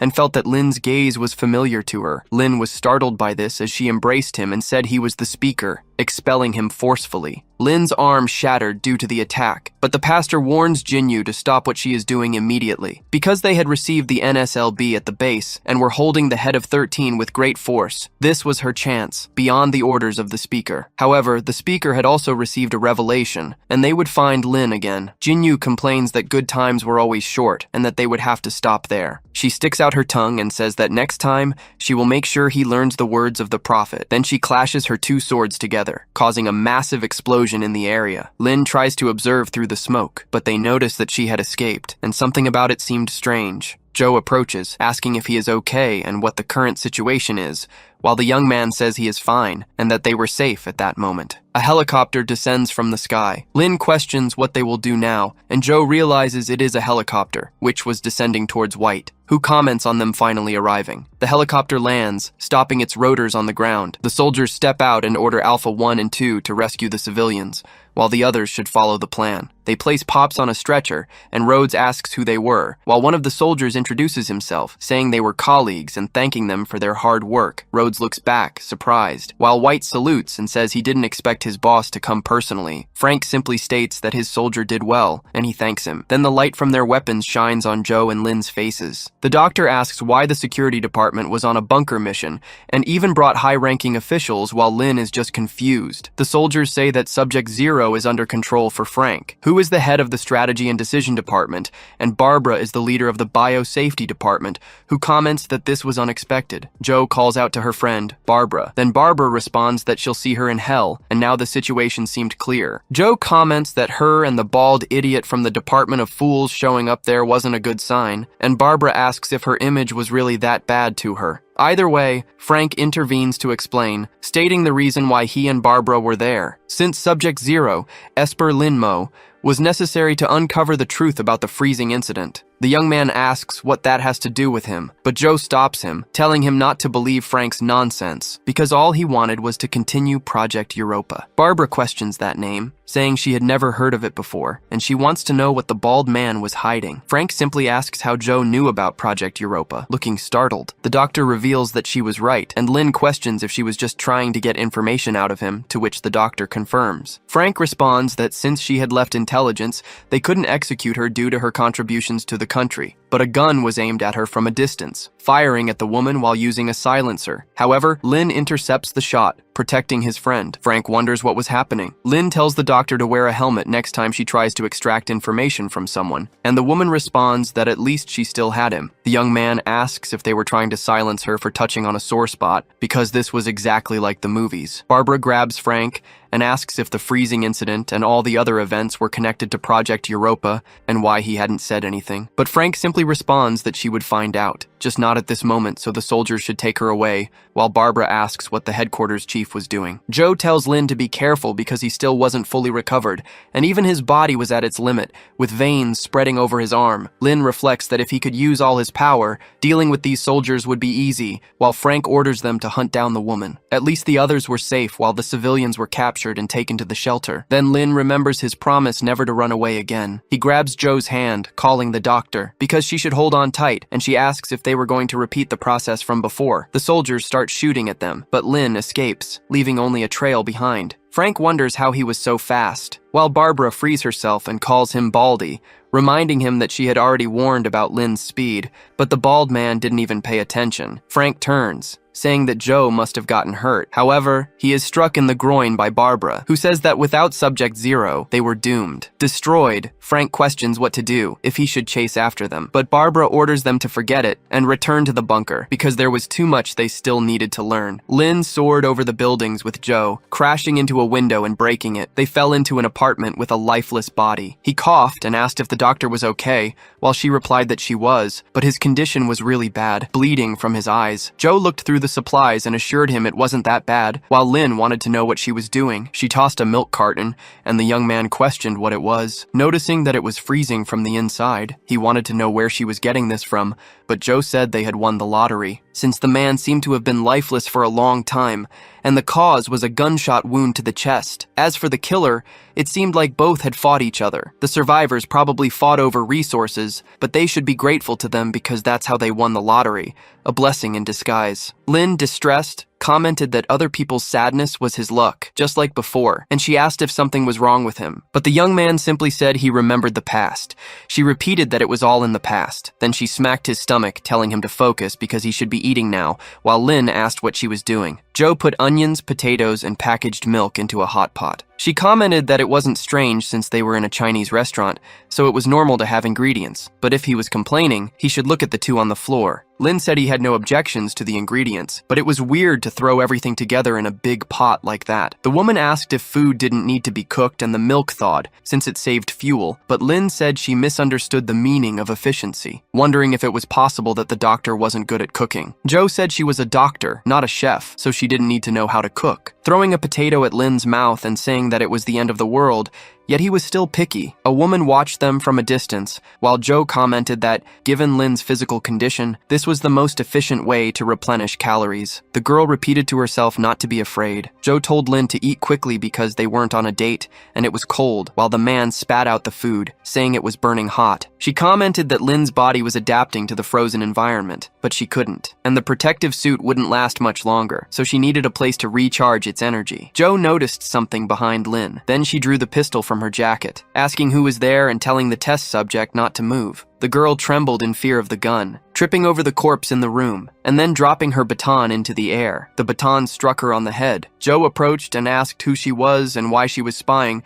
but the girl said she meant no harm and wasn't a monster. Since she was a survivor like them, her name was Penny, and she was there to gather supplies. Penny had just seen a fire and came to check the situation, so if they had nowhere to go, the fortress where she was staying was nearby and could shelter them. Joe said it sounded like a trap, but Lin recognized the girl, while Penny tried to insist that it was true. However, she then noticed that it was Mr. Lin, who often bought cigarettes and lived in the Fang apartment, so she couldn't be mistaken because of his earring. Lin repeated the part about the cigarettes and realized she was really Penny from the convenience store, thinking she was someone he knew. The girl grabbed his hand, grateful that he was alive, saying she had heard that monsters attacked the apartment, while Lin thought of her as a social butterfly. Penny led them to a subway station, and Lin asked if this was the fortress she had mentioned. It was a good hiding place, and recent survivors avoided monster attacks by going underground, while Joe commented that the transmission had harmed those who hid. However, it was clear they had made modifications since they needed to be prepared, but it was the station chief's idea, and Lin asked about that role. Joe noticed graffiti on the wall, and the young man responded that it was Brooklyn, so it was normal, but she was talking about the new graffiti, wondering if that was an eye. Penny urged them to enter quickly, and Joe said she had seen that before. The young man apologized for bothering Penny. Then, as they walked in, the wall revealed something written, that the Son of God would save them. Penny asked to introduce them, saying that this was New York's G subway line. Lynn commented that the place was a little strange. Then a woman, praying, asked if Penny had returned and brought new people. Penny says it was enough for the month, but her friend warns her of the danger, even if it was to help the divine child. While the redhead only wanted to know about the station chief, a woman in boots approaches. Penny greets the station chief, who wore a beret over one eye, and walked with armed and masked guards. The chief asks if Penny left the hideout again. Penny responds that this time, she just wanted to finish the quota quickly since her brother was sick and she wanted to do her part. Then, putting that aside, she had found new survivors. They were her former neighbors, and she knew the situation of the apartments, while Lynn wonders if she was the Luo Delong of that place. But Joe tells him not to jump to conclusions. The station chief approaches, saying she had noticed that, but they should follow the usual rules. The soldiers surround Lynn, and he asks what she is doing, but the chief tells him not to get nervous, because it was just a quick inspection, and Lynn questions what exactly she was going to inspect. The woman shines a flashlight in his eye, impressed that his pupil was circular. Then she says it was impossible and that he was kneeling and welcoming the sacred child. Lynn questions what is going on. Joe responds that they must be members of the Society of the Prophet, and Lynn comments that she got it right, but Joe doesn't find them hostile and thinks they might not be the same group. The chief says they had been waiting for him, and that the saint possessed a holy ring. Since the apocalypse began,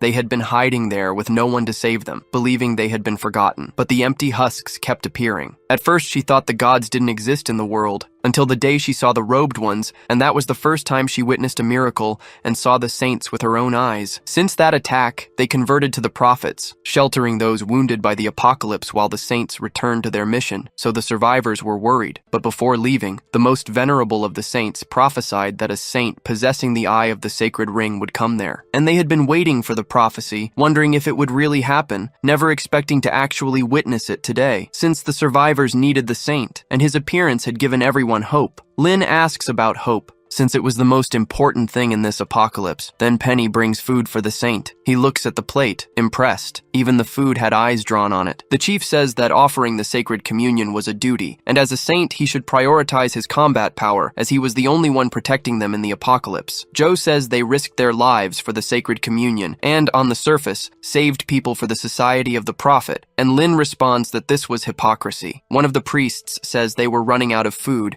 and should distribute the sacred communion now. But she whispers that it wasn't the time to talk about this, and they would resolve the situation later because they needed to keep the saint to protect them there. Lynn thinks that the leader, Penny, and the survivors had been deceived by the prophets, and his appearance only strengthened a false belief. Because he had been used without realizing it, and that was frustrating. He had something to do, so he calls the doctor. Joe waves at him and tells him to wait, because even if he exposes the lies now, they wouldn't believe him. And Lynn says he knows, but she has faith in the cunning, and he wouldn't do something so stupid, so the doctor should trust him because he has a plan. Joe asks what plan that was, but Lynn approaches, calling out to the leader, who introduces herself as Hannah and asks what she could do for him. The young man says he was the hope of her faith, and she agrees. Then he asks if there was something he could do to help them. Smoke drifts through the train lights. Joe comments that his plan was to help them build a cultivation chamber in the subway, ensuring basic food supplies, to repair the power and heating so they wouldn't freeze in the dark,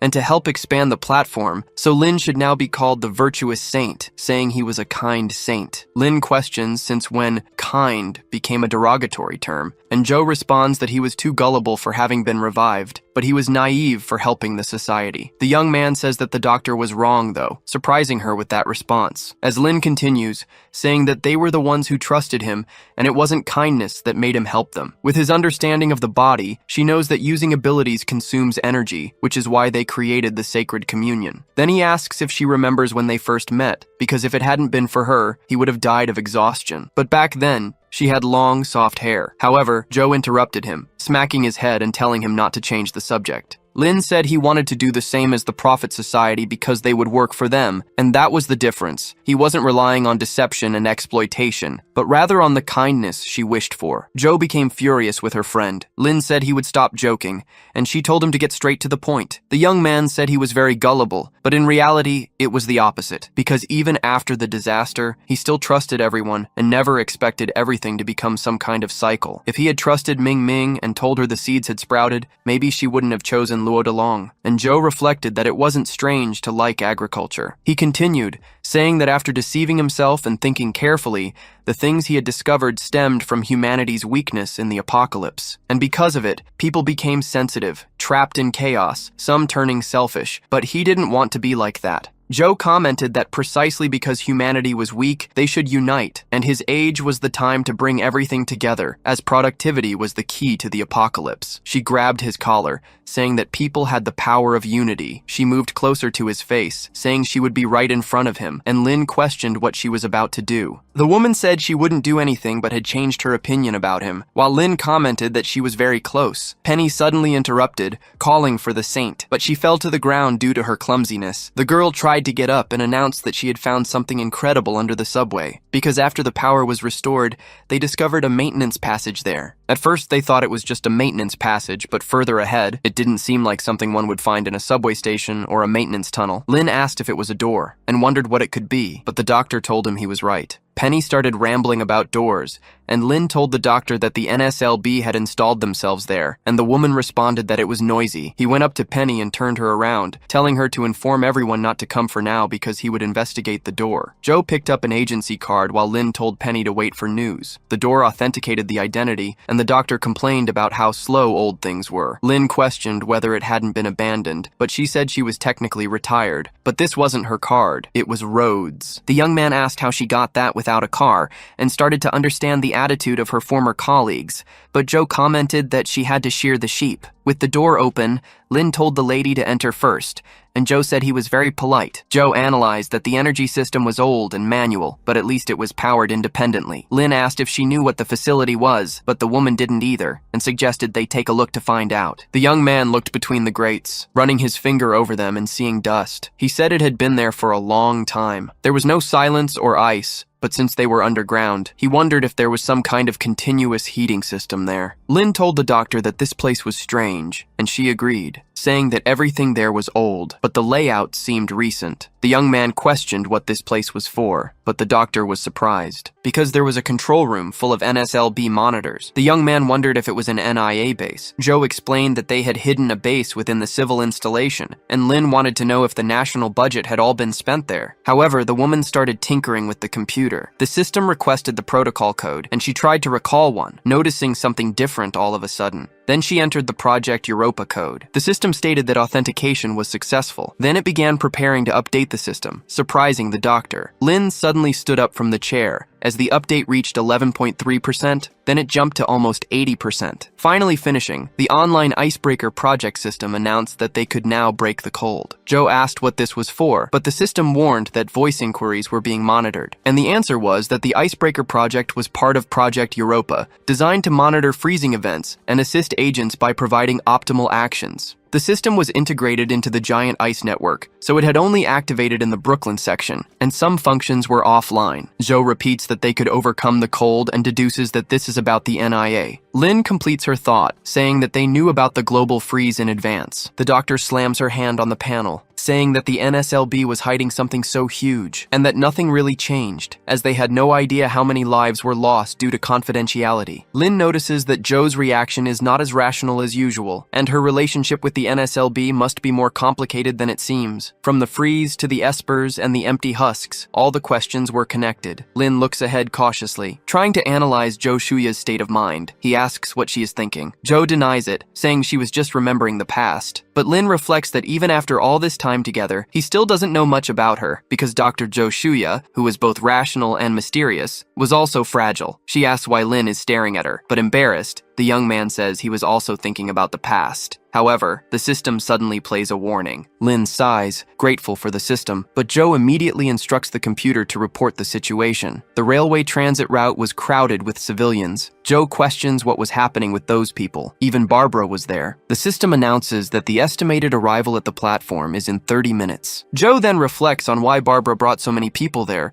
and whether it could be related to the accidental activation of the icebreaker. It would be better to ask in person. Lin asks where the doctor is going, and she says she is heading to the tunnel to meet her old friend and figure out what is going on. The young man says he will go with her in case they encounter empty husks. The tunnel temperature was extremely low, and it was recommended to wear protective suits for hazardous environments, with 2 usable sets available in Zone B. Lin comments that the system was really smart, and Joe questions if the budget was spent on this, but she was the one who should change, since the battery on her suit was close to running out. Lin asks why he had one too, but then he gets hit in the forehead by a briefcase. Joe says it was less ridiculous this way, and Lin responds that he had already adapted to the freezing environment, so it wasn't necessary. The girl explains that he needed to maintain a normal body temperature to function properly, because if the heat ran out, he would just be a living popsicle. She opens her suit while explaining that the protective suits provided safety in extreme environments, were lightweight and highly expandable. So for Lin, they could reduce heat consumption outside of using abilities, because they monitored his body in real time and prevented him from overusing his abilities, while Lin was only thinking about the doctor without clothes, wondering what exactly had happened in the past for her to have those scars. Joe notices his gaze, then turns to him, asking if he heard what she just said. Lin is just thinking that she has large breasts, while the doctor questions if he is daydreaming. She looks down, realizing. Then she turns to Lin, saying she understands. Since his ability hadn't affected his normal desires, she would take note of his preferences, and so he is sent flying, excited. The doctor tells him not to move, as this would only take a moment. Then she presses something onto his chest, applying strips. Lin questions what that was, and the doctor explains that they were repair patches. Applying them could cover the NIA logo, as people might be sensitive to that, so they should avoid problems. He comments that it feels like a second skin, and that he can already feel the heat loss decreasing. While Joe holds a pistol in her hand, Lin is ready for combat. They both set off, and he asks how her hair got shorter, but Joe dodges the question, while a camera records the 2 of them. The loudspeaker plays an emergency announcement, telling the brothers and sisters located on the west track to temporarily evacuate to the east, as the west track would be temporarily closed, thanking them for their cooperation and asking that the Holy Spirit bless them this winter. Hannah asks Lin if he transmitted the message correctly, and the young man thanks her. The woman apologizes for her presumption, but wants to know if there is something on the west track. Lin reflects that he couldn't mention the NIA personnel, as it would cause conflict, so he responds that it was safer to stay away from there due to gas leaks. Hannah accepts the answer from the Holy Son. Then the young man reassures her that the closure was only temporary, and after the investigation, things would return to normal. The woman pulls something from her pocket,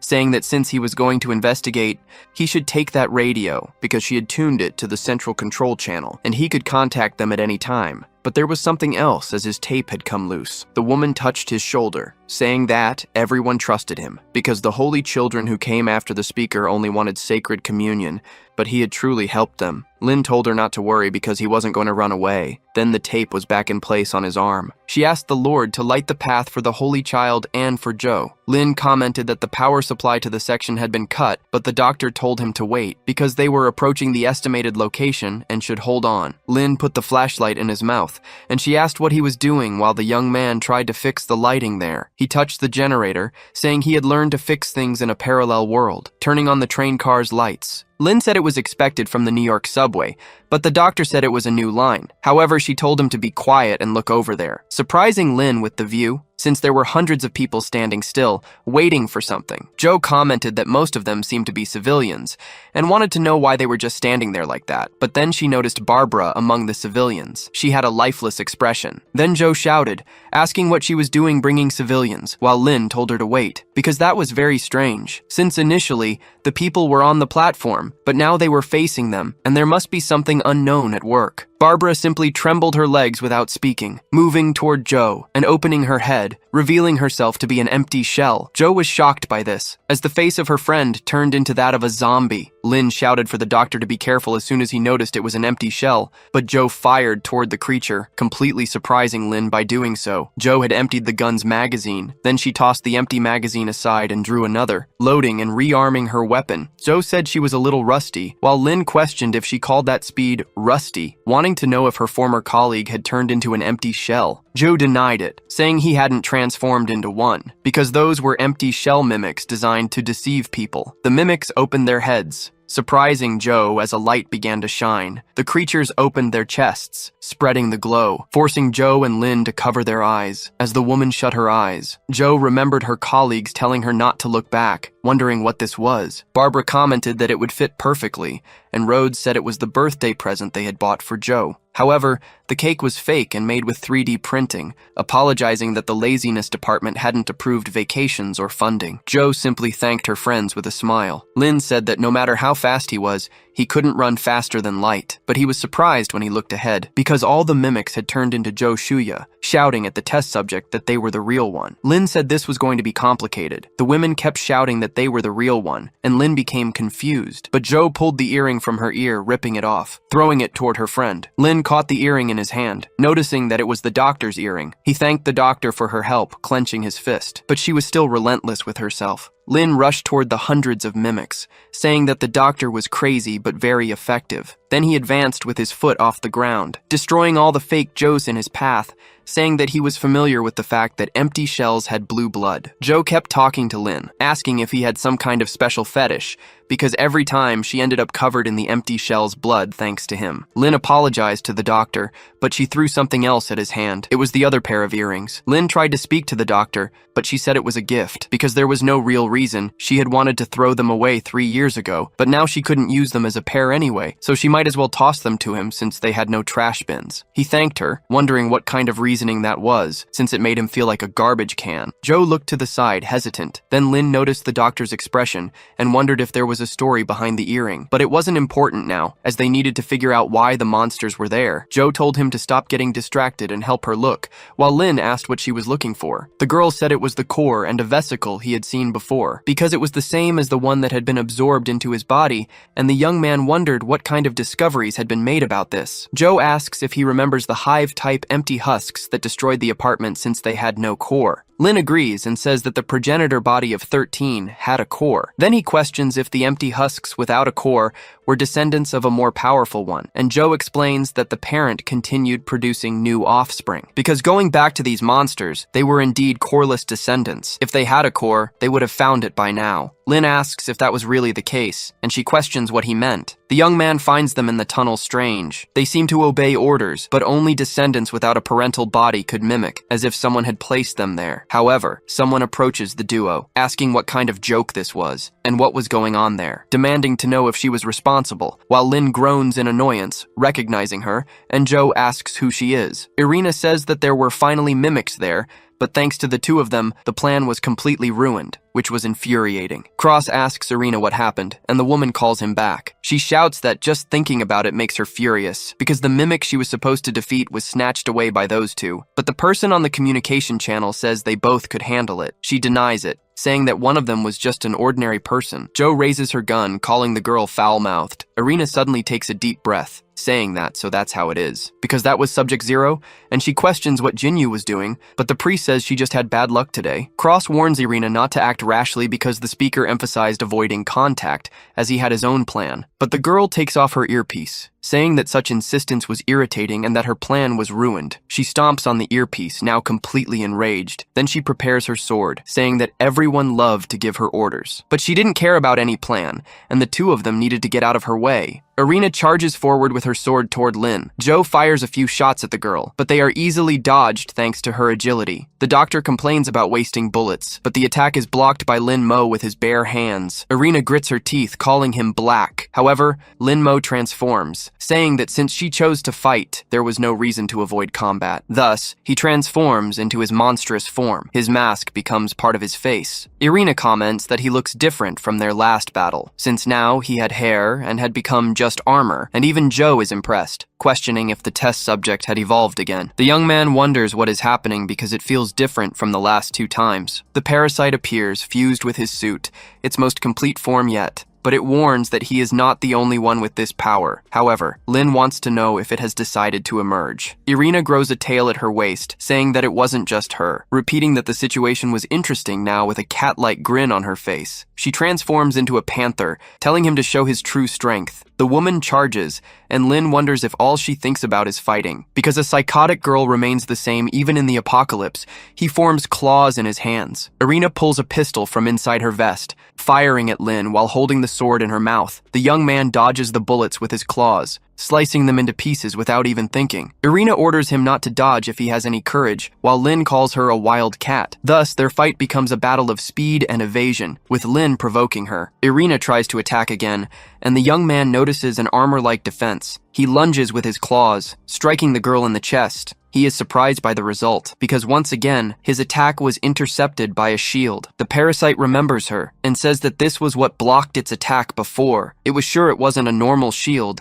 but Lin signals that they are in the middle of a fight. Irina grabs the sword from her mouth to slash vertically, aiming it at his right leg, and then kicking toward Lin Mo. Jo says that she knows what that shield is, and Lin asks how she knows. But the doctor explains that she wasn't just watching idly during the fight. There was an electromagnetic force between the molecules that prevented fusion and deflected bullets instead of blocking them. Therefore, the ability was to manipulate that force. Then her extraordinary movements reinforced the theory, because following that logic, she could manipulate the force between herself and the air molecules, as well as the ground. Lin asks her to wait, because the tips of her fingers spun, and they were starting to turn red. He asks the doctor if this force was a form of energy, and she says it could be converted into one. The young man states that it was very good, and that he knew how to break through her shield. Ju notices his reckless attitude and mentally urges him to wait, questioning what he was talking about, while Irina attacks him. Lin defends against the strike using his reddened claw. Then he realizes that it was just as he expected. His opponent spins 360 degrees to strike him again. She steps back and asks what was wrong and if he had decided to stop dodging, but Lin looks behind, calling for her, asking if the girl was ready now, with a scar on his eye, because if she couldn't hold on any longer, it was his turn, advancing toward her with his crimson claws. Irina is surprised by his action, being struck before she even realizes it or can do anything. She says that even though she has her coffin of Sata, her speed doesn't mean, thinking that Lin Mo now had clones attacking her from behind. Irina reflects that it was an afterimage of high-speed movement and questions how this man is so fast, noticing that now he had turned completely red. Even his face had taken on that color, and she asks how it was possible that her energy was being drained, because Lin Mo was absorbing all her power, just like a vampire. Jo analyzes from a distance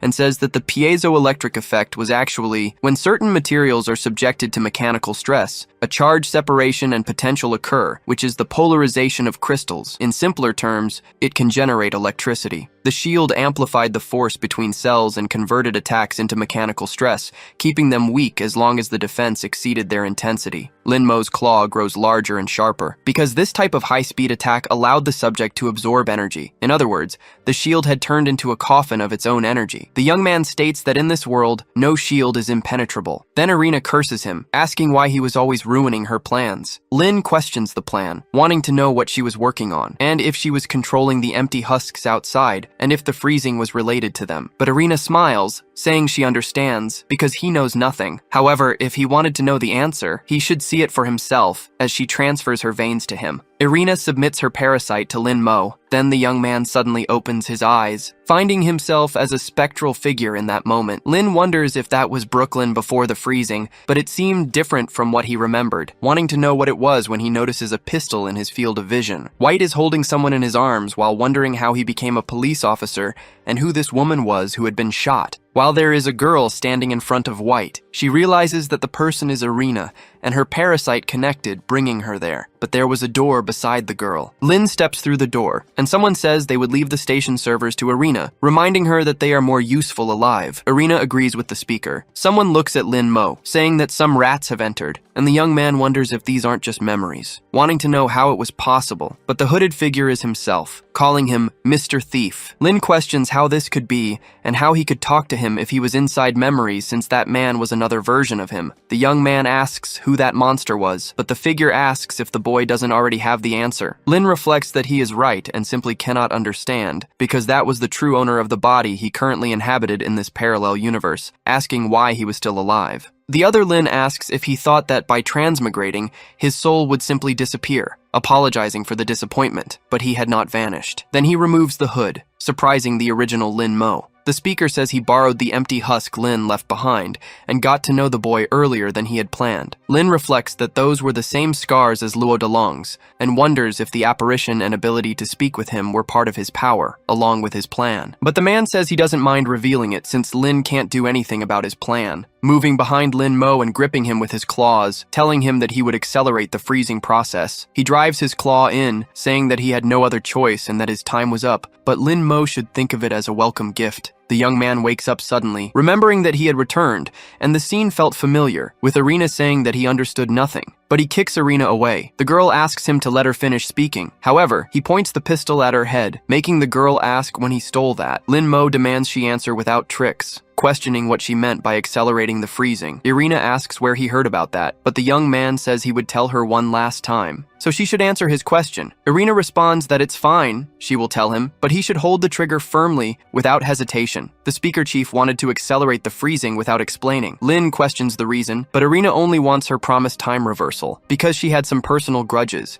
knowing that he and those lunatics only had aligned interests, but she didn't care about what happened after the freezing. Joe questions if that was what they called out of sight, out of mind. Irina asks if he is saying that if they don't intervene, the world will end. The doctor mentions the doomsday theory, assuming the world is doomed to destruction, while Irina points to the freezing as proof of the planet's end. Zoe says that the test subject claimed that everyone lost their lives and asks Lin Mo what he thinks. Lin asks if it isn't obvious, because even if it's just to live a few more days, they have to stop them. Irina asks if they heard what she said about stopping them. Then she wants to hear what the plan is. Joe asks if they are brainwashing refugees to use them as slaves to work for them, and the woman asks what was wrong with that and if there was a problem. Since those fools deserve to be their slaves, because the weak should be subordinate to the strong, and they lose the ability to think with false hope. But it was funny. Lin pulls a radio from his pocket and asks if they heard all that. Irina is suddenly surprised. Then the young man tells Hannah to respond if she heard it, and the girl calls out for the Holy Sun. Lin questions if she recorded the conversation just now, and she confirms, because she transmitted it through the station's central control to all platforms of the G-Line subway in New York, so everyone should have heard about it. Lin questions if she had just asked how they were going to stop the prophetic society. But the first step was when civilians discovered that everything was a lie, because that way, they would destroy the false hope she built. The men remove their masks with glaring eyes, stepping on it in rage against the prophetic society. Hannah rips the bracelet from her arm. Then Joe says his test subject was very clever for thinking of that. Lin wonders if she always made him look dumb, but he replies that this was probably the value of having lived twice. Irina starts laughing and Joe asks why, but she responds that it was too late. Because they talk too much, then she suddenly emits a glow. Joe questions if he hadn't absorbed all of her energy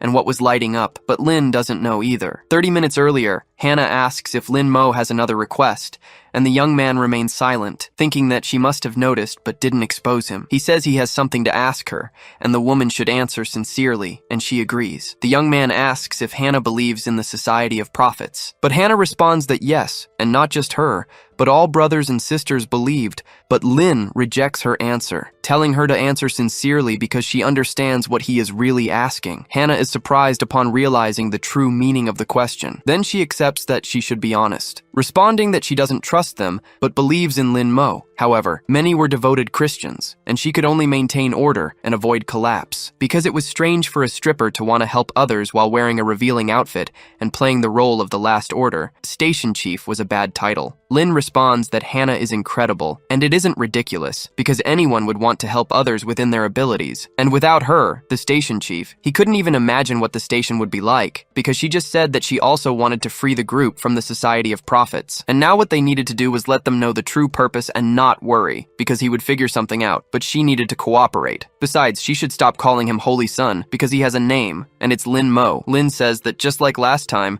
she was trying to escape, while Joe opens fire. Both shoot at maximum speed at Irina, trying to send her beyond, piercing the woman with several bullets. However, Lin orders them to cease fire when a light appears. They are surprised by the magnitude of the light. It explodes shortly after, with Lin holding onto Joe. Both fall side by side. Lin is still shocked by the explosion, and Joe warns that it was close. Getting up, the girl asks what is happening, and the man responds that she should remember what he said after the last fight, because that had been the teleportation he mentioned. Outside in the isolated city, Cross walks through the snow carrying Irina's wounded body. Irina says nothing, and Cross remarks that even though Grace can repair her body, the girl apologizes, and the priest is surprised that she can even apologize for her actions. However, Irina raises her middle finger at Cross, telling him not to get carried away. Then she apologizes because she lost to the black-haired guy and tells him not to inform Han Jinyu, as she would only become more annoying, but Cross just tells her to rest. Lin is startled as he looks ahead, wondering why he feels this way. The atmosphere is entirely wrong compared to what he expected, and the people in the subway look downcast. Lin tries to talk to them, but he wonders why they are like this, and if all of them are afraid of him. Joe asks if he has guessed the reason, and the young man agrees. Lin says that naturally this was bound to happen, because in a collapse of faith, people become paranoid, and paranoia breeds restlessness and suspicion, especially in this apocalypse. Then, he says that he has experienced this firsthand. He tells the people that they must already know that the empty shells deliberately attacked the fortress, put the saints on display, and enslaved them. One of the people asks what the point is in listening to Lin since both he and the others are holy sons,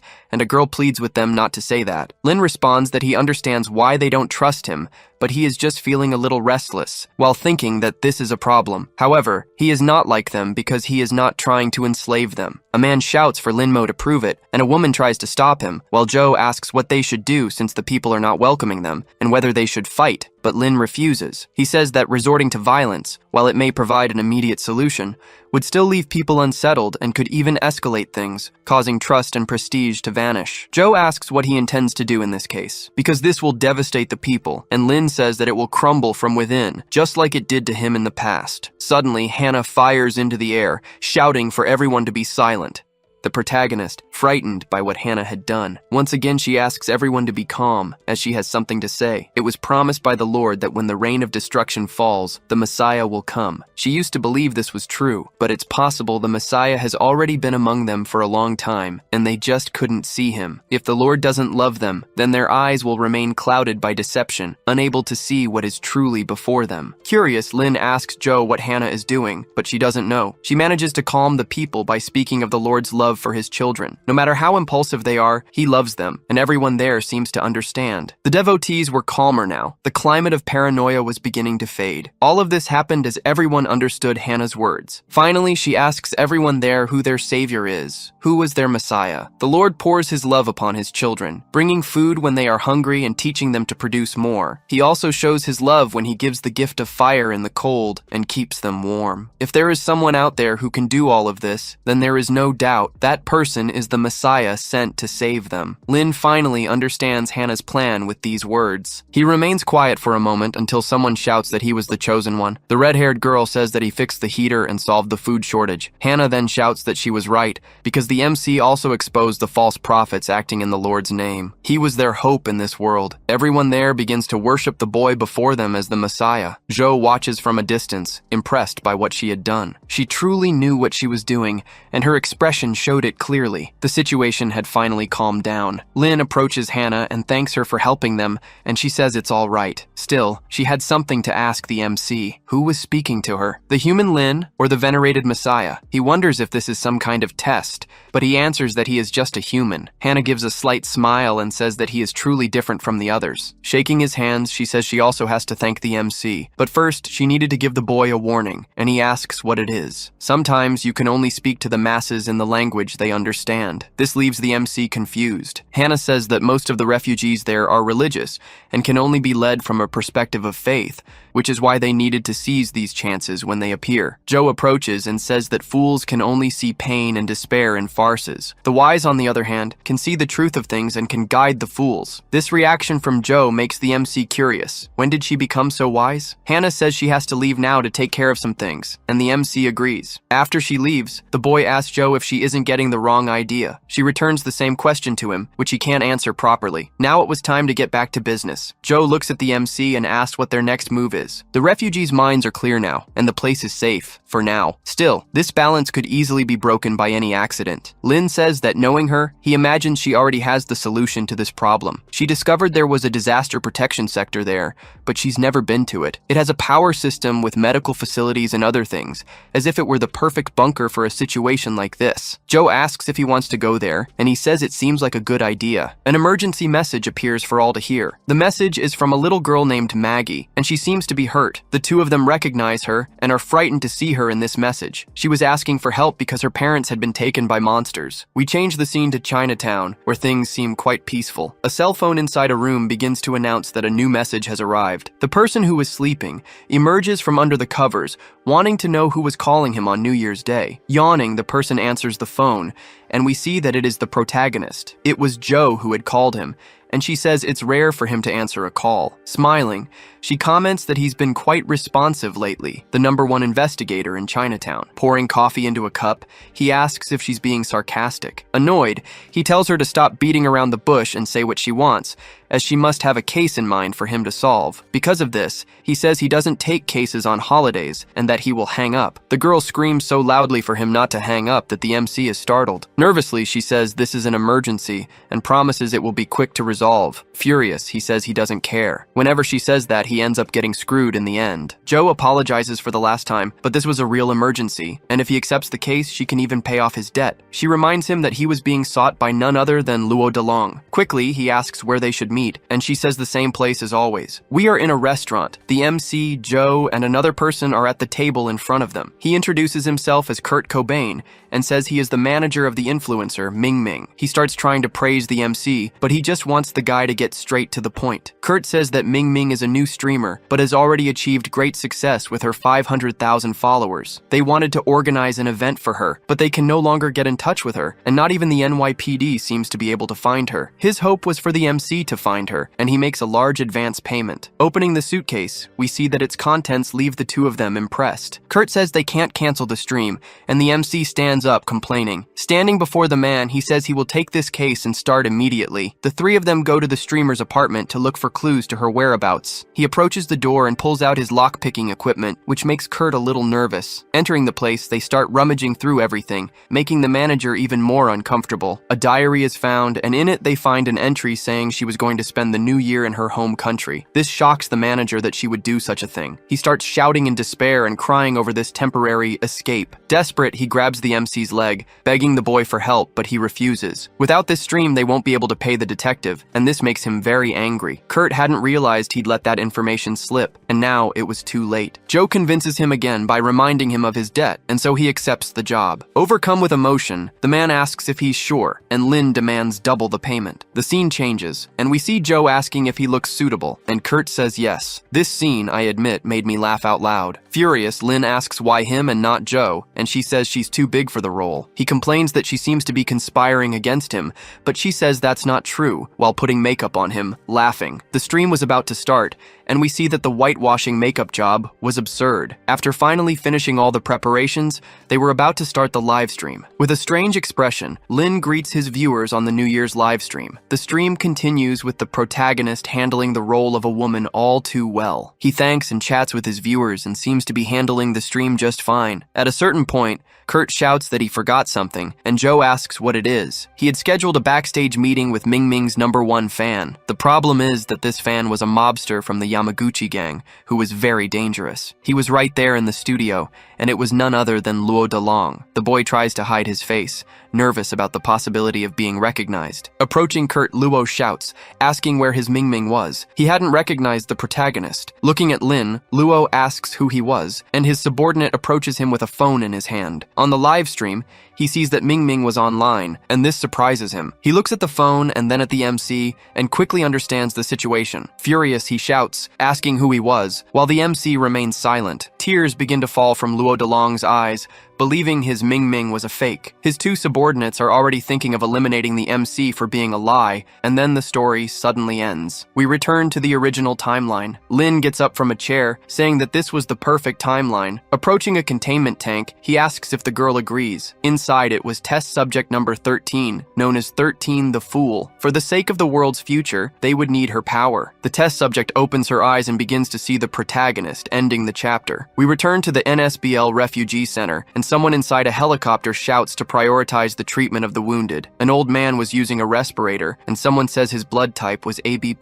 A girl calls for her grandfather while being reassured by the doctor beside her. A bald man appears, giving orders to fortify the location against the monsters. Someone shouts, calling the bald man Baldy, and he asks what it is now. A person was about to try and kick him. The blonde girl shouts that he still owed her an explanation, but he manages to block the kick before it hits his his most precious jewels and dismisses the soldier so he can talk to the girl. She looks at him with a certain curiosity. The bald man was still holding her leg, and she tells him to let go now. The two begin a pointless argument while another boy calls for Agent Cobain. He hands a card to the boy and says that now that he has been awakened, he has a new ID card. Cobain seems happy about this and thanks him as he takes the card. Looking at it, he becomes a little worried. His name was still Kurt Cobain, and that seems to bother him. Why would that be? He then asks the boy how much of his experience as a dormant agent was real. This seems to confuse the white-haired boy. He quickly changes the subject and says he wasn't a bad guy, so he might not even know what he's talking about. As he leaves, Cobain says he will report to his superiors and that he should forget this conversation. Before he can leave, the boy calls out to Cobain one more time. He then says that he actually understands what he wanted to know. Despite knowing he is not one of the bad guys,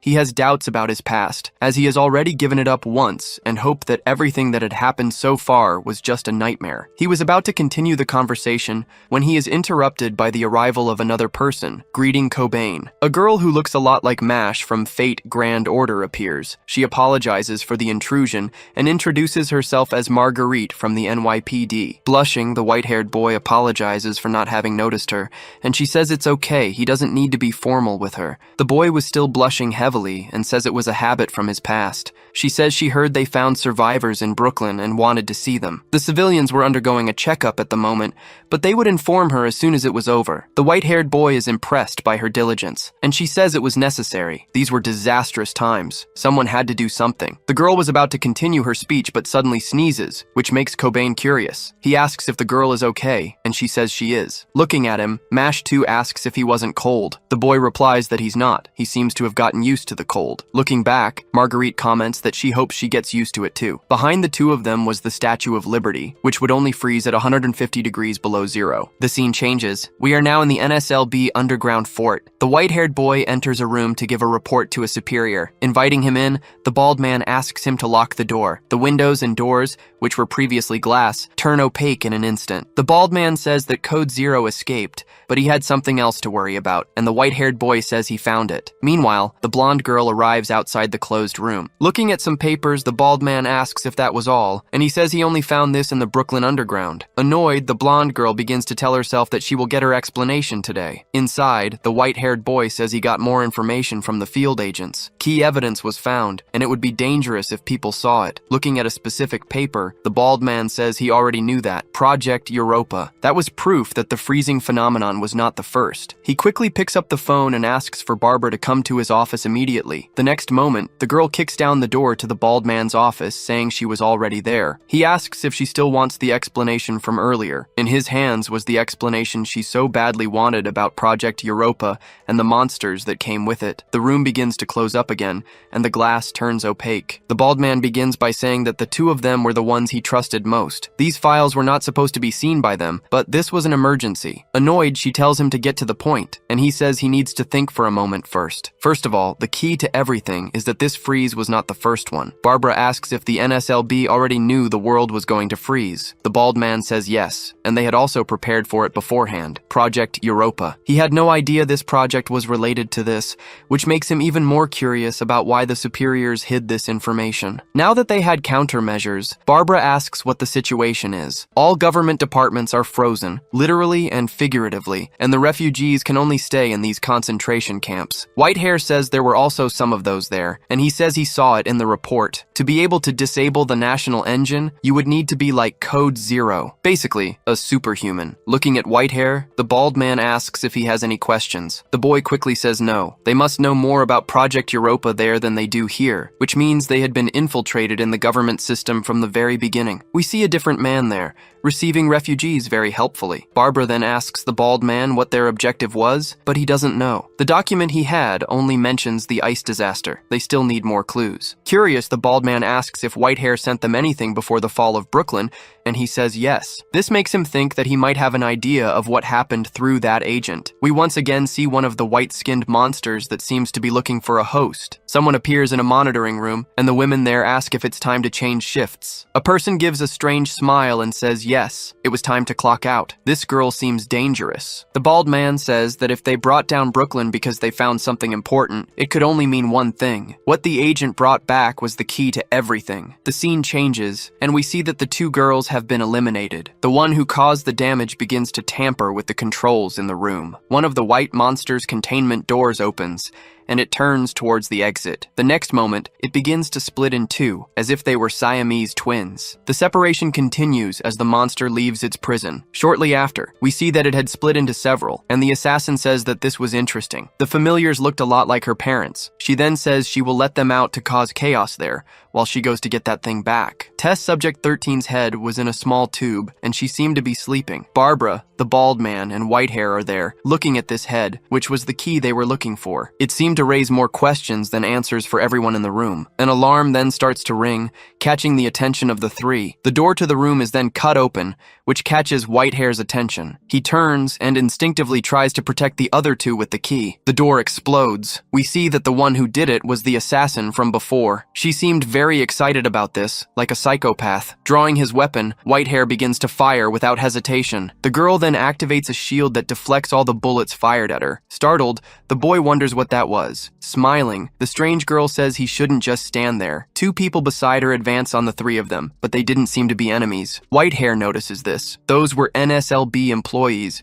and he wonders how this happened. The zombies advance, and the boy starts shooting again. The scene changes, and we see that at the concentration camp, Marguerite is also shooting at several zombies and asks Perez to find another place to escape. Everyone who hasn't turned into a zombie is confused by this sudden attack. A small war breaks out there, and one of them shouts, pleading not to be shot. One of them comments that he can't identify who is an enemy and who is not. The next instant, something erupts from inside his body, eliminating him immediately. This leaves the boy who asked not to be shot in despair as he watches the scene. A woman with an axe tries to attack, but the person says he's not a monster. It's no use, as she hits him in the middle of the head with the axe. She simply didn't care if there were monsters or not there. The girl seems to have succumbed to madness as she advances on Marguerite and Perez. Screaming, she says that only the cold-blooded can live in this world. Without hesitation, Marguerite fires at the crazy woman. The shots were accurate, and she begins to fall backward, still telling her to die. This scene seems to have affected Marguerite psychologically. Looking around, she begins to wonder what was happening. More people were transformed and begin to approach her. Turning to Perez, she asks her to find another location again. Perez asks what she was going to do. The girl tells her not to worry, as she was still a police officer and was doing her job. She then starts to run while Marguerite provides cover. That ability could copy the appearance of humans to deceive them. The man from before observes this scene and says they are finally closer to their goal. Now he waits for more chaos to happen, as it was not yet time to act. The girl had managed to recover the head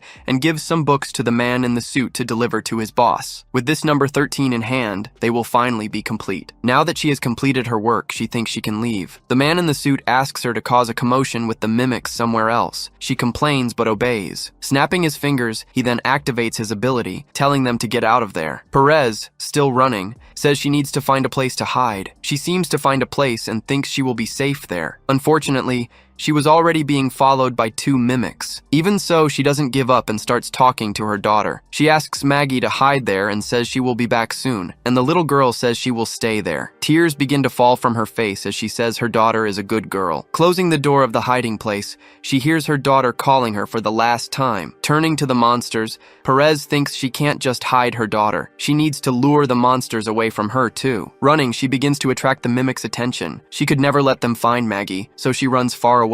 We see a phone with a message that it had found a new connection. Passing by, Maggie sees the phone with this message. Nervous, she begins to approach the body. Still afraid, she extends her hand. The screen turns blue and says there is an emergency contact available. She then sends out the message that Joe and Lynn saw earlier. All she can do is ask for help. Marguerite is in the same location, shooting at the zombies. She begins to get tired and is likely out of ammunition. Praying, she begins to ask God to save them from this situation. In the next instant, a beam of blue light appears above the monsters. Looking up, she is confused by the scene. The beam explodes right in the middle of where the mimics are, throwing them far away. Marguerite protects her face as Lynn makes his superhero landing. Joe was at the base, tracing the origin of the signal they received. The system manages to detect that the signal came from somewhere in Manhattan. This still wasn't enough. The area was too large, and Joe asks if there was any more information. In response, the system says it was somewhere near the security department. This seems to make the girl understand exactly where the signal was sent from, as it was the place the bald man was in charge of, so she asks for a digital map of Manhattan. Joe marks some possible locations on the map to identify the message's location. After finishing the preparations, she saves the information in her directory. country. Finally, after this, she sends the map to the MC. He asks if this protective suit would be enough, but she ignores the question. The system recommends they enter Manhattan through the emergency maintenance tunnel. Then they would go through the abandoned railway tunnels. Joe looks at the MC and says that was all she could do for him now. The rest had to be up to him, calling him a test subject, or an even better name, Messiah. The boy arrives and immediately starts eliminating all the threats present there. Marguerite lowers her weapon as blue blood splatters everywhere. She looks at this scene, shocked, and can't speak or do anything. The MC then finishes his work and stands still for a moment. He turns and looks back, frightened. The girl raises her weapon again, but does not fire. He then says she doesn't need to worry. Taking off his mask, he says he is not one of those monsters. Startled, she sees the boy and wonders if he is really human. More monsters begin to appear where the two were. Putting his mask back on, the MC tells her to stay behind him. He would take care of them, and she could just wait. Seeing his claws grow long, Marguerite is frightened and astonished. The boy then prepares for battle again. He quickly begins to eliminate several enemies at once. He made no effort, and this leaves the girl impressed with his power. His wings open, and this sight makes Marguerite wonder if he is an angel. The scene changes. We see Maggie still fiddling with the cell phone, but she hears someone say the door was locked and recognizes the voice. Turning towards the container door, she asks if it was the MC. He hears the little girl's voice and tells her to move away from the door. The door is then torn open. Maggie is watching, hidden and scared by the whole situation. The MC calls her name, and then she leaves her fear behind and is happy to see him. Lin then sees her and also seems relieved to know that she is okay. Smiling, he says he is happy to see her there. His expression quickly changes. The girl jumps on him and grabs him, thanking him for being there, and he tells her to let him go. Putting her on the ground, the girl asks what happened to the bad people, leaving the MC confused, and Marguerite explains that she must be talking about the monsters that appeared. Lin replies that he had chased and defeated all the bad people. She then asks if he has seen her mother. Looking to the side, he realizes he still needs to look for Perez and old Joe. He doesn't see their bodies anywhere, which makes him think they are alive, but he still needed to take the two girls to a safe place. The MC asks Marguerite what the safest place there is, and she says it was Liberty Island. Now that the water to get there is frozen, they could drive there. The communicator begins to emit a distress message. They say there is a monster on the ice, and no one should go to the island. Repeating the message, no one should go to Liberty Island, and we see that several of those monsters that were previously trapped appear, ending the chapter. A car was in the middle of the ice on its way to the Statue of Liberty, but it breaks down and is surrounded by monsters. Several of them begin to speak repetitive words. A pink-haired girl says she can't get in touch with Fort 7. They need to find a way out. That was Liberty Island, and she was going to make it. Her companion says that the monsters were coming from there,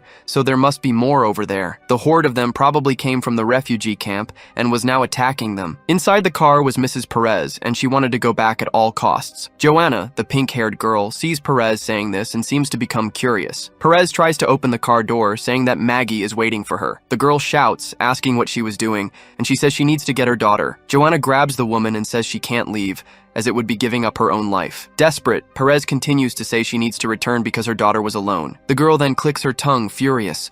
She then raises her hand against Perez. Slapping Perez across the face, she calls her a fool. If she really wants to die there, then she shouldn't take the two of them with her. Perez shrinks back, calling Joanna selfish, which makes her even more irritated and confused. The woman then says that it was she who pulled her into the car. Tearfully, Perez says that this caused her to be separated from Maggie. They were lucky to have escaped these monsters so far. They were also able to survive in the apartment because of Lin. Because of all this, they had found hope in times like these, but because of Joanna's presumption in helping her, everything they had done so far was destroyed. Looking at Joanna, she asks if that wasn't selfish of her. The words seem to have hit the girl hard because she can't answer. Calming down, Joanna says they are not her enemies. That was their responsibility as the NSLB rescue team. Personally, she is grateful that Perez saved her grandfather, and the desire to help her was genuine, so she didn't want anything bad to happen to the woman. She just didn't expect things to get so complicated and apologizes for reacting badly. Perez also apologizes, but she can't think of anything but her daughter trapped in a container. Joanna then says they can take a risk and pulls out her communication radio. Marguerite's radio buzzes again,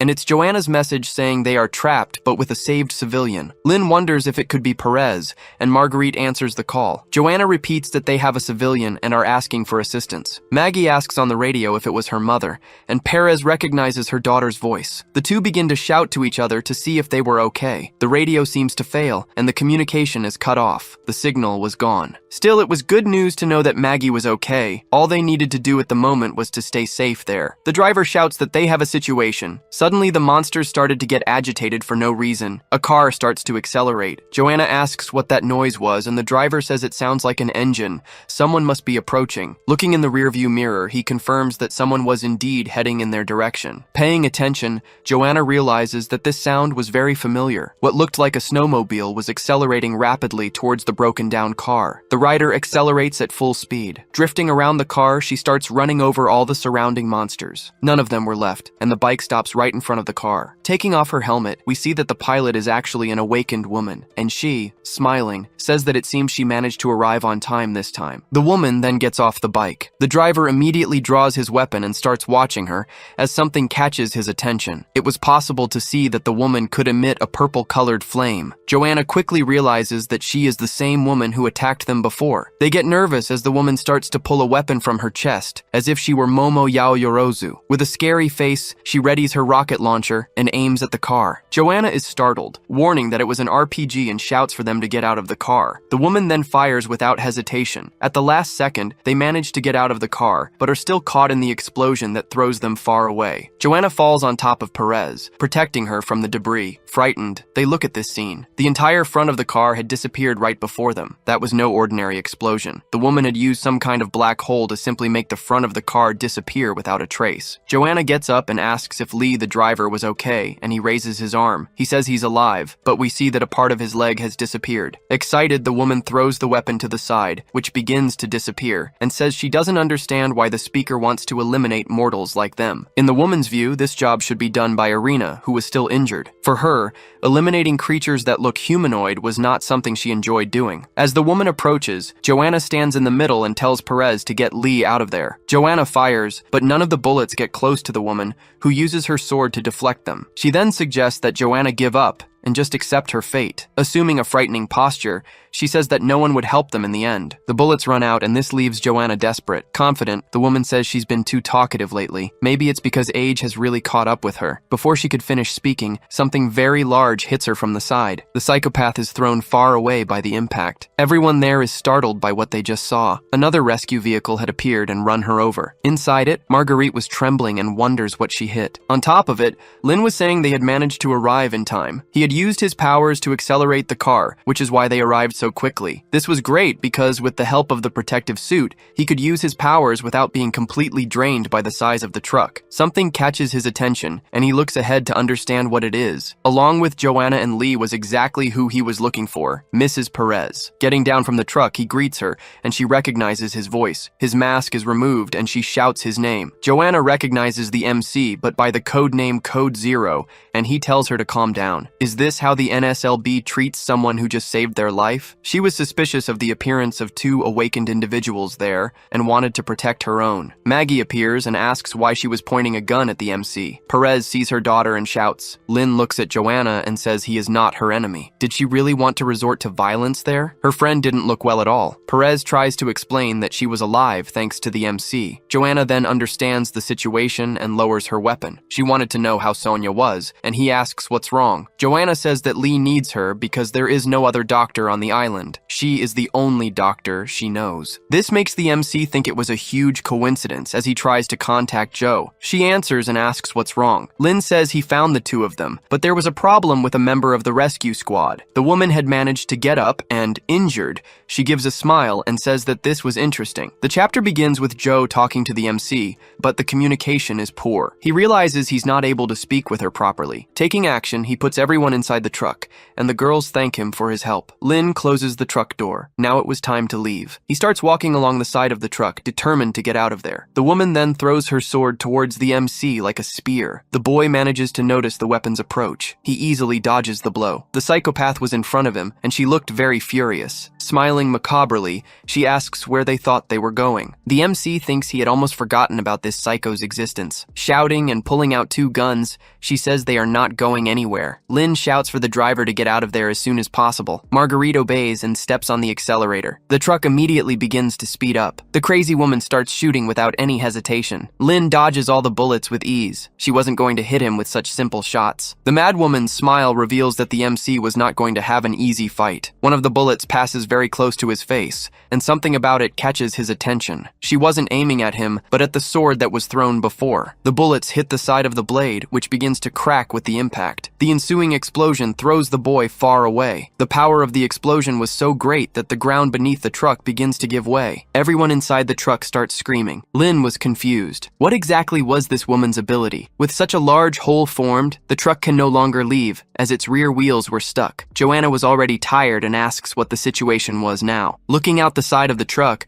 Marguerite can barely analyze it. This situation was the worst possible, as they were very close to falling into the water. The psychopath jumps on top of the truck and stands right in front of everyone there. The ground gives way even more, pushing the truck back, almost falling into the water. She then points her gun at Marguerite, who seems to be in shock. Saying goodbye, the woman then prepares to shoot. Lin leaps towards her. Joanna and Marguerite are already seeing their lives flash before their eyes, but it won't last long. The MC manages to arrive in time and punches the woman in the face, interrupting her. Grabbing her by the neck, he tries to pull the woman off the truck. The force with which the MC grabbed her and threw her to the ground managed to create another hole in the ice. The MC watches her, his eye burning with hatred. Confused, the woman asks why he was helping them. The truck begins to fall further back, and the women inside it become desperate. Still confused, the woman says they have nothing to do with the MC, and he was still the holy child. He should know that. From the beginning, he never even belonged to this place. This seems to affect the MC, who asks if he really doesn't belong here. Smiling, she calls him brother and says he should be with them, his family. His mind goes back to the beginning of the story, where he was betrayed, and this makes him suspicious. He had already died once. He had been abandoned a long time ago, but things were different here. In this place, things were completely different. He had people who cared about him. Even if it's still the same frozen hell, he will stay here. With a punch, the ice floor shatters completely and the chapter ends. The scene changes and we see someone being eliminated. A red-haired woman asks why. Someone apologizes while having a knife stuck in their belly. The killer says that this was all for survival. Pulling the knife down, he finishes his work and eliminates the girl. Falling to the ground, her last words to the MC are to call him a traitor. She continues to ask why he did this. The boy replies that if anyone is to blame,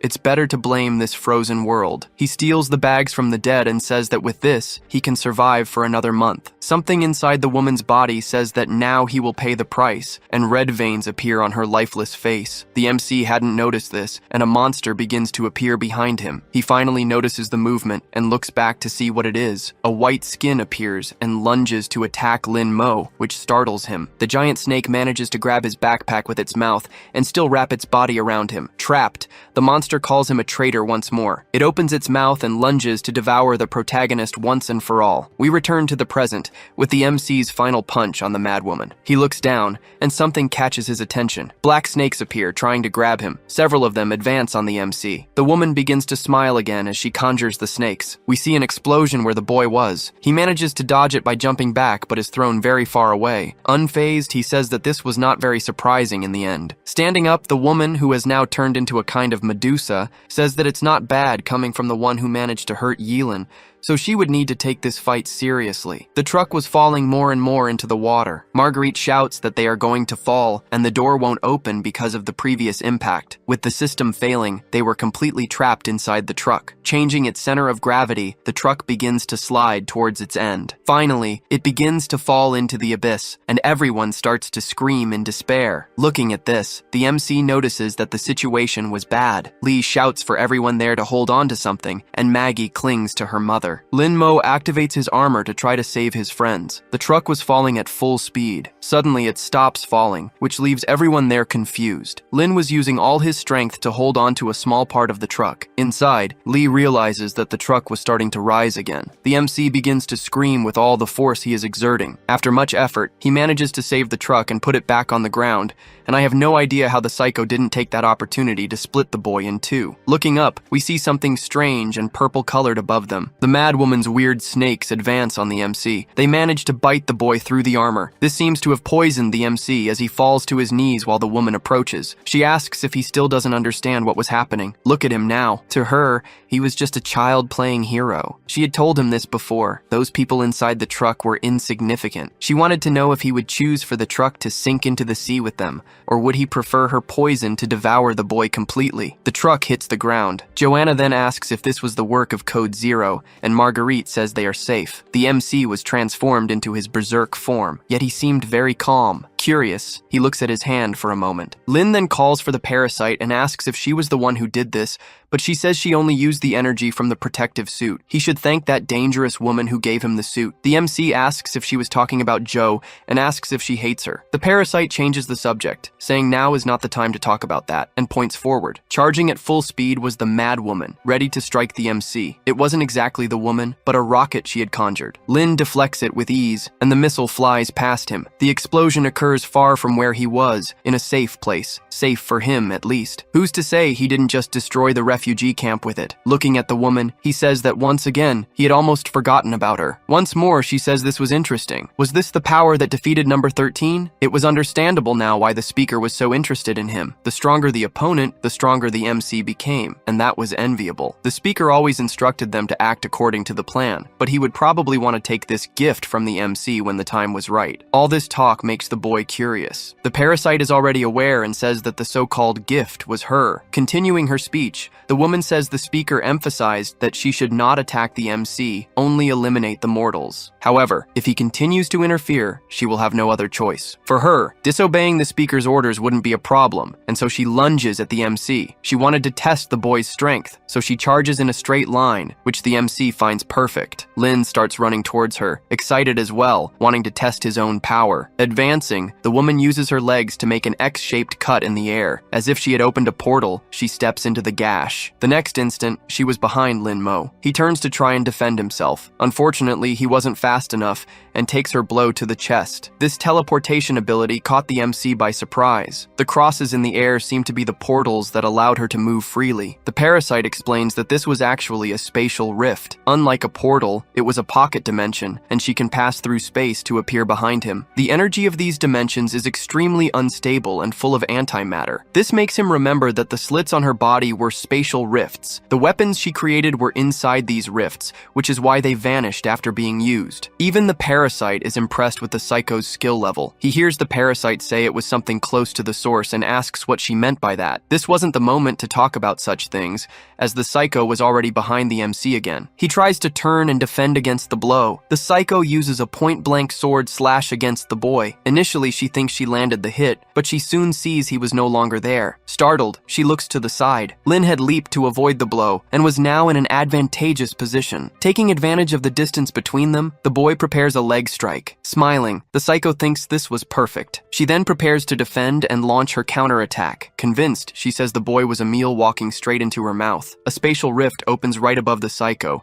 and the boy is heading straight for it. Lin is startled. Perhaps he didn't expect this move. The rift becomes gigantic, to the point where it could devour him, and he asks what the hell that was. He wasn't going to be able to stop falling towards the rift. Finally, the boy passes through and ends up in the psycho's pocket dimension. There was no gravity there, but he continued to fall due to the inertia of his descent. This makes him nervous, and he quickly looks for something to hold on to, or this would be his end. He tries to grab anything he can use to escape. The boy manages to grab a rock, but it begins to emit a sound and erode. This makes him quite irritated. An explosion occurs, pushing him back. All that debris had already turned into antimatter. Several buildings were inside that place. Her power was immense and frightening. Looking further down, he sees something that catches his attention. Human bodies completely deteriorated by antimatter. Agents from various departments were lost forever in that place. Men who were active at the beginning of the freezing disaster. This meant the Oracle was acting behind the scenes from the very beginning, which led them to this state as soon as the Ice Age began. Worried, Lin realizes that if he doesn't get out of there soon,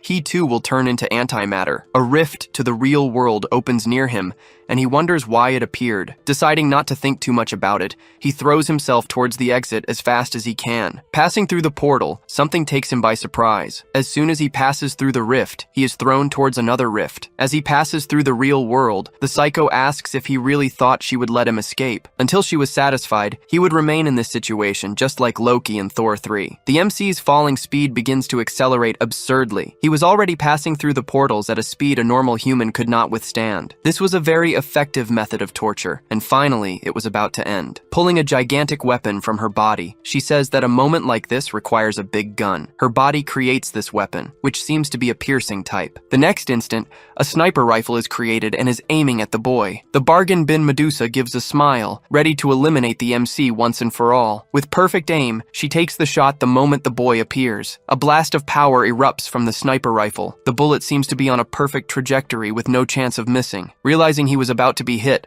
all the MC can say at the moment is, "What the hell?" That bullet seemed to be alive, as it was imbued with power. A gigantic explosion occurs right in front of the protagonist, who is caught in the impact. The hit was massive. His armor suffers from the impact and shatters. Lin is thrown back with great force, to the point of dragging for several meters on the ground. Watching from afar, the psycho says that bigger is better after all. The bigger the caliber, the more satisfaction she gets.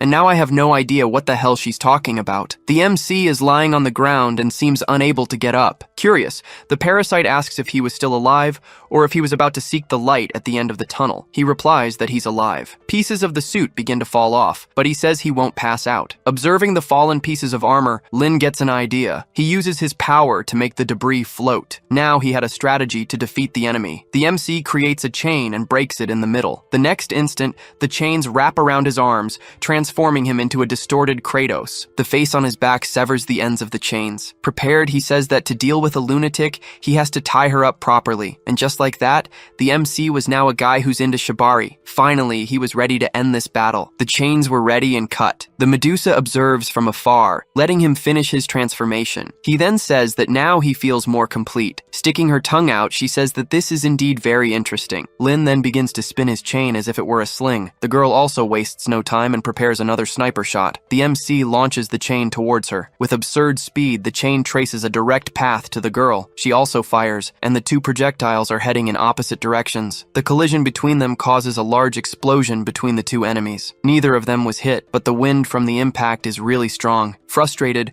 she realizes her attack was nullified by the MC's chain. Worse yet, it hadn't been destroyed in the process and was heading towards her with the same speed as before. Frightened, she can't understand how this happened. The force of the blow is great and causes another explosion, but this time hitting the madwoman. This way, my disadvantage of not being able to fight at a distance is solved, thinks the protagonist. But the next instant, he notices a rift at the spot where the chain had hit. That psycho loved to exploit openings, and she is already behind the MC. She points a gun directly at the boy's head, and he hears a click. The next moment, he manages to dodge the point-blank shot. The boy thinks that she acted exactly as he expected. This seems to have taken her by surprise. He was already turned towards her, chains ready, and now she wouldn't escape him. The movement was fast, and the tip of the chain is already heading towards the girl. Will she have time to escape? Smiling, the madwoman asks if this was all he had. Throwing her body back, she dodges the attack, and the chain enters the rift. Confident, she says that if she keeps using her rifts, he won't catch her. She quickly opens a new rift above the protagonist. Using a kicking attack, she screams that he can't beat her. The madwoman was certain of her victory. This created an opening where the MC managed to chain her leg. The next instant, the girl's arms were also chained. Looking back calmly, he says he finally caught her. Frightened, she notices that he had used the chain to pursue her inside the rift. In an homage to none other than Scorpion, Lin uses his chain, screaming, "Get over here!" and pulls the madwoman close to him. Without resistance, the bargain bin Medusa is pulled back through her own rift. Using all his strength, he manages to bring her back to reality, making her fly towards him. Clenching his fist with all possible force, he prepares his first serious punch. The hit was incredible. Right in the middle of the madwoman's stomach. With a gigantic impact, a shockwave propagates through her body. The girl spits blood from the blow, which lands on the protagonist's face. His eye seems to undergo a change. His body was different, but he recognized this sensation and hears someone call him. A woman appears at the door of a house, and this leaves Lin extremely frightened, and he recognizes her. That was the very woman he was fighting. Turning around, the boy begins to stare at her. He was visibly scared by this vision. Wondering what was happening, he sees the woman standing still without saying anything, as if waiting for him to start the conversation. A man appears beside the MC greeting the woman, and he seemed to be her husband. The parasite appears, saying that these were the woman's deepest memories. He observes the scene from afar without interfering. Curious, the parasite asks why he was so surprised. It wasn't the first time he had seen someone's memories. He looks at this scene for a moment and says nothing. The memory continues, and she seemed very happy there, talking with her husband. Wanting to leave, he says he has no time to waste there. That woman was still outside outside trying to eliminate him. Frustrated,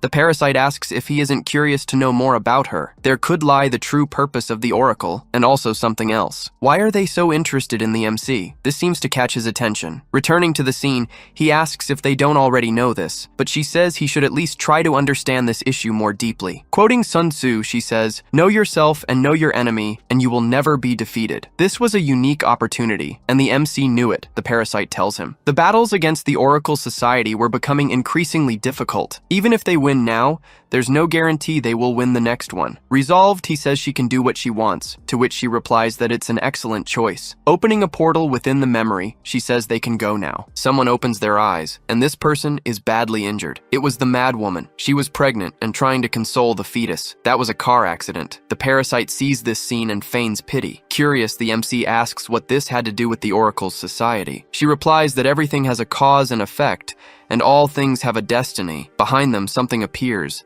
and the parasite says the web has been cast. A woman in strange robes appears before the mad woman. This person seemed to be part of the Oracle Society and was carrying an urn. The MC notices this and asks what the hell could be inside it. Opening before them, you can see there was something with 4 eyes inside. Startled, the two of them understand exactly what it is. That was another parasite, exactly like the one that belonged to the MC. She was confused and asks why her species would be involved with the Oracle's society. The woman then takes the parasite in her hands, calling it the Holy Spirit and asking it to complete its mission. The parasite then, seeing the woman on the ground, advances towards her. Dazed, she is not even aware of what was about to happen to her at that moment. Entering through her mouth, the parasite then finishes possessing the woman's body. Agonizing in pain, she begins to undergo a mutation. Her eye acquires a purple color as she awakens her new powers. Finally, her body finishes assimilating the parasite. She seems to faint for a moment, and the rain continues to fall on her. Her legs begin to tremble slightly. She finally stands up, and the MC notices that she healed just as it had happened to him before. Looking around, she asks what happened,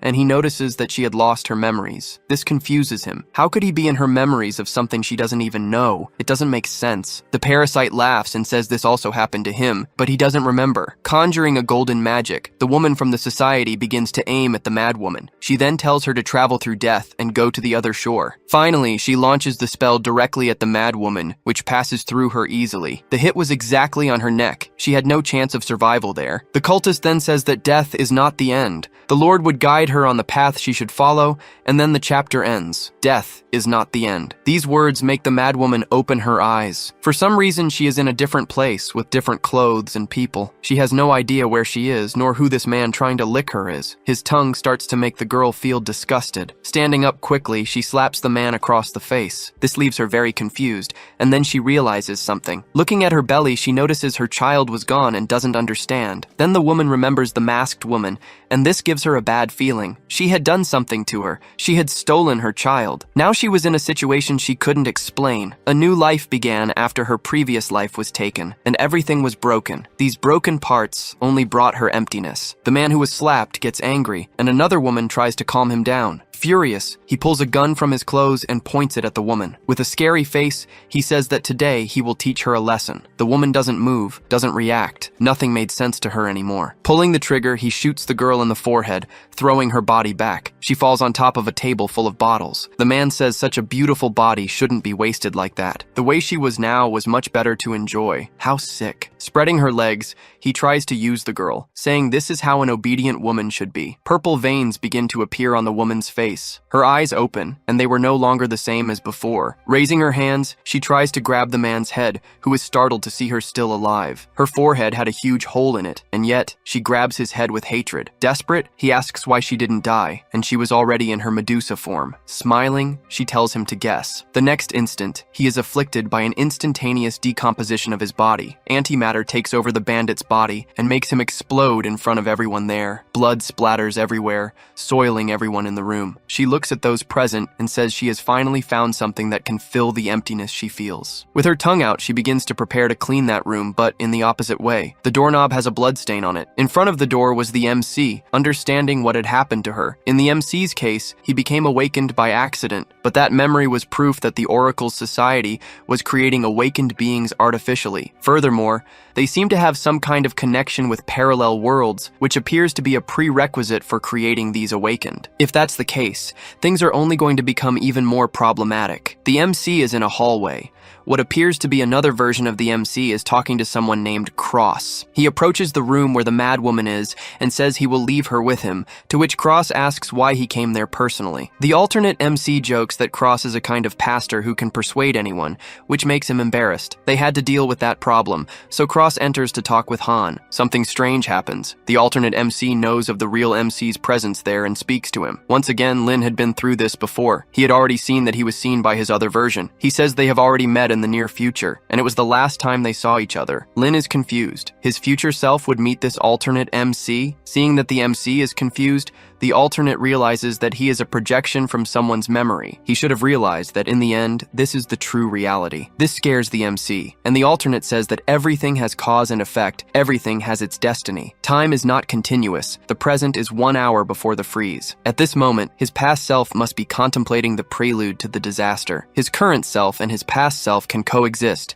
so cause and effect can be reversed. These words leave the MC in shock for a moment, and he remains silent. Finally, he speaks and asks what the hell his alternate self was talking about. Laughing, he apologizes for forgetting that he couldn't understand this yet. In the end, reality was harsh. His current self was still pathetically weak. Annoyed, he tells his alternate self to repeat what he said. The alternate tells him to calm down, as he knows what he's thinking right now. At this moment, he was nothing more than a projection in that timeline. He was not physical like the alternate. He couldn't interfere with anything there, even if it was his past, because of cause and effect, and that made him weak in the end. It was obvious that the original MC still didn't understand it well, so the alternate says he will give an example. After thinking for a few moments, he has an idea. Just like that time, he could only watch as he was dismembered by Luo Dalong. He was unable to even offer resistance, and had to slowly watch his own death. That was a hilarious way to die, so weak and pathetic. These words irritate the MC more and more, and he curses his alternate version. Confident, the alternate says that was a great expression. He still wants to tell a little more about what happened next. The Luo Dalong he eliminated was a mere counterpart from another universe. The alternate asks the MC if he had understood that yet. If he eliminates him for revenge, then he eliminated the wrong person. Laughing even more, the alternate asks what he thought about that. If he continues just seeking revenge,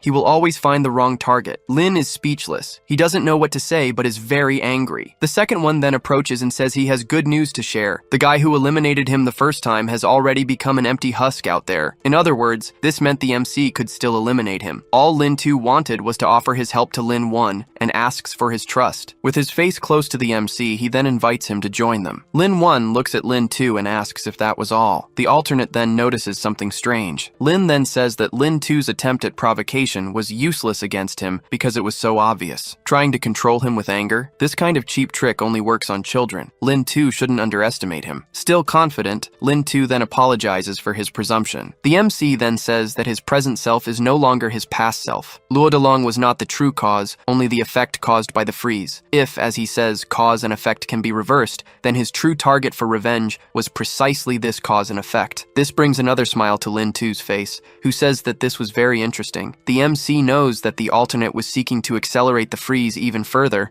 This makes him furious to the point of saying that stopping Lin 2 was the first step of his revenge against the freeze. Without losing his composure, the alternate finds the MC's attitude very good. He is pleased to see that the MC was really much better than before, not letting himself be controlled by emotions. This Lin was completely different from the others. Confused, the MC asks who these others are. Putting his hands in his robes, he says he will give the MC a reward. He removes his cloak, showing his left arm, which is larger than his right, probably from continuous use if you know what I mean. Showing his true nature, Lin 2 will tell him something even crueler. If an awakened wants to become stronger, he had to do one thing. The parasite appears and, impressed, sees that his arm has become like Danzo's. The MC becomes furious, which gives the alternate an opening to attack him from behind. Turning quickly, he manages to defend against the blow in a hurry. Whispering in his ear, he repeats Luo Dalong's phrase from the beginning of the story to the MC. The weak are prey to the strong. If he really wants to get stronger, he had to go out and devour other awakened. Opening a portal to leave,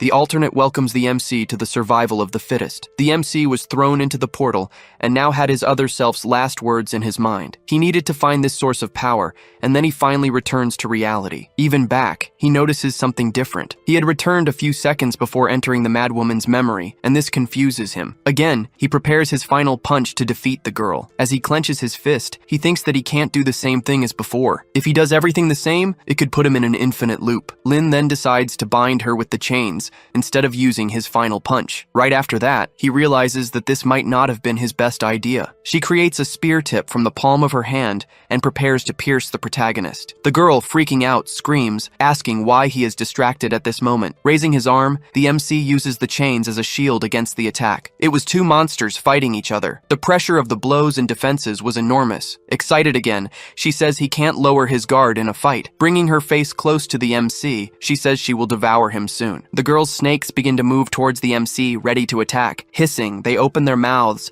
their fangs poisoned with antimatter. The MC quickly conjures new chains from his back. Several of them begin to emerge from behind him to help with the defense. The battle was now being fought on two fronts at the same time. The snakes against the chains, and the MC against the psycho. The MC was getting the upper hand, defeating the snakes one by one. This surprises the girl. She starts to get nervous about being subdued. Lin then takes the opportunity to attack in conjunction. Finally, it was time to end this fight once and for all. Several chains are conjured at the same time he places his hand on her face. He then uses the chains to subdue the other awakened. Will he follow his alternate self's advice? Smiling, she asks what he was waiting for. Is he going to give up at the end of the fight? He gets confused and asks if she heard his conversation too. That voice echoed in her head, so she could hear it too. The voice was yearning for massacre and destruction. The MC trembles a little upon hearing this. The madwoman says the MC was just like all of them, and the parasite warns that it was a distraction. Looking at him, she asks why he was still hesitating. Lin says she can't die yet. He had questions to ask her,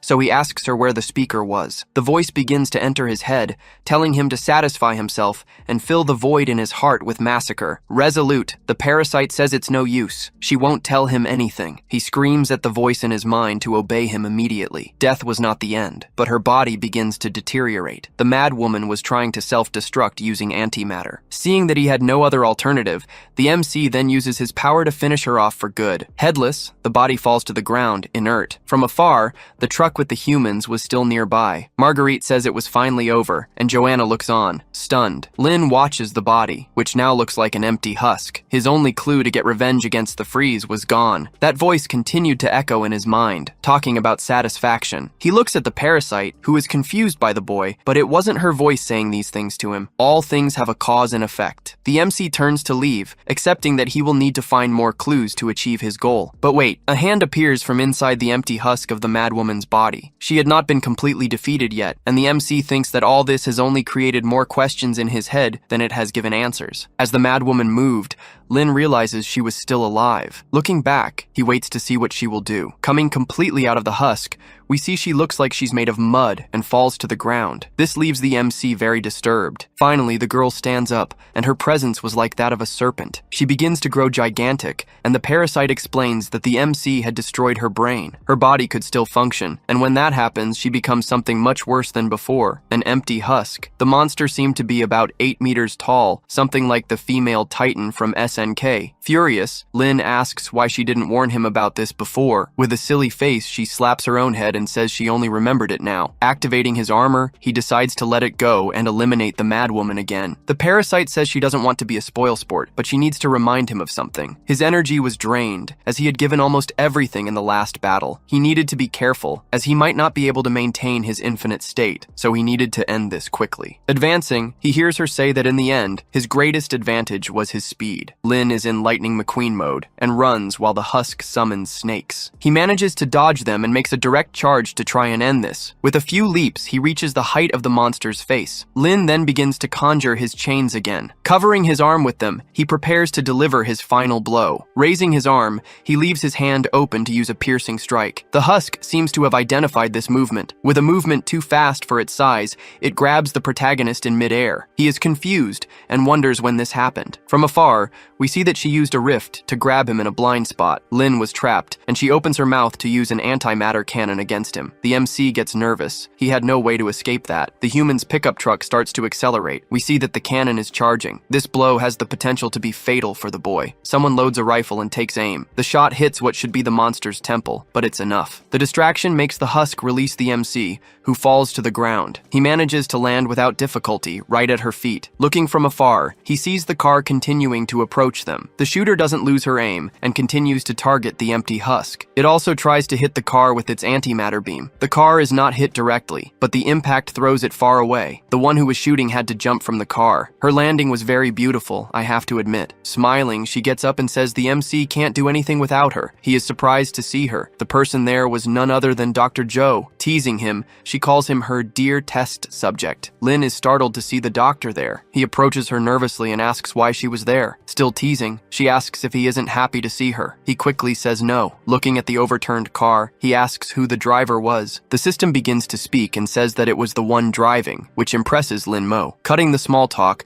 the system then warns that now is not the time for conversation. They have something bigger to worry about. The car is kicked away as the empty husk approaches the two of them. Lin manages to grab the doctor and prevent them from being hit by the vehicle. Still, it seemed like it was about to hit the truck with the humans that had been saved before. The two trucks collide, causing significant damage to the armor. Marguerite and Joanna are shaken inside the truck but seem okay. Fortunately, the damage wasn't too great, and the situation seems to calm down for now. He looks back, worried about the people who were still there. Joanna was still trying to use the system to open the car door, but it insists on remaining locked. A message appears on the communication system, which makes her think it had started working again after the impact with the other car. Someone asks if the one there was Gorilla, and if they were still alive. Being called a gorilla makes her furious, and the other side recognizes her voice. The one speaking to her was Joe, and Gorilla, Joanna, says it will take much more than that to eliminate her, to which Joe is relieved to know she is well. The situation, however, was not completely resolved yet. The monster opens a rift in its own belly to attack. Several snakes begin to fall from its womb to the ground and seem to be gigantic. Joe starts shooting indiscriminately at the mobs,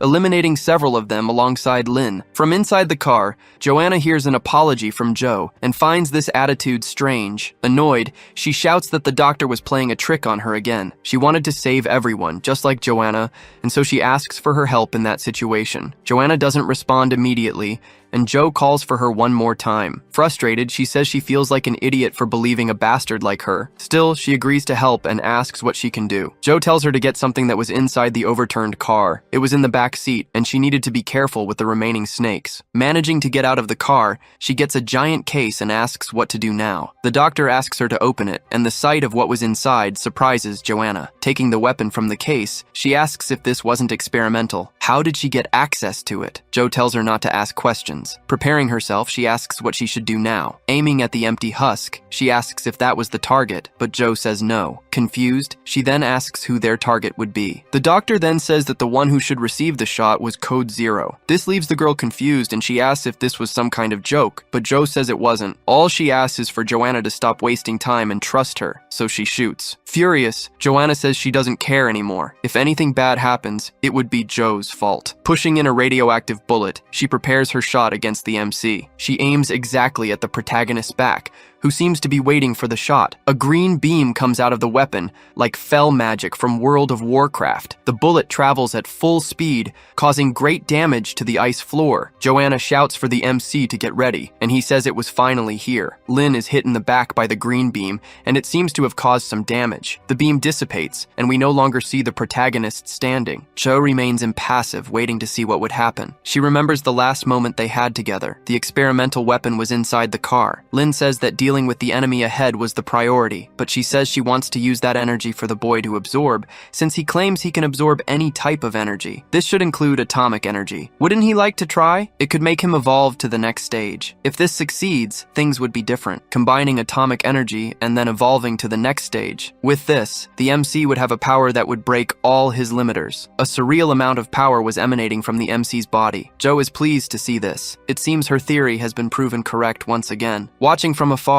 Joanna is impressed. That was incredible. Without her noticing, two snakes begin to approach her from behind. Before she could react, they lunge to attack. The girl turns, managing to see the attack, but won't have time to react. The next instant, Lin passes by her, destroying all the snakes with one blow. Joanna's eyes widen in pure terror and surprise at what the MC had just done. He looks at her, farming as much aura as possible. Joe asks the system if it had collected the data from this experiment, to which the robot confirms it did, but says the data may be inaccurate. Would she like to perform a reassessment? Preparing her weapon, she says it wasn't necessary, as she already had enough. Lin was already beside the doctor again, and the two prepare for the fight. She asks if he feels faster now, and he says yes. It was as if his energy was infinite inside his body, and now he can use his full power. This energy seemed to be constantly overflowing because his body generated it continuously. His speed was on a completely new level, so fast that Joanna was incredulous at what Lin had done a second ago. The empty husk finally stops waiting and launches its attack. Lin tells Joe to hold on tight to him,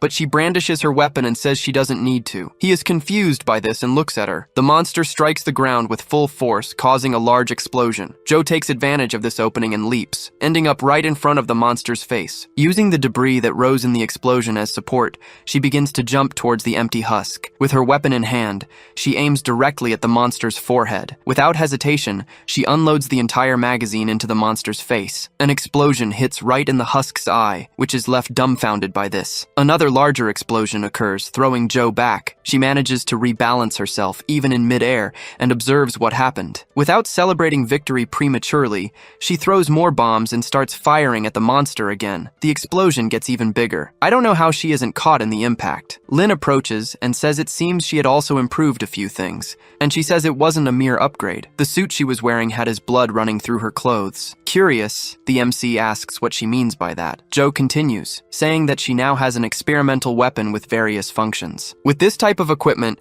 an ordinary person would have the ability to deal with a white skin of this level. After saying all this, she says she will leave the rest to him, and Lin is surprised. She had to check on the injured person nearby and tells him not to die in this fight. While the MC was looking at Joe, the monster lifts its foot to step on him. He was still complaining about her last words when the foot hits the ground, causing a huge explosion. Actually, before it reached the protagonist, he had managed to stop the stomp effortlessly. This seems to scare the monster, which is surprised not to be stronger than the human. Lin asks how he could die at the hands of such an inferior creature. The boy then begins to release a little of his power. With impressive speed, he passes through the entire length of the monster's leg, cutting it into several parts. He doesn't stop at the leg, but also takes the opportunity to cut its arm in the same blow. In moments, the monster was being sliced into several pieces of sushi without any difficulty by the protagonist, until he managed to rip out its core. The body parts fall as the boy looks at what he holds in his hands. He remembers his other self welcoming him to the survival club. If he really wanted to get strong, he would need to devour other awakened. The parasite appears behind him,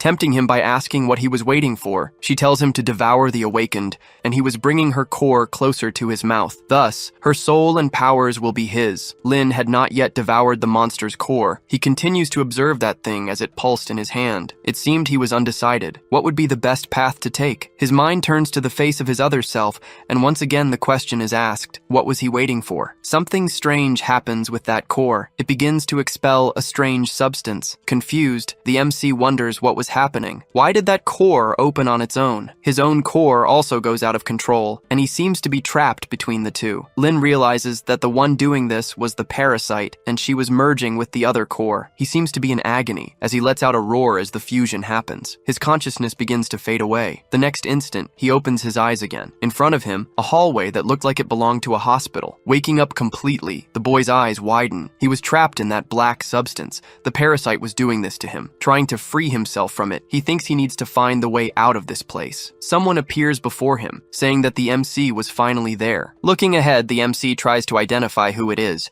but their face is still in the shadows. Soon after, we can see it was the psycho mad woman who fought against him. He initially thinks he had gone to the past again, but realizes the situation was different from before and can't understand the current situation. The girl starts to run, and he extends his arm, asking her to wait. He tells her not to run, but the girl doesn't listen to him. Finally, they seem to arrive in a surgery room. Stopping her run, she stands still in front of a gurney. The MC reaches her and seems tired from this chase. The girl then says that everything would be different if that car accident hadn't happened. She would probably be giving birth to her child in the surgery room. Confused, the MC asks what she was talking about. Turning to him, she asks if he was also there to eliminate her for good. Lin asks what she meant by also. She apologizes for saying something so strange. Judging by his expression, he probably doesn't know. The one he eliminated before before was the same woman, just on the outside, but her true self had always been in here. Calmly, the boy asks if she had a split personality. Unfortunately, that was not the case. Her inner and outer self were always the same person. After experiencing those things, wishing to protect herself and fill the void in her heart, she chose to escape. She created a hard shell on the outside with a broken core on the inside. She was aware of what her outer self did, but she had already chosen to escape, so she did nothing against it, and gradually let herself become the person on the outside. Curious,